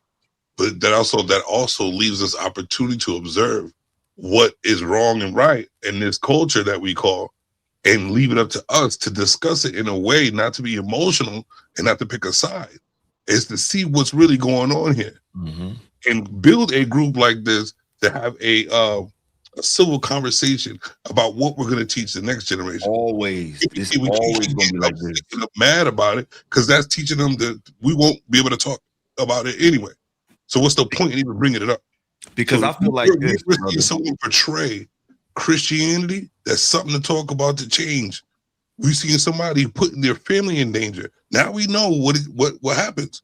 We're gonna have to change that too. So don't argue about it or try to go off into a rabbit hole about this. We got the information right now to change the shit. What are we gonna do with it right now? Let's stop going back to the past and what hurts us. What we already know hurts us. This shit is happening right now with black people. What are we going to take out of this to change it right now? Because that's what happening right now is dangerous as fuck. It's dangerous. And look at the. Go ahead. You get your last statement. You go ahead. So, and it's the thing, y'all. It's only fucking January. You know what I mean? Yeah. It's only January. This is this is a horrible precedent to set. Like, I like the word Sheen used with precedent, because now this is showing that we don't have a fucking village, because I feel like the village should protect everybody's children.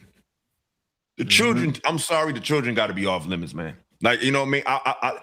But I do agree that Anton opened the door. But if we had a village, we wouldn't let the child get involved in it, even if he is wrong. It's like, get the child, because it ain't like he shot Corey. He ain't stabbed Corey. I don't know. I got a daughter, man. It just hit me different. When I don't know, when I just see his daughter, like, I'm telling you, I'm gonna let you talk. Okay. I don't know what it was. Y'all know my history with him. And it ain't just because he came on my fucking channel. Like, I don't give a fuck. Y'all know me. I ain't asking him to come up here. You know what I'm saying? But when I seen his daughter on the screen and how she looked, and I just thought of my daughter. My daughter's dark. Like, it's a different, like I said earlier, there's something to being not just a black woman in America, but a dark-skinned black woman in America. There's a stigma attached to that. There's a lot that go with that. So now that you got this young black girl who's not no ghetto chick, yeah, we know Anton. Let's put Anton over there. She's not ghetto.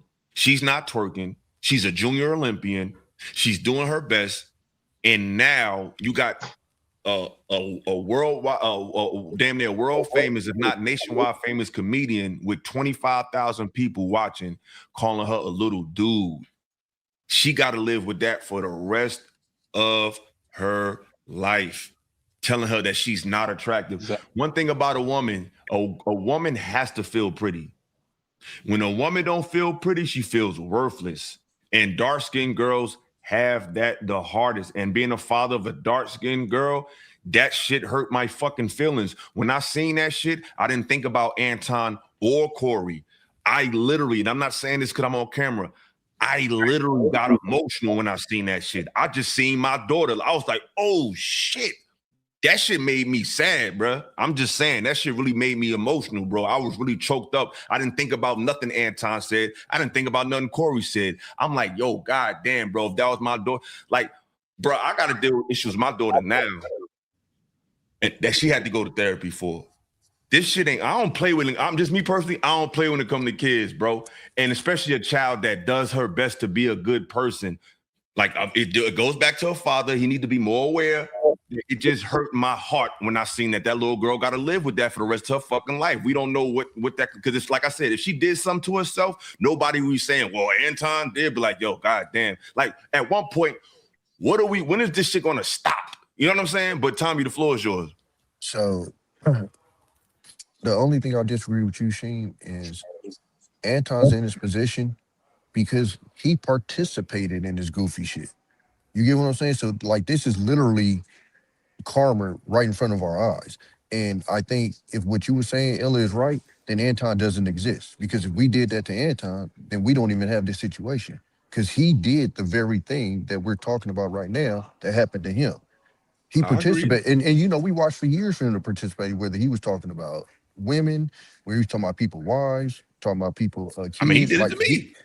You feel? So he played with this shit, and it's basically double backing on him on another level. But this is shit that he participated in. When the shit happened to me, what upset me, because somebody spoke on my kid, was I don't play like that.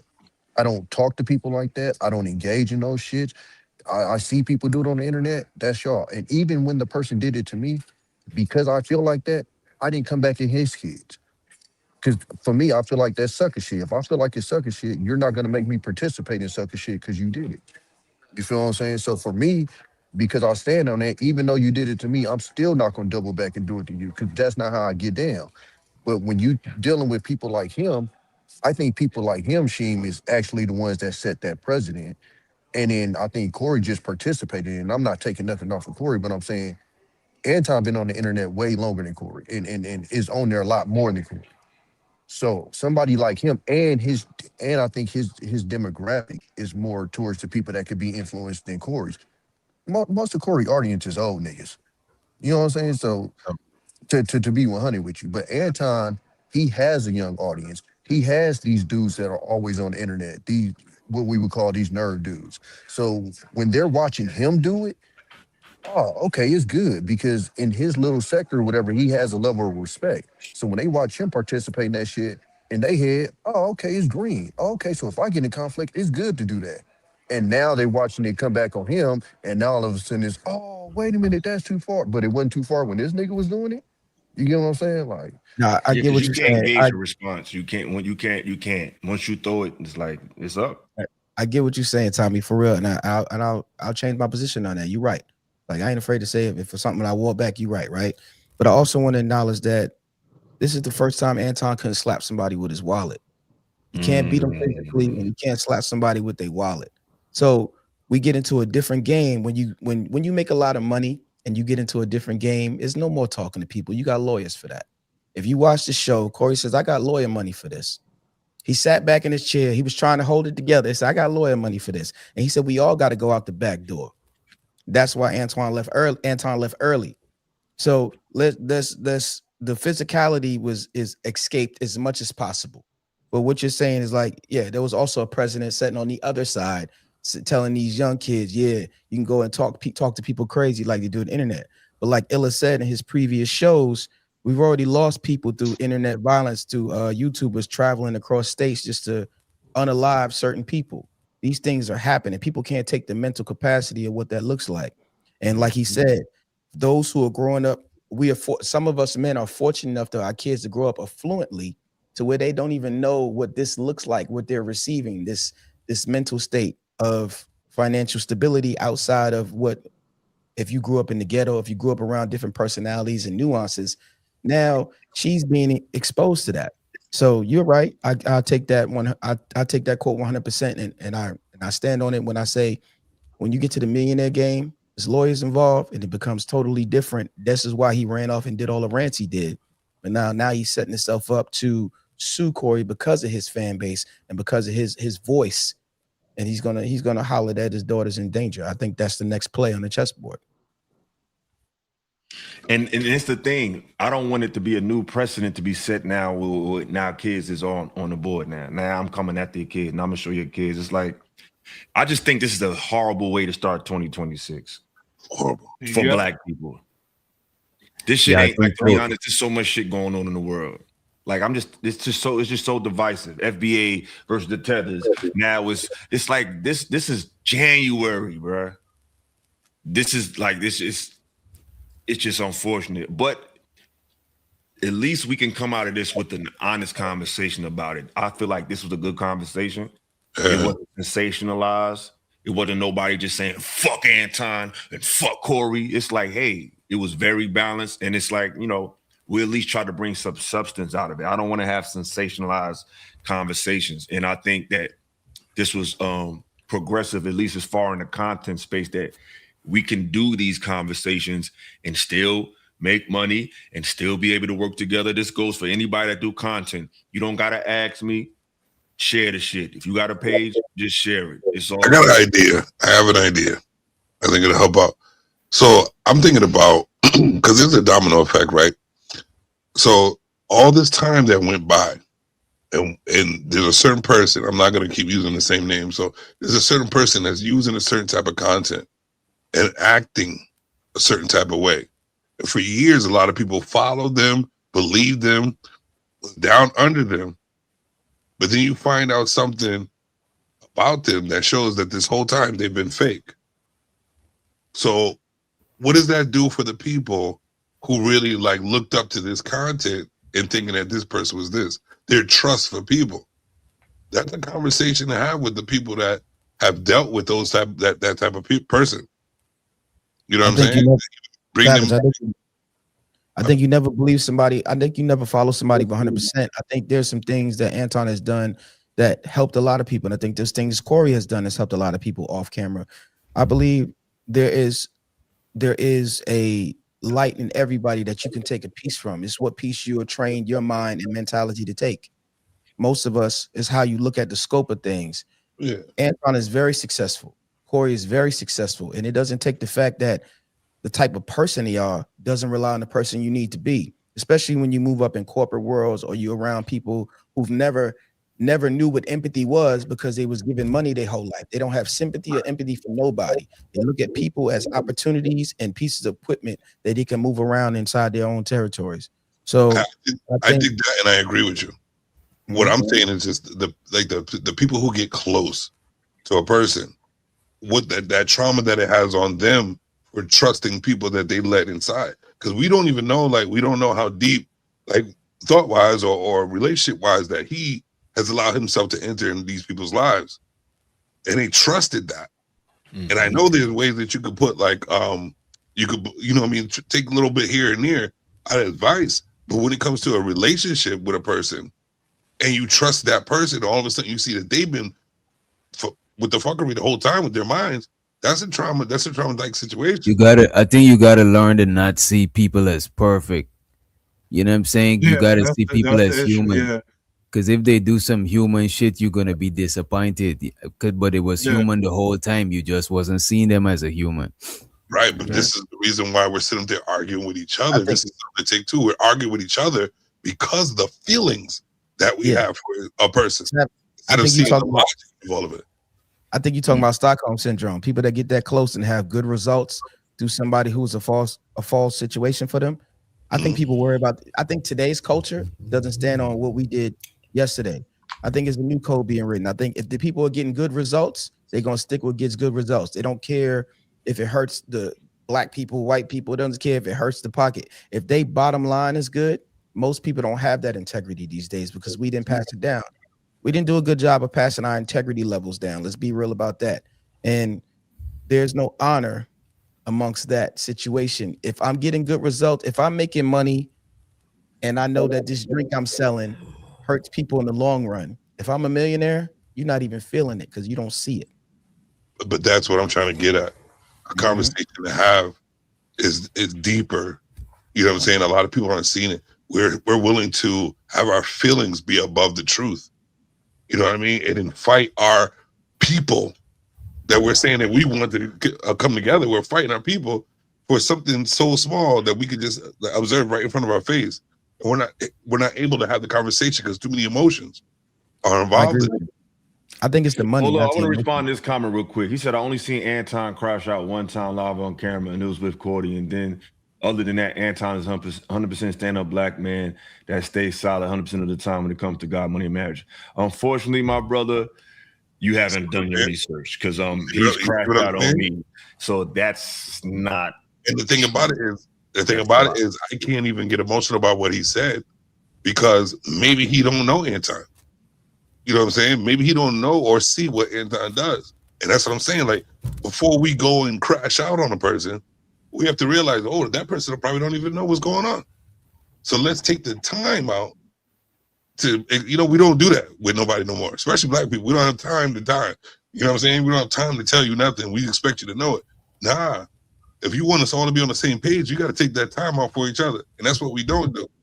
So if somebody is a little enemy in the complex, we got to make sure we expose every bit of it. You know what I'm saying? We also got to support the conversations that we like. Because one thing I'm tired of doing is it's like, even when it comes to talking to women, it's like, yo, if you think it's a 304 problem, then don't bring them on your show. Talk to a woman who not that. Bring a woman on there who may give you pushback, but she don't carry herself like that. She can at least articulate herself. It's like we got to stop showcasing what we don't want.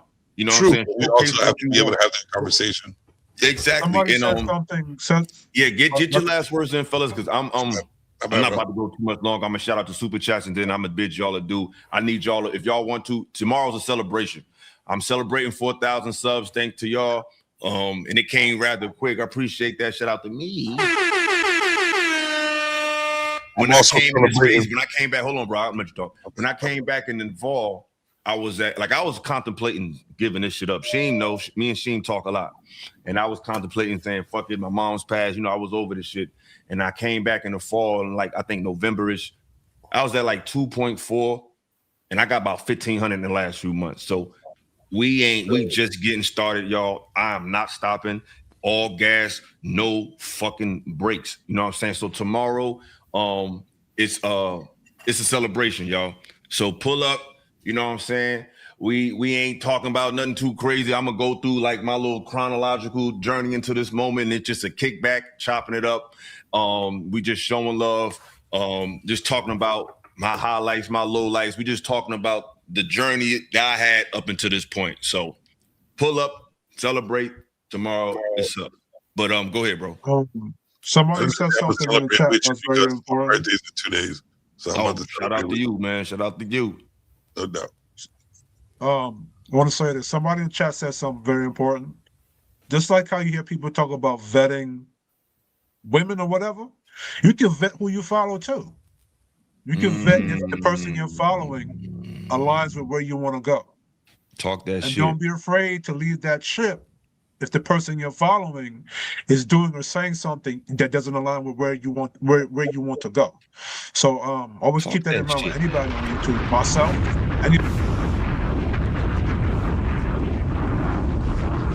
it's just like how Ricky and Boys in the Hood, right? Ricky and Boys in the Hood said pull over the car and he got out. So I'm saying, so don't be afraid to jump off the ship or get off the car whatsoever. That was Trey, big dog. See, y'all know Keish already my secret weapon. He always dropping shit. He like a silent assassin. He was over here just chilling. And he gonna hit you with that fucking ninja blade real quick. Go ahead, your witch doctor. We gotta get him right, Illa. I think he said around. That was Trey. Ricky, the one that got smoked. Tommy's showing up with who was it? That was Trey. Trey. That was Trey? Yeah, Trey got out there. Ricky got shot. I haven't watched that movie in a long damn time. Yeah, Ricky got shot, man. I was holding it in my brain like, this is from, Trey got out the car. And he didn't get smoke at the end because all the other niggas got smoke. Facts. Which is crazy. Next thing. Y'all can't look at these women on these panels because y'all was talking about it earlier. Y'all cannot look at them as like, I guess with Sonic, well, I don't know. You cannot look at these women on these panels as if, regardless of whatever they say or how traditional they sound, as if like they're like your, that's the issue I see with a lot of guys in these spaces. They'll get a woman and she can be saying all the good shit in the world. And then next thing you know, she on somebody OnlyFans doing certain kind of content. And the same person was grilling Illa about having Miss whatever her name was on his panel the other day. I know. I was saying, like, what? Like, so. Get the fuck out of here, man. We ain't playing, yo. It's a new day. It's a new sheriff in town. And I ain't gonna say no names, but niggas' numbers was looking a little shaky tonight. I told niggas I'm not playing with niggas. Building and destroying. Weak niggas go. I got you. Real niggas stay. It's happening. You better get the fuck out of my way, bro. I'm not playing with you. I don't need 7 people. I took on niggas by myself. When I got at niggas, it wasn't no panel. It was just me. Them numbers was looking a little shaky tonight, nigga. I don't know. You better get your popcorn ready. It's gonna be a long year, buddy. Anybody else got some more shit to say before I do these super chats? Because I'm tired. I get up early as hell. Yeah, I want to say something real quick. Go ahead, Shane. Look, Ish, go ahead, man. I see you was talking, bro. That person was on that panel. Everybody was elevating her as this big voice of what traditional woman is supposed to look like. And bam, I don't know what's going to happen because we've been in this space. We've seen that happen how many times? So for the fellas coming up, when you go the younger generation, I'm 33 years old, born in 1992, East New York, Brooklyn. I've seen a lot of shit. So when I come in these spaces, I go, all right, let's watch this person, see what they do. That's how I know how to vet people, right? So don't take what these women are saying for the younger cats. You're coming up, you're looking for relationships. Take it with a grain of salt. Use what they say for face value. If it worked for you, it does. If it don't, it don't. Because like sometimes they could say something good, but they could be a fucked up person. But it doesn't take away from the fact that they say something good in that moment. Understand what I'm saying? But yeah, I'll leave it at that. When the East is in the house, oh my God. What's up? Any last statements? Tate, go ahead before I hit these super chats and get up out of here. I'm gonna keep it short. I got one more thing to say too. I'm gonna keep it short.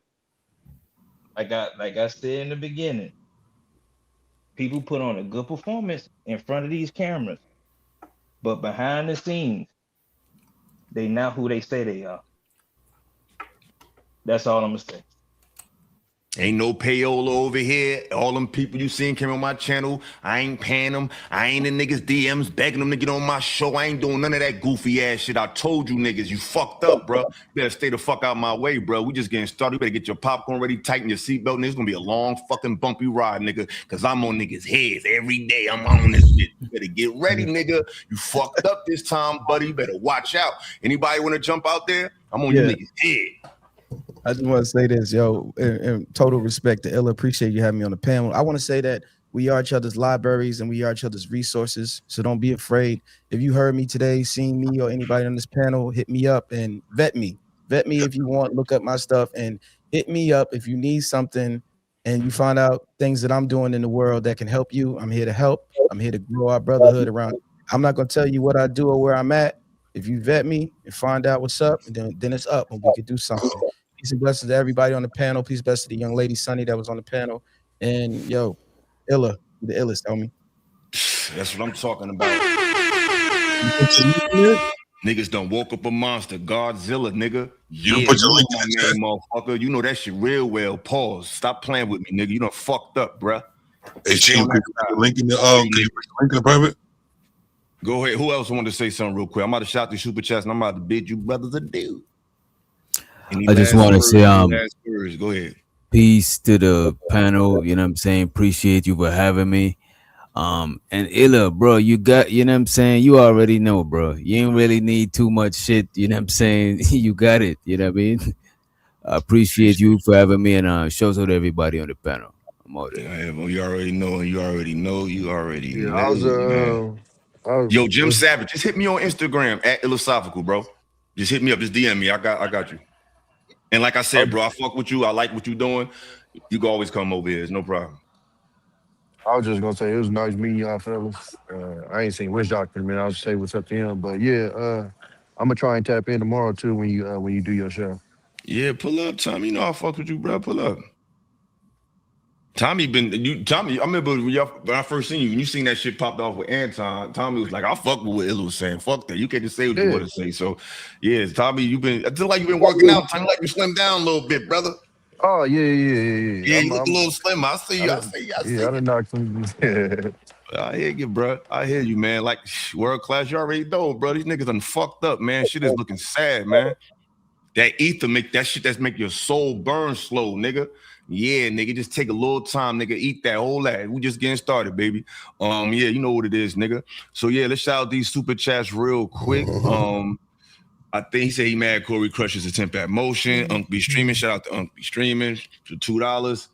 Insult the minor is subjectively immoral, not illegal. I hear you. Shout out to Robert as a new member. Appreciate you. Join the membership, y'all. Appreciate that.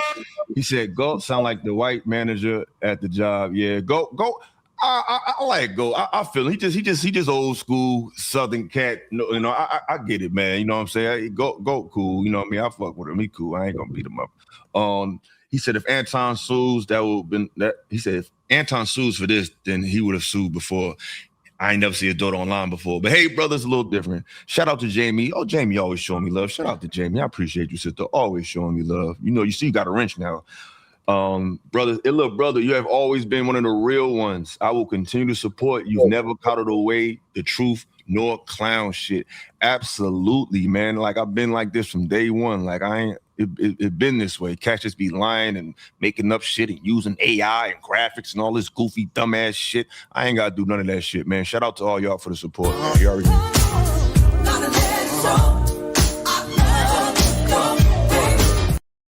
You already know. So with that being said, my people, peace, love, and we are out of here. For 500 million, will I suck a horse's dick? Is that what you for 500 million, will I suck a